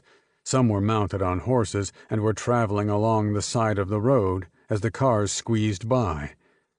Morey checked his rearview mirror. Kylie wasn't directly behind him anymore, but he knew she was back there. Prior to leaving the house, they had shared a guarded chat. Kylie was seemingly concerned about the disappearance of the cat she'd been feeding, the feline having been gone for 2 days now, but Morey assured her that the animal would find its way back. Then they lowered their voices and spoke about what to do upon their return. Both were armed, the Beretta Model 92s once again tucked into shoulder leather, fully loaded. Morey had no intention of dying today. If Zolak planned to leave alone, they had a surprise in store. Presently, Morey turned onto Grant Street and cursed. Residents in the area closed to traffic had moved their cars to this street, and every curb space seemed full. It wasn't until he reached the end that he found a spot to put the rental. Executing one of the most tedious and careful parallel parking maneuvers he had ever attempted, he put the rental squarely between an ancient VW Bug and a Honda that had seen better days. A car pulled up directly beside him. Kylie. She smiled. Morey turned off the rental and reached into the back seat, flipping the blanket up enough to reach the timer. It had been pre-set for 2 hours. He pressed a button, and the countdown began. He recovered the bomb, stepped out of the rental, and climbed into the passenger seat of Kylie's car. She drove off. He let out a deep breath. "Bet you're glad to be out of that car," Kylie said. "You better believe it." Kylie turned at the next corner and merged into the heavy traffic once again. Now, to deal with Zolok. Zolok, alone in the house, paced the floor with his cell phone to his ear. The Bulgarian was on the line. Again. And the news kept getting worse. "Sophia McKay has disappeared," the leader told him. "How?" "We're not sure. She missed a CNN interview, and I sent word to one of our operatives in the area to check on her. He found the door to her house unlocked, and Sophia gone." "Any sign of a struggle? Something to suggest she'd been taken?" "All appeared normal, except for the purse and car keys she left behind." "She didn't go willingly, then?" "I don't think so," Christoph replied. "Have Morey and Sarto departed with the bomb?" "Yes." Zolok checked his watch. "They should have placed it by now." "I do not think the McKay problem will affect the plan." "Certainly not," Zolok said. "Even if she tells them everything, they won't be able to stop us in time." "My instructions have not changed, but I have sent word to the team leaders to be extra vigilant. Once they get started, the plan should follow its natural course." "Absolutely," Zolok agreed. At least he hoped so. He dared not voice the opinion, however. He added, "And if we start the guerrilla campaign a little sooner, it may help some of the teams accomplish their goals and escape before the authorities can catch up." "I've already advised them to relocate, but you have a point. I will add the order." "I have to go," Zolok said. "Have they returned?" "Yes." Christoph hung up without saying goodbye. Zolok jammed the phone in a back pocket and pulled a silenced pistol from a holster on his belt. He gave the suppressor a reassuring twist before taking a seat on the couch. Kylie shut off the car. Morey stepped out first, giving Kylie a curt nod, and headed for the front door with his keys in his left hand. Kylie left the car and hopped smoothly over the side gate to go around to the back door. Morey jiggled the keys as he approached the porch, let them fall, and bent down to pick them up. A quick motion off to the right, and he looked over in time to see the rear end of Kylie's cat sliding under the porch, its tail swaying briefly until it, too, disappeared from sight. Morey smiled. At least it was safe. He wasn't a big animal lover, but Kylie's attachment to the cat was enough to make him tolerate the attention she provided. Morey rose, slipped the key into the lock, and turned. He drew the Beretta 92 autoloader from under his arm and held it close to his leg. The front room was clear. He heard the television, the volume low. Morey shut the door and proceeded into the living room. Zolok was on the couch. "Mission accomplished," Morey announced from the archway between the rooms. Zolok looked at him and frowned. "Where's Kylie?" "She isn't here?" Zolok rose, not bothering to hide his weapon as he began to bring it up. "We've had enough trouble, Morey." "Look behind you." Zolok blinked, hesitating, then turned his head. Kylie stood in the other archway between the living room and kitchen, covering Zolok with the snout of her Beretta. She did not blink, and the pistol did not waver in her two-handed grip. Morey raised his gun, and Zolok turned sharply to him. "Put it down, Heinrich." Zolok's gun clattered to the floor. "Was the plan to shoot us and go? Let the Americans find us?" Zolok replied, "Something like that." "Is there really a plane waiting for us?" "It's waiting for me." "Not anymore." Morey fired twice, and Kiley fired 3 times. The rapid snaps echoed loudly in the confined space, but each bullet hit where it was aimed, Zolok's torso exploding in bursts of red that splattered the floor and the couch. Zolok hit the floor hard and didn't move again, the pool of red below him growing as his life left him. Kiley went to the body, and a quick frisk revealed Zolok's cell. Morey held out a hand to her. "Come on!" She ran to him, and they hustled out of the house, back into the car, and away. Morey drove with his hands tight on the wheel. "His last call was to Hristov," Kiley reported as she examined Zolok's phone. "Do we call now?" "Let's get to the jet first," Morey said, driving down eastbound 80 with the ocean off to their right and the sweeping span of the Bay Bridge growing in the distance. "Once we get on the jet, we can call, and he'll tell us where to go." "What if he—" "He might," Morey agreed. "But if we don't try to get back in the fold, we'll be marked for life, however long or short that may be." Kiley sucked in a deep breath. She looked at the passing scenery. "I don't like the idea of life on their own," she told him. "Get used to it. One way or another, we'll be on the run, either from our people or the U.S. government." Kiley said nothing more. Chapter 17. Patrolman Peter Brick stayed close to the 2 National Guardsmen as they started walking along Grant Street carrying their NBC detection device. Brick was a 25-year veteran of the Berkeley police force, and it showed on his face. He had a line or wrinkle for every year, every bust, every grim discovery of a body in an alley. The worst part about being a Berkeley cop was the city administration and the sycophants in police management.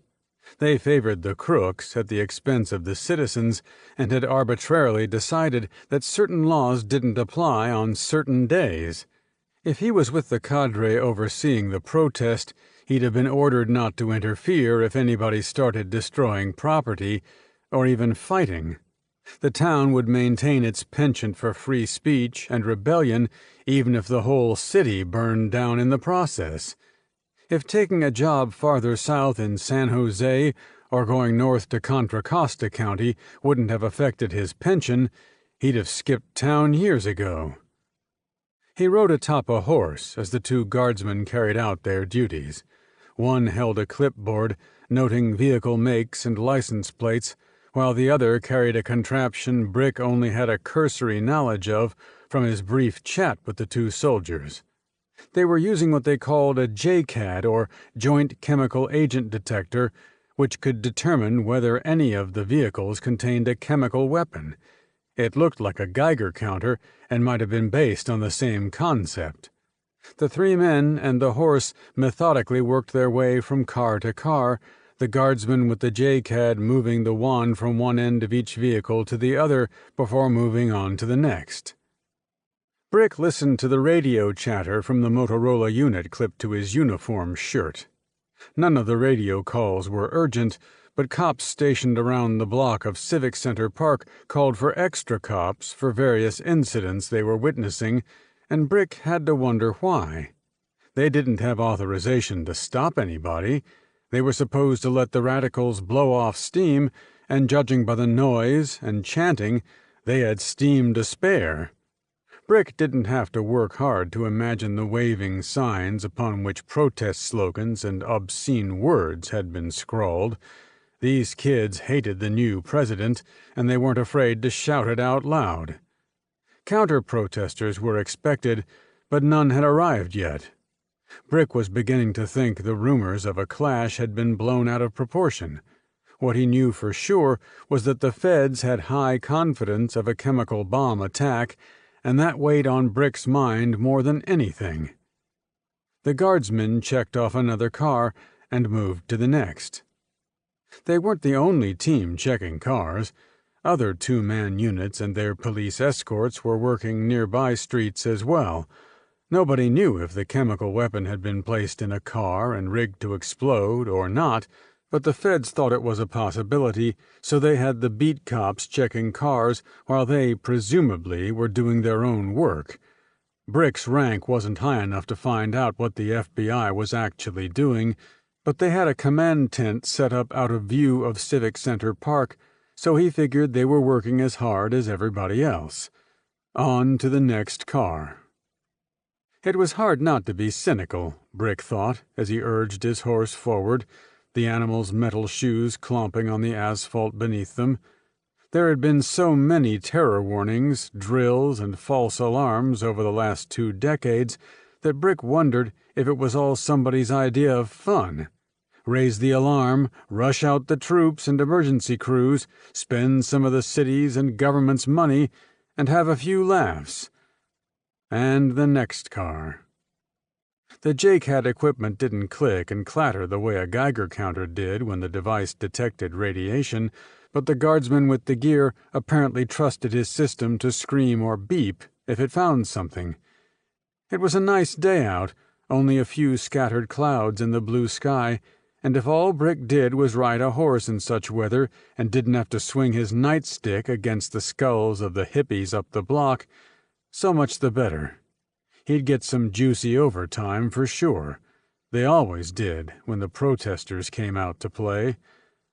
The guardsman approached another car, this one a gray Nissan sedan parked a little askew. They started at the front bumper. The guardsman with the JCAT slowly moved the wand from the front to the fender along the side. Brick spurred his horse closer because of what he saw in the back seat. There had been plenty of miscellaneous crap in other cars, but the blanket in the Nissan was different. Nothing indicated what was under the blanket, but the object looked long and cylindrical.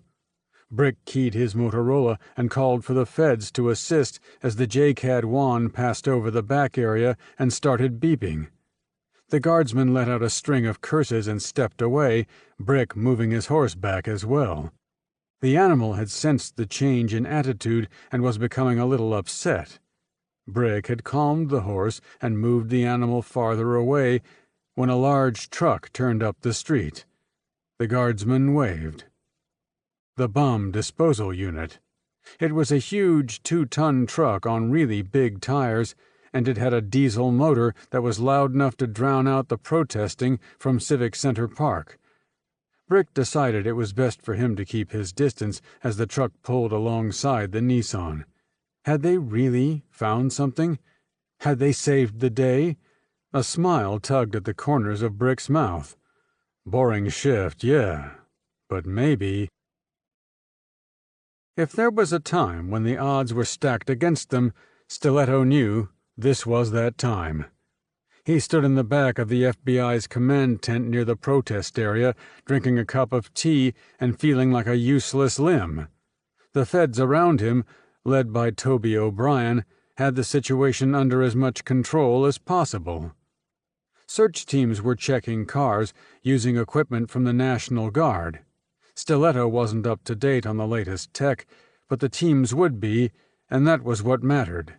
The men using the gear knew how it worked. Medical personnel were standing by. During the briefing earlier in the morning, the medical crews had shown the feds their containment area where they hoped to corral as many people as possible should an incident take place. They had an antidote for the ZH4, it turned out, but not enough for everybody. Stiletto, O'Brien, and the feds had all had doses of antidote injected into their bloodstreams, but it was no guarantee.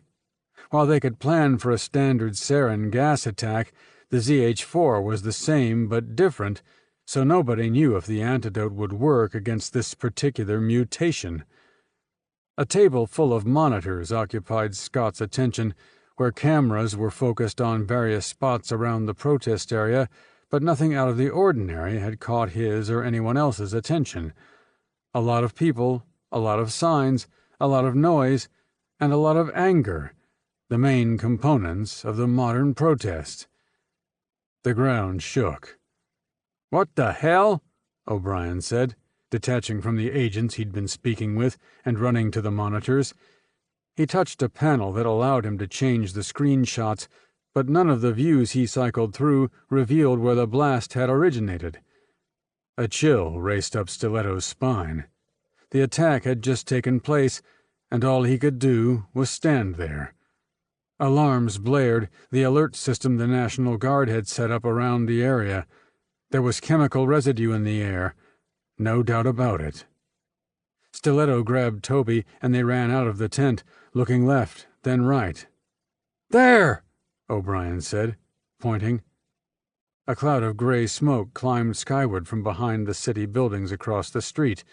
The wind was blowing the cloud their way. There would be casualties. If Sophia McKay had been telling the truth, the chemical attack would signal the guerrilla forces within the U.S. to begin their attacks too. They were going to have their hands full. Chaos reigned. Federal agents, cops, and National Guard troops immediately pulled on gas masks and headed for the crowd of protesters. Loudspeaker announcements told of the chemical weapon attack and that everybody exposed had to proceed to medical containment areas. The crowd panicked, turning from a mass of individuals clustered in one area to a mass of frightened rats running every which way.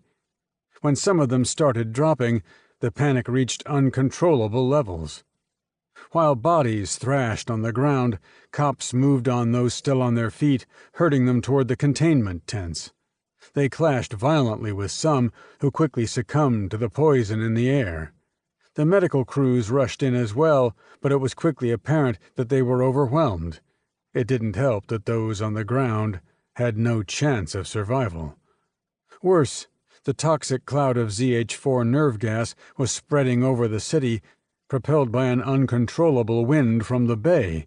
People not even near the epicenter would fall victim to something they didn't understand and couldn't combat.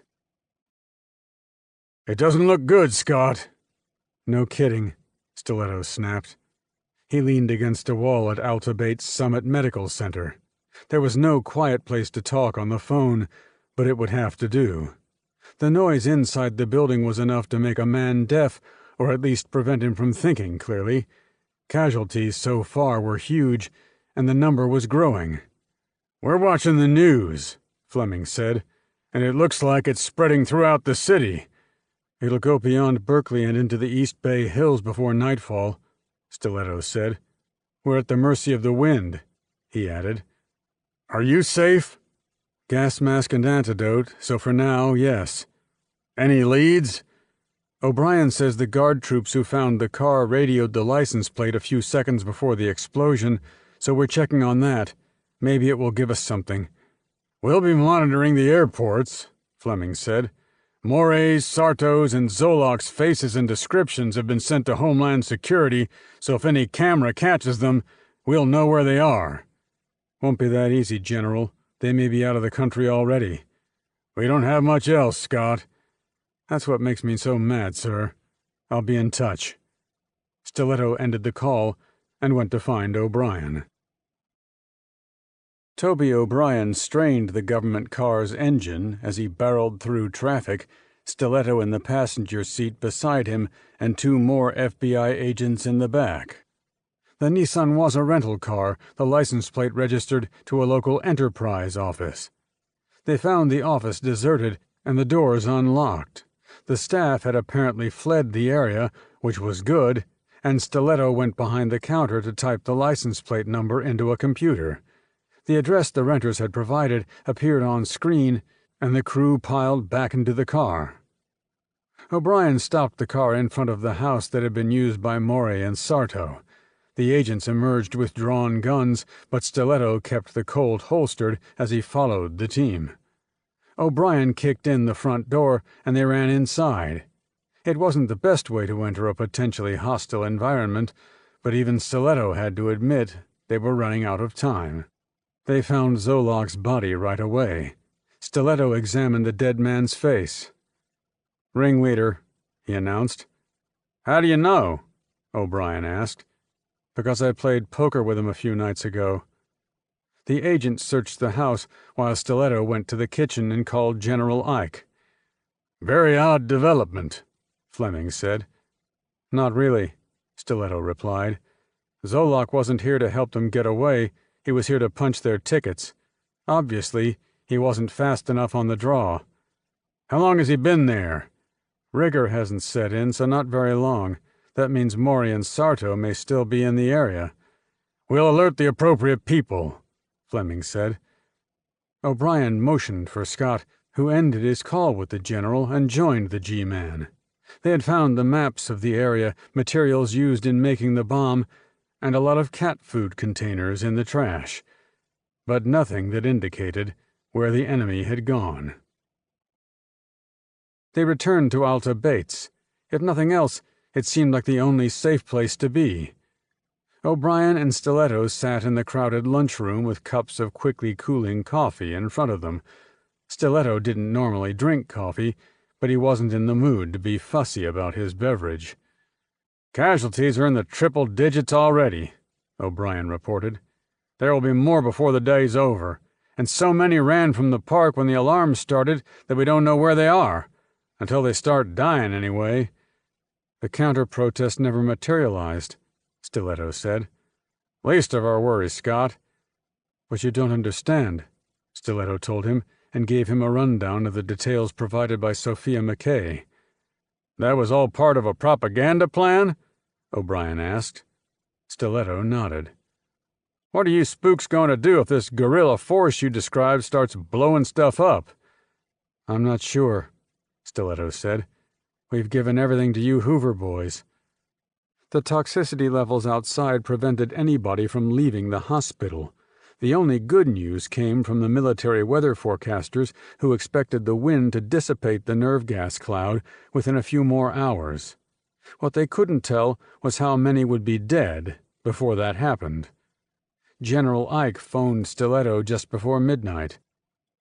"A private jet took off from Oakland a half hour before the explosion," the general said. "We've tracked the phone's identification number to a non-profit group run by Konstantin Hristov, so we finally have evidence of his involvement." "That's not doing us much good at the moment, sir." "We found the plane on radar and are tracking it to see where it lands. Best we can do." "I'm stuck at the hospital right now, so consider me out of action for the time being." "I have a feeling," Fleming said, "that you'll be around for the finale one way or another." Stiletto told him he wasn't sure it mattered. Chapter 18. Stiletto flew home with rage boiling in his belly. He wanted blood. A lot of it. There would be no mercy when he finally caught up with the enemy. As he sat in the CIA plane, having left the situation in Berkeley in the hands of O'Brien and the FBI, he tried to draw in his sketchbook, but found his mind too preoccupied. What had he missed? Could there have been something in Monte Carlo that pointed to Mori and Sarto, and he had missed the clue? Or had the MWRF's operational security been so tight that nothing of value had existed in Monte Carlo? Killing Zolak wouldn't have been enough. Mori and Sarto were well on their way to carrying out the mission. Felix Gratien, the accountant, and Sophia McKay, the fake reporter, had only known so much, but would they be any better off had McKay slipped through their grasp? It wasn't the successful missions Stiletto remembered, but he sure remembered all the failures. Every now and then, one could turn failure into success. Perhaps this time would fall into that category, and Stiletto could come home satisfied with the effort. One way or another, the NWRF was going to pay for what they had done, and according to Stiletto's personal law. No mercy, no prisoners, only scorched earth. The dark circles under General Fleming's eyes told Stiletto more than he needed to know. "Nobody's been sleeping," Fleming reported. "Neither have I," Scott replied. The agency jet had deposited him at the secure airfield where he'd hopped into a black sedan and sped to headquarters. He hadn't been out of his clothes in 24 hours, and he felt grimy all over. He needed a shower and a rest. But later. "Did we track the jet?" Scott asked. He sat in front of the general's desk. A half-glass of water off to Fleming's left showed he'd had his complement of aspirin for the day. Fleming rotated his PC monitor so Stiletto could view the screen. A couple of key taps displayed a series of pictures in 4 rows. "The jet touched down in Germany for fuel," Fleming said, "but we didn't have the crew or passengers detained. Their final destination is what we wanted, and I think we found it." Fleming clicked on one of the pictures. It filled the screen. A Bombardier Global 8000 jet sat in the center of an airstrip. Open land surrounded the plane, with heavy forest forming a border around the strip. "Private landing area in the Swiss Alps," he said. "Our satellites recorded 2 people getting into a jeep, but we lost them in the mountains. We did, however, find this." Fleming exited out of the first picture and clicked on another. A home in the mountains, built on a flat section of land, mountains rising behind it, with a sheer cliff close to the front. "They were nice enough to leave the jeep in the driveway," Fleming said. He zoomed in on the jeep.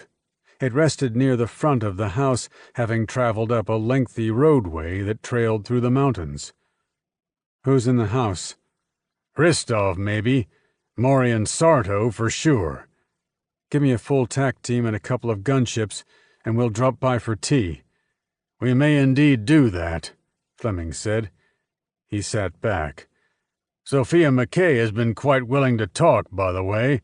The FBI has managed to round up most of the guerrilla teams, and they haven't even started yet." "I suppose that's good news." "Certainly. No more NWRF violence, at least for now. We have our hands full with Berkeley. They're going to be cleaning up there for a long time." "Final death toll?" "Let's not dwell on that, Scott. They got us. They got us good. The only thing we can do now is make sure they don't get us again, and breaking the back of the guerrilla force was a good start." "And now we go for the big fish." "Maybe." "What?" "We have to run this up the flagpole. Ristov is not unknown." "He's a criminal." "We know that, but we can't prove it. To the rest of the world, he's a reclusive philanthropist." "He's a mass murderer," Stiletto said. "He thinks he's leading a world revolution. Zolak said so himself. He wants every free man and woman living under a boot at his mercy." "His third world food programs have made him a hero in some places," Fleming said. "What are you telling me, General?" "We need to be ready for a no, and then we need to be ready for what we're going to do anyway." "How long?" "Go home and get some rest," Fleming told him. "I'll call you." Stiletto rose from his chair. "Sometimes this job sucks, sir." He started for the door. "It's the spy business, Scott," Fleming said. Stiletto didn't stop to respond.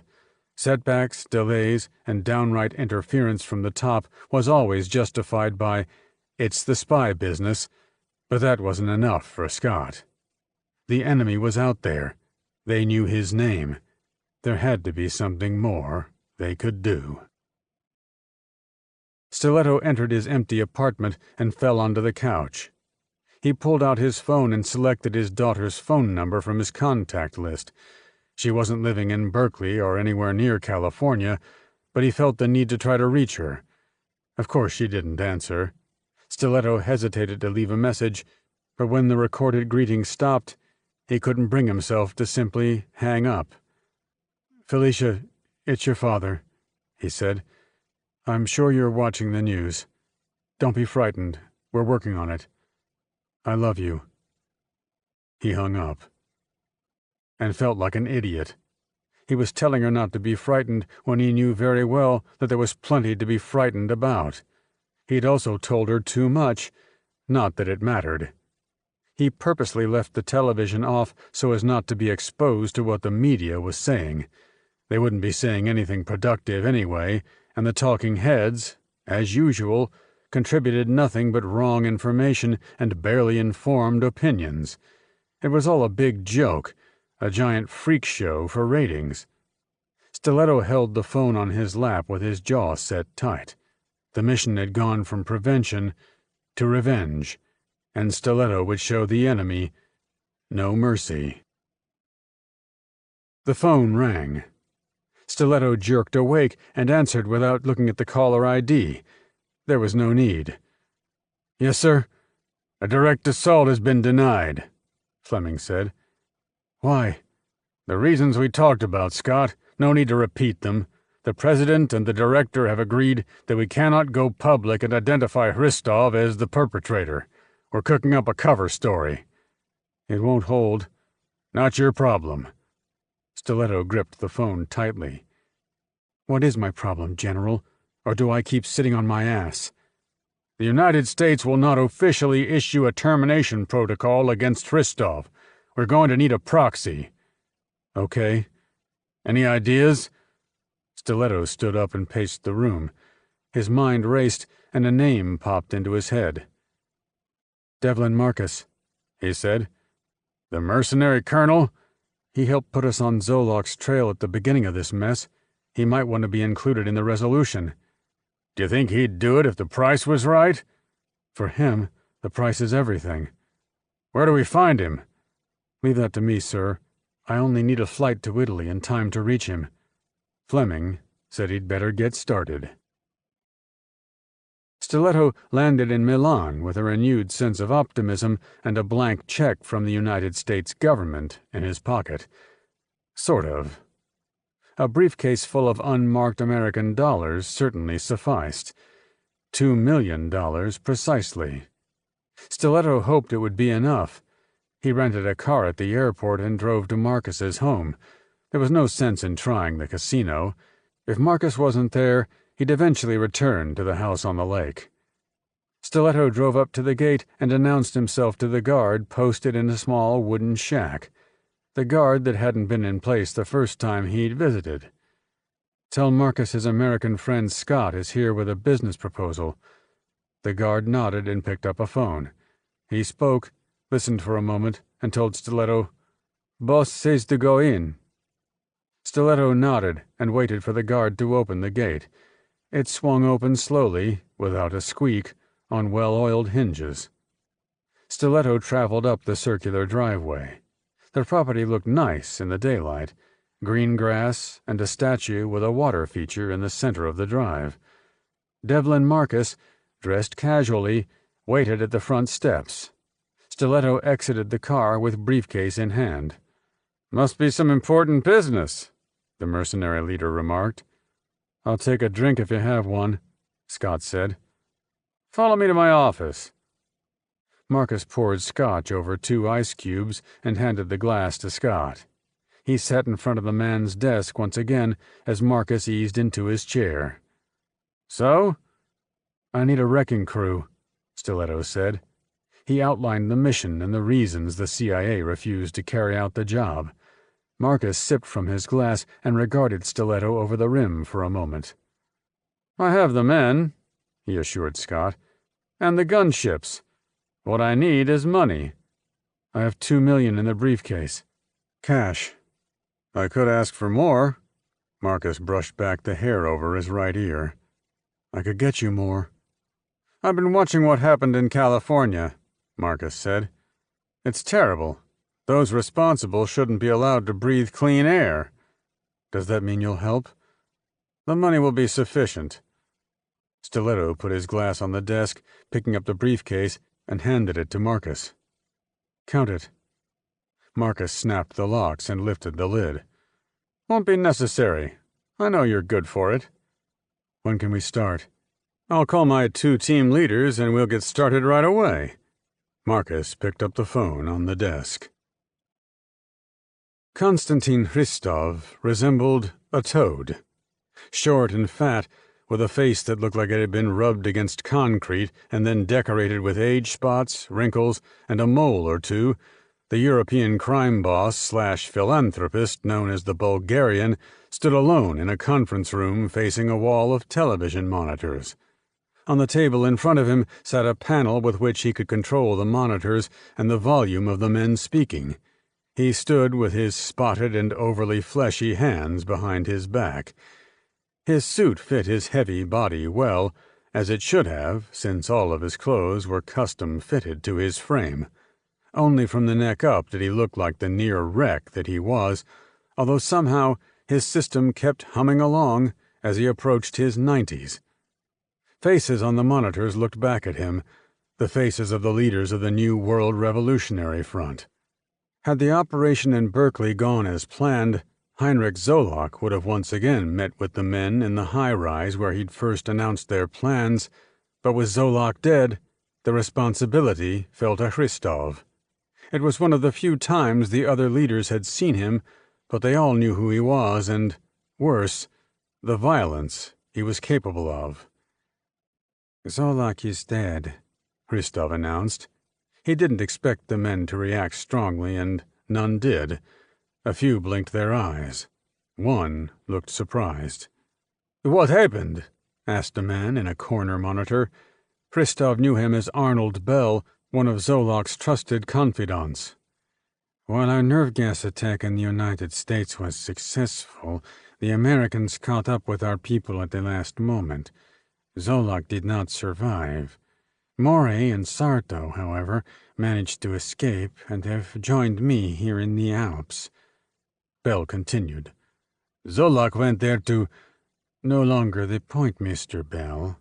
With the loss of McKay and Gratienne, knowing how close the Americans came to stopping us in California, and how our second-phase guerrilla attacks have been thwarted, we must now consider ourselves fully exposed.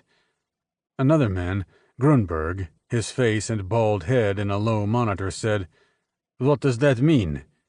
We must go into hiding. They will be looking for us. Silence answered the statement. There was always the danger of this happening, Christov said, and I am sure we have all planned for a rainy day, have we not? Grunts and nods in reply. So please take measures to make sure you are not caught in the net, Christov requested. He paused, straightened a little, and continued. Now, better news. Despite our troubles, the nerve gas attack was a complete success. Today we are reading of a death toll that has stabilized in the low thousands. If the attack did not lead to the disruption we had hoped to create, Arnold Bell asked, how can the mission be considered a success? Revolution takes time, Christov replied calmly.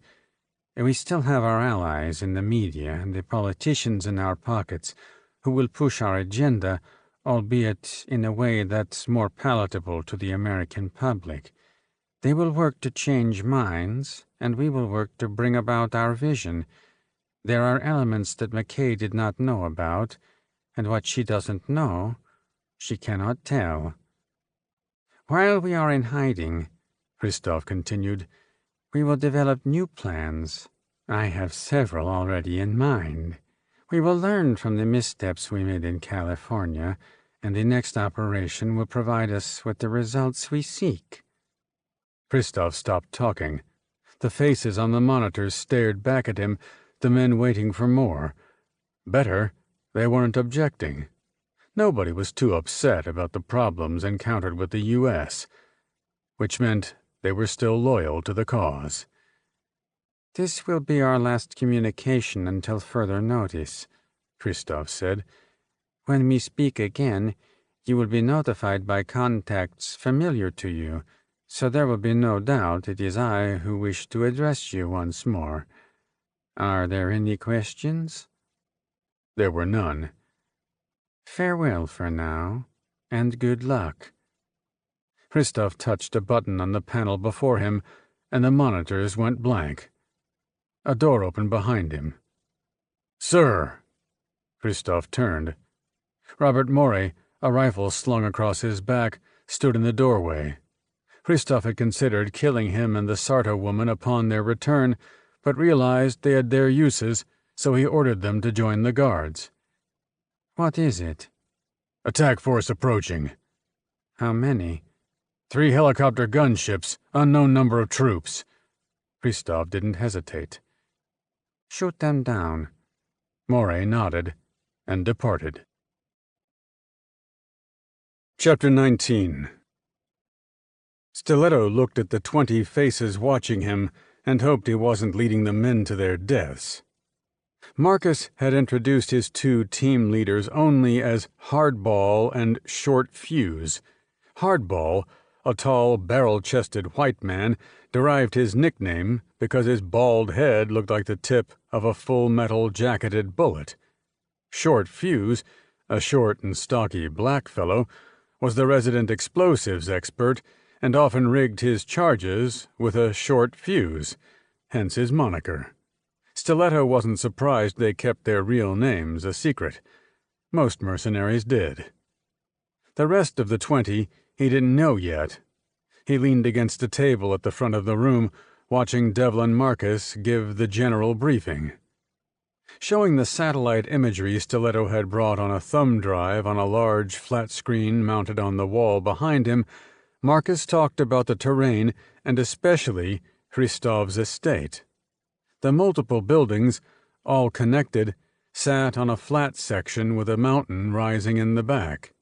They identified an area not 20 yards from the buildings where 3 helicopters sat. A winding road led through the mountains to the area in front of the estate, and the pictures showed armed troopers milling about. Marcus gave them the bad news. They had no idea how much resistance they would face. They had no idea if the target, Christoph, had any secret escape routes. They had no idea of the security, if there were any mines or tripwires rigged on the approach. The mercenaries didn't seem to care. It was another day at the office for them. Each man understood the final instructions, though. Go in and kill everybody. No prisoners. Collect any and all intelligence information, but leaving nobody alive was the primary goal. The crew exited to pack and check equipment. Marcus said they'd depart in an hour. Stiletto couldn't shake the feeling that this was a suicide mission. Stiletto felt right at home in the Huey helicopter gunship. He rode in the lead helicopter's cabin with Short Fuse, Hardball, and 3 other mercs. The rest of the space contained extra gear for the mission, while the remaining mercenaries flew in the other 2 choppers behind theirs. The helicopters were outfitted with the usual Huey gunship armaments, including a side-mounted M60 machine gun. A pair of rocket pods extended from either side, along with twin rotating M134 miniguns. The choppers would provide needed air support once the main force struck the estate. Marcus rode up front in the co-pilot seat and radioed back that they were getting close to the landing zone. Stiletto and the rest of the crew acknowledged over their communication headsets and began prepping for the exit. The doors on either side of the fuselage were shut, but that did not block out the loud hammering of the rotor blades above the cabin. Stiletto, seated nearest the left door, looked out the window at one of the other choppers. They would be preparing to touch down as well, and the mission would be in full go mode. Nothing to stop them now. No last-minute abort orders from up top that were so common in these missions. When the first chopper exploded, Stiletto didn't quite believe what he saw. The fireball was obvious enough, the spread of debris and bodies undeniable, as gravity took over, but then Devlin Marcus was shouting about incoming missiles. The pilot executed a sweeping evasive maneuver that crushed Stiletto and the other mercenaries together, straining them against the seat straps, the turbine engines whining. The chopper shuddered violently. "We've been hit by debris!" Marcus shouted over the radio. "Other 2 choppers destroyed, and we're going down!" Smoke drifted into the cabin. When the chopper straightened out, Stiletto lunged for the door release bar and pulled up, and the door slid open. Fresh air rushed in, blowing out the smoke, and also showing the ground spinning below them as the chopper circled to find a flat landing space. Nothing but rocky ground below. "Going in hot!" Marcus shouted. Everybody grabbed for any available handhold as the ground rushed toward them at an accelerated rate. The landing skids hit hard. "Out, out, out!" Stiletto pulled the seat straps free and fell sideways out of the chopper, which sat at an odd angle against a hill, having skidded along the slope until mercifully stopping against a cluster of boulders. Smoke choked the cabin, the underside of the bird ripped by flying chunks from the other two choppers. Short Fuse piled out, followed by Hardball and the other three mercenaries, and they began unloading the spare equipment. The pilot's door was jammed by a boulder, so Marcus, on the opposite side, exited first, then turned to help the pilot get free. Soon the pilot had a rifle and fighting gear in hand. Marcus checked everybody for injuries. There were cuts, bruises, and assorted contusions, but nobody was bleeding. They rallied near a tall tree, grateful for its shade. Stiletto and another merc took up security positions, scanning the terrain around them. There were some dry parts among grassy parts, the terrain rolling up and down and flat in sections. The ominous jagged peaks surrounding them were a majestic sight, but now was not the time to revel in God's glory. The enemy would be coming to finish off survivors. Marcus performed a head count. 7, he said, cursing and looking back for any signs of the other two choppers. Smoke crawled skyward in the distance. "They're gone, Dev," Stiletto told him. Marcus cursed again. "They'll pay for this." "If we don't start moving, we'll be sitting ducks," Stiletto said. Marcus pulled out a map and spread the paper on the ground. He noted their current position and the location of Hristov's estate. "Gonna be a long march," he said. "Squad, on me. Combat formation. Be ready for anything." Stiletto and the mercenaries moved out in a V formation. He wondered what was coming next. If the enemy already knew they were here, how much harder would it be to reach the target? There was nothing to do but put one foot in front of the other, so that was what Stiletto did. The next challenge would arrive soon enough. Moray, leaning out the side of his own helicopter, hands on the twin handles of the door-mounted machine gun, fired a burst into the wreckage of one of the downed choppers. There were a few scattered bodies, most of which didn't move, but one or two of which looked like they were trying to crawl. Moray fixed that with a couple of strafing runs. In the cabin behind him were 4 Hristov's soldiers ready for action, and Kylie. She watched over Moray's shoulder. If they found any survivors on the run, the chopper would land and the troops would engage and hopefully solve the problem. As for the bodies and the wreckage, neither Moray nor Hristov saw any cause for concern. They were out in the middle of nowhere. Plenty of time to get rid of the corpses and make it look like nothing had ever happened.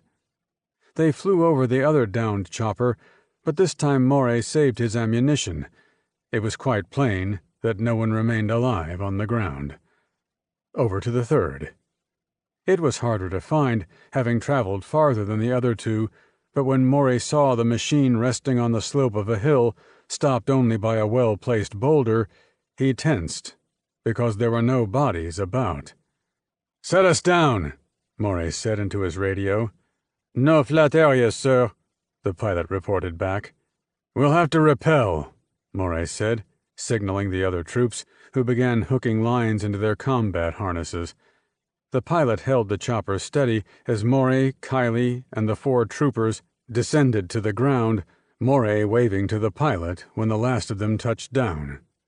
The chopper pulled up and veered off, staying in close orbit as Moray ordered the men to take up security positions while he and Kylie investigated the downed chopper. "How many on board?" Kylie said. "Look at the footprints," Moray said. "There's a bunch, but they all run together at this point and head over there." They ran to the tree, the disturbed dirt and footprints telling a story, but a cloudy one. It wasn't until they found the marching tracks, where the attack force had spread into a V formation, that they obtained a decent count of what they faced. 6, Morey said. Maybe 7, give or take 1 or 2. Call back the chopper? No, they can't be far. If they saw the chopper, they've taken cover. We can keep them pinned as long as the chopper is in the air and pick 'em off. Morey whistled to the other 4 troopers, who quickly rallied, and Morey explained his plan. Morey updated the pilot before moving out. The chopper continued in wide circles, the whipping rotor blades riding the gentle wind as it blew through the area. He led his team forward. Stiletto, Marcus, and the mercenary team hustled down a slope and across a rocky gorge. A stream lay ahead, not very wide or deep, and they splashed through. The cluster of trees in front of them seemed 1,000,000 miles away, but they would otherwise be caught in the open by the approaching helicopter, and there was nowhere else to hide. They finally gained the shelter of the trees and took positions that kept them relatively out of sight. Marcus scooted next to Stiletto, who lay near the edge of the tree line, the chopper in plain view as it circled. "Cleanup crew," Marcus stated. "They saw our tracks." "I didn't see the chopper land, so that's their air support," Stiletto replied. "Lots of guns on either side. We could sure use that machine. Right now, I'm more concerned with the troops they dropped off." Short Fuse laid down beside Marcus. "How are our rear flanks, Short?" Marcus asked. "Slope," the bomb expert said. "It gets pretty steep. This is a lousy place for a battle." "Well, here it comes," Stiletto said, hefting his weapon as figures appeared over the top of the rise they'd just cleared. "Get ready!" Marcus yelled. Stiletto tucked the stock of the Heckler & Koch HK-416 into his shoulder. The automatic rifle, with its compact 10-inch barrel and open sights, had a familiar feel, since it resembled the M4 and M16 rifle families of the U.S. military with which Stiletto was so familiar. The 5.56 mm chambering was also well known to him, and the rifle felt like a natural extension of his body as he lined up the front and rear sights on the approaching targets. "Let 'em have it!" Marcus called. Stiletto squeezed the trigger. Chapter 20. The first 2 rounds left Stiletto's weapon, an enemy trooper at the top of the rise, falling as the 5.56 mm rounds ripped into his midsection. The fighters behind him dropped for cover, shooting over the rise, bullets nipping at the trees and sending bits of bark and twigs flying in all directions.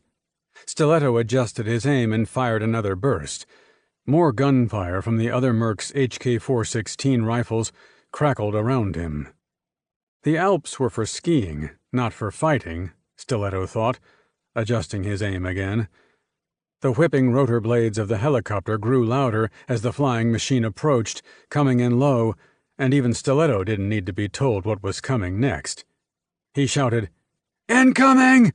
as the smoke puffed from the left-mounted missile pod. The 12.7 mm rockets whooshed toward the trees, trailing a short tail of flame. Stiletto left the tree and ran, other mercs and Hardball running with him. When the rockets hit, the ground shook, and the trio of explosions rattled Stiletto's bones. The shockwave knocked him off his feet, and he went flying past another tree trunk to land hard on the ground on the other side. Heavy machine gun fire punctuated the rocket blasts, sections of trees falling and several screams piercing the cacophony. Stiletto rolled onto his back. The rocket impacts had started a blaze at the front of the tree line. He dropped flat and opened fire on the enemy troops running through the flames to penetrate the trees and assault the mercenaries hidden within. The HK-416 rocked in both hands. A trooper fell back, his gun firing skyward in reflex as another pivoted to line up on Scott. A blast from off to Stiletto's left impacted with the man's face, and he left behind a bloody mist as he joined his fallen comrade. Stiletto pulled back to go left to join whichever of Marcus's mercenaries was firing from that side, took 2 steps and— Scott's head snapped back as the toe of a boot connected with his chin. He fell back, rolling and bumping into a tree, his vision spinning as he tried to get back to his feet. Another boot slammed into his stomach, and air left him.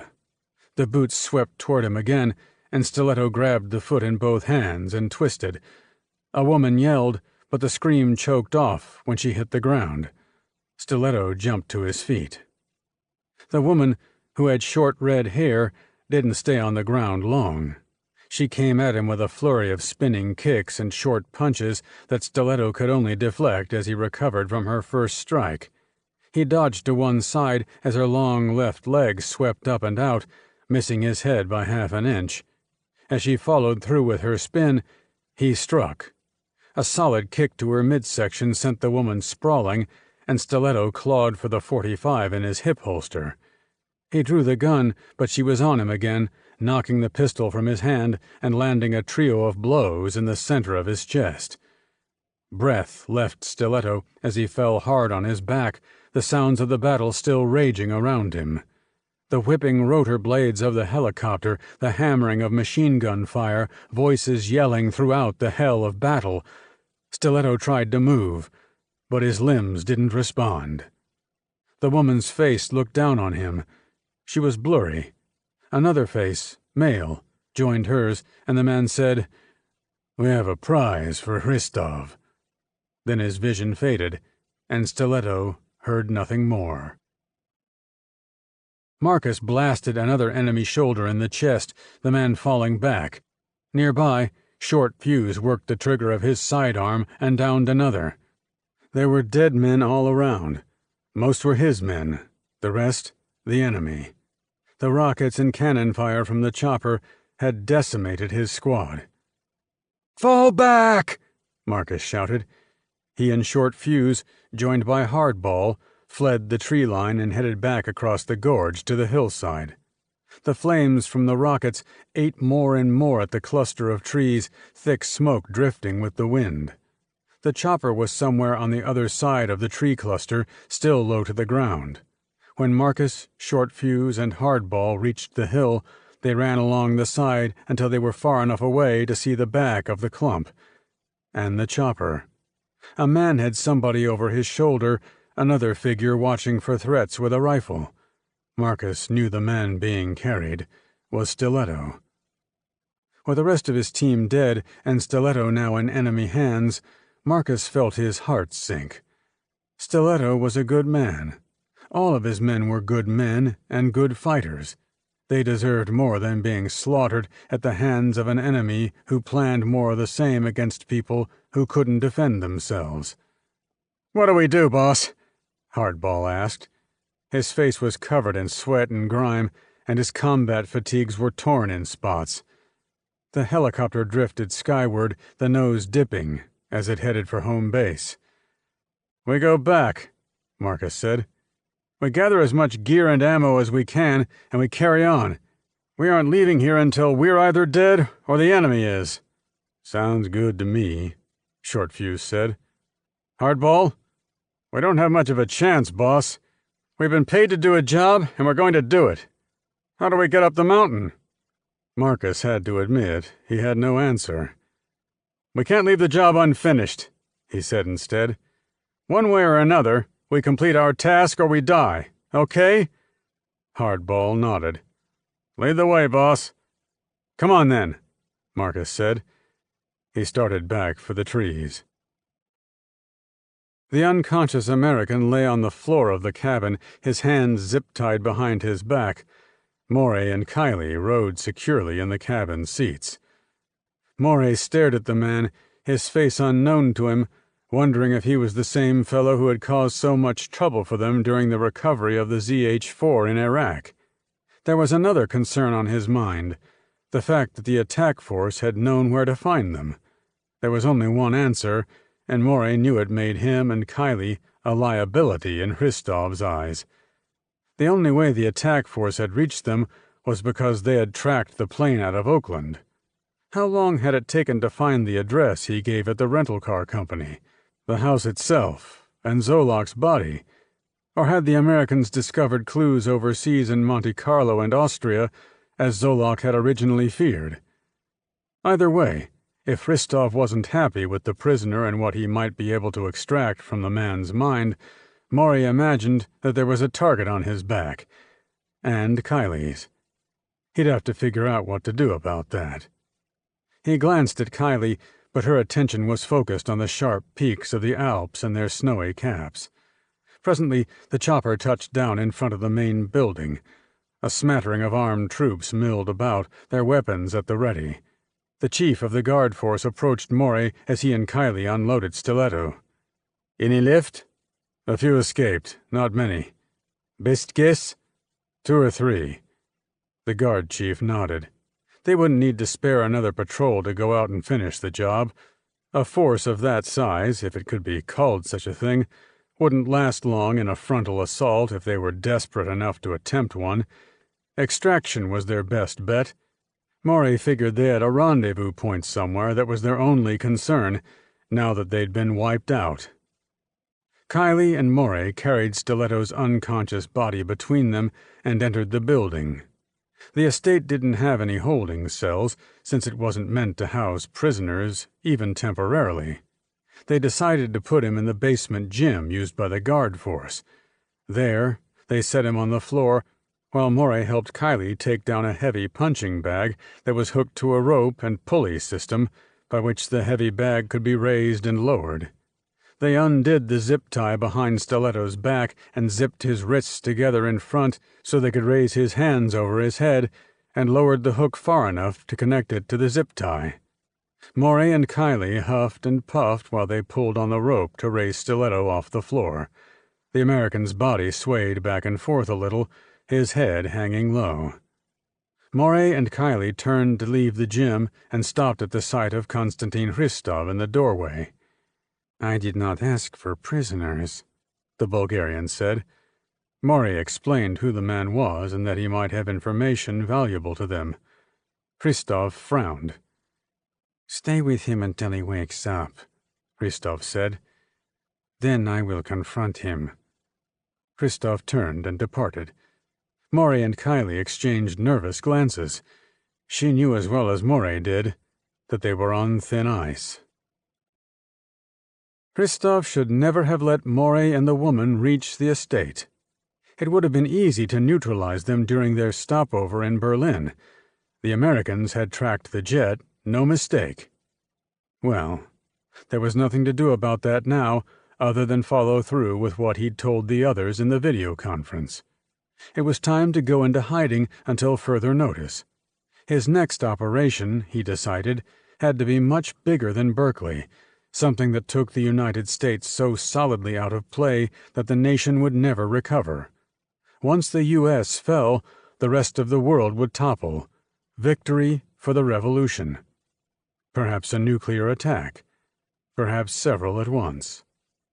Hristov returned to his office on the top floor of the main building and poured himself a drink, then sat behind his desk. The forward wall had been replaced by windows, and he looked out on the Alps in the distance and the valley stretching to infinity below. It was a peaceful view, and one he would miss. He missed it already as he sipped his drink. Maury and Sarto still needed to pay for the trouble they'd caused.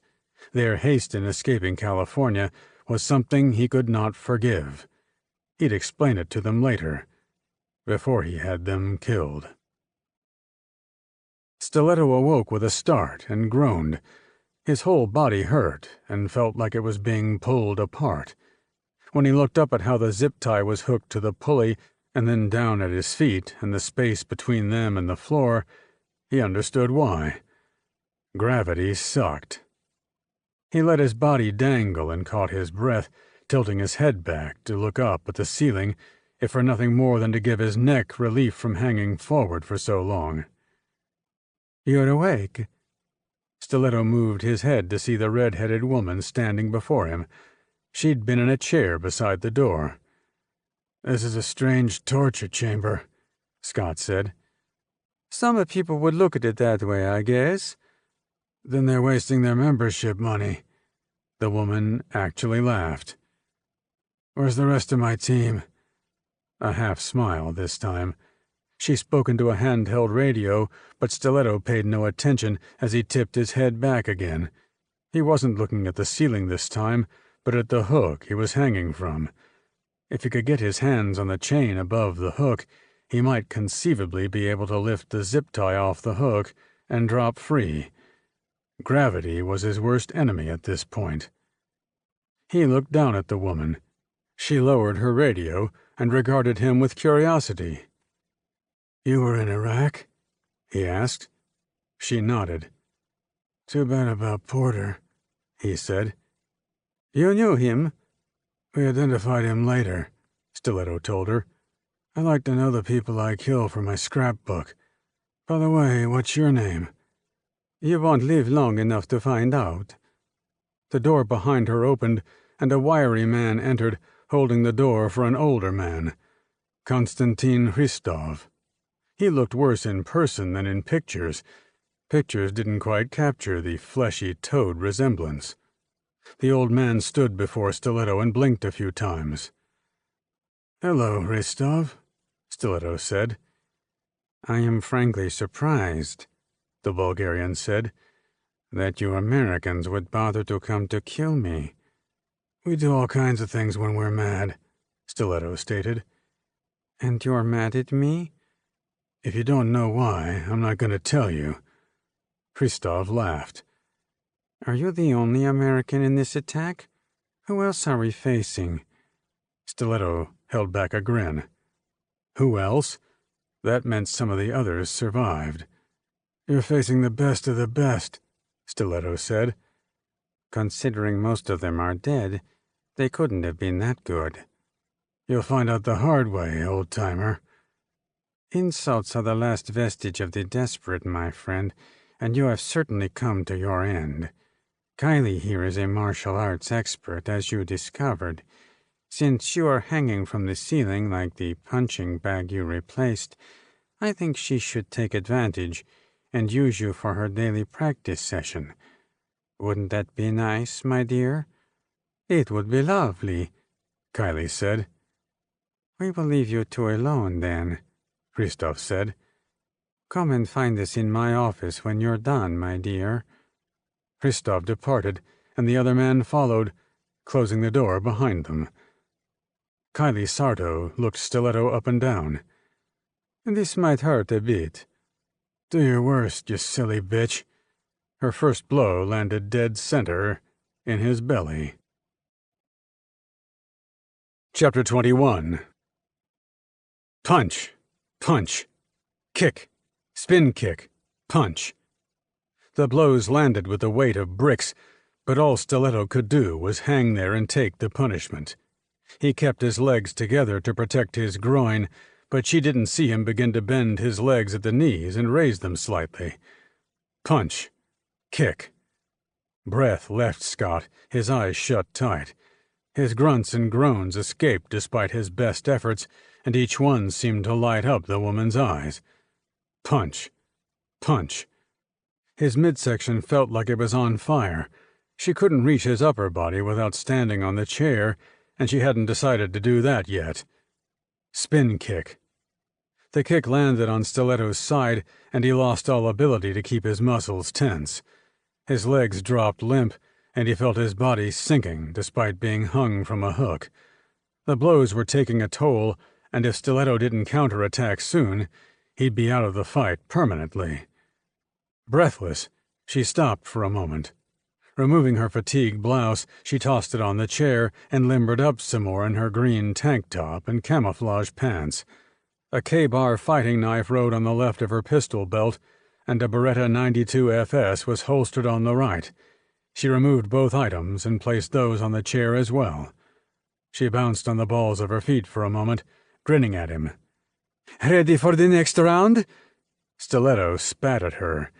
He missed, but the point was made. A red flush crawled up her neck. She launched a high kick at his chin. Devlin Marcus, Hardball, and Short Fuse watched through the brush as 3 Hristov troopers serviced the chopper used to attack them. 2 more fully loaded helicopters sat on the pad as well, just like the satellite pictures had shown. Marcus scanned the area carefully. To make a mistake now would sign Stiletto's death warrant. He nodded at Short Fuse and Hardball and hefted the HK-416 to his shoulder. There were only the 3 guards, and they only carried sidearms. No rifles present. Marcus fired once, and one of the troopers fell forward, landing inside the chopper. Parts of his skull decorated the cabin. Short Fuse and Hardball opened fire on the other 2, their short bursts echoing through the valley. Marcus broke cover and ran for the chopper off to the left. They needed a fully loaded machine for the strike. Marcus climbed behind the controls while Short Fuse and Hardball jumped into the cabin. Hardball racked the action on the door-mounted machine gun, a Browning .50 caliber, and locked a belt of ammo into the receiver. The rotor started slowly and gained speed, the motor whining. The speed increased, the brush around the landing pad blowing as if a hurricane had struck, and Marcus raised the helicopter off the ground. He gained altitude, spinning the nose around 180 degrees and dipping forward to speed toward the Hristov estate.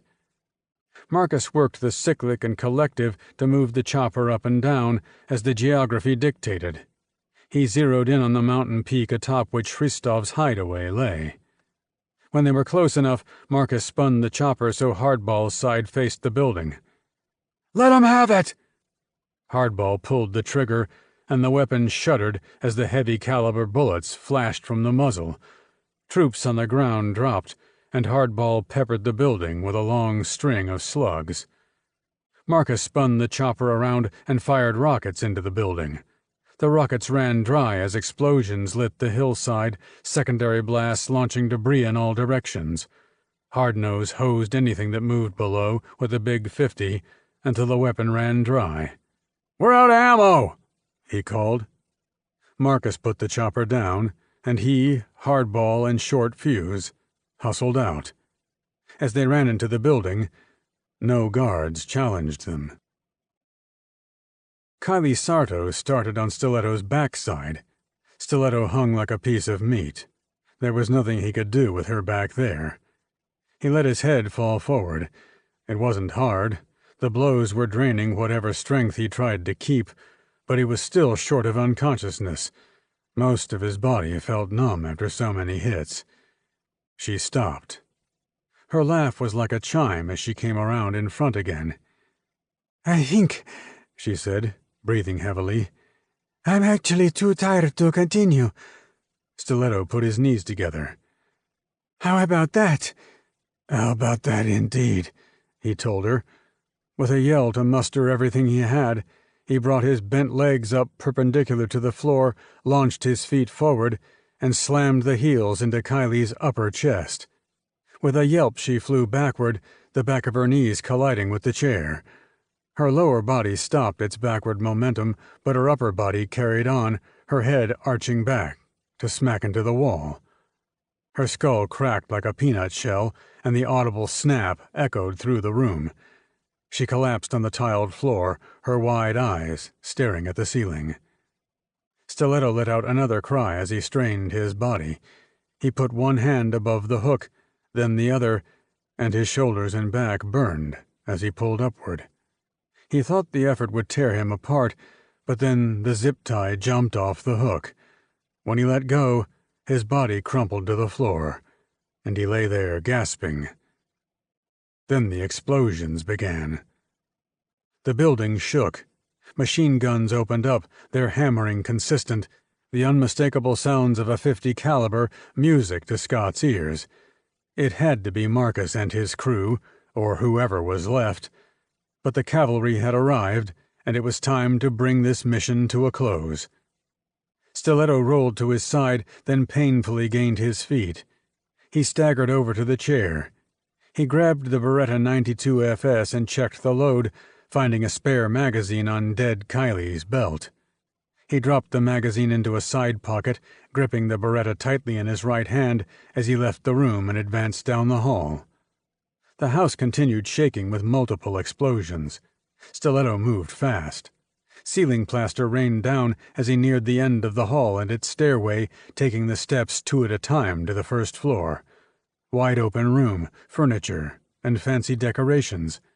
He stopped short as three gunmen entered the room and lowered the pistol as he recognized Marcus, Short Fuse, and Hardball. "You're late," Stiletto called. "No store in this town has any Guinness," Marcus explained. Morey and Hristov, in the top-floor office, hugged the ground. "They'll come up the stairs," Morey said. He held an automatic rifle close to his side. "This is all your fault!" Hristov shouted. "No time for that now," Morey told him. "Oh, there's time," Hristov said. He breathlessly rose to his hands and knees. Air rushed in from the sections of the wall-length window shattered by the chopper attack. Not all of the glass had broken. He crawled to his desk, opening a drawer. He removed a Walther P-38, the grips of the 9mm pistol warming in his hands. Morey didn't notice. His eyes were fixed on the top of the stairs that led into the office. "Morey!" He turned. Hristov leveled the Walther. "All your fault!" "No!"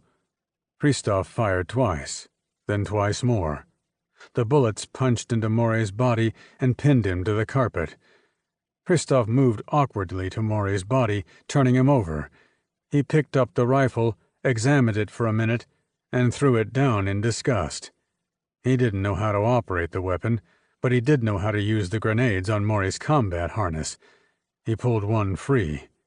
Jamming the Walther in the waistband of his trousers, he pulled the pin and turned to face the stairs. Stiletto led Marcus, Hardball, and Short Fuse into the next room and the steps leading upstairs. The shooting and yelling above couldn't be ignored. "Hristov!" Stiletto shouted.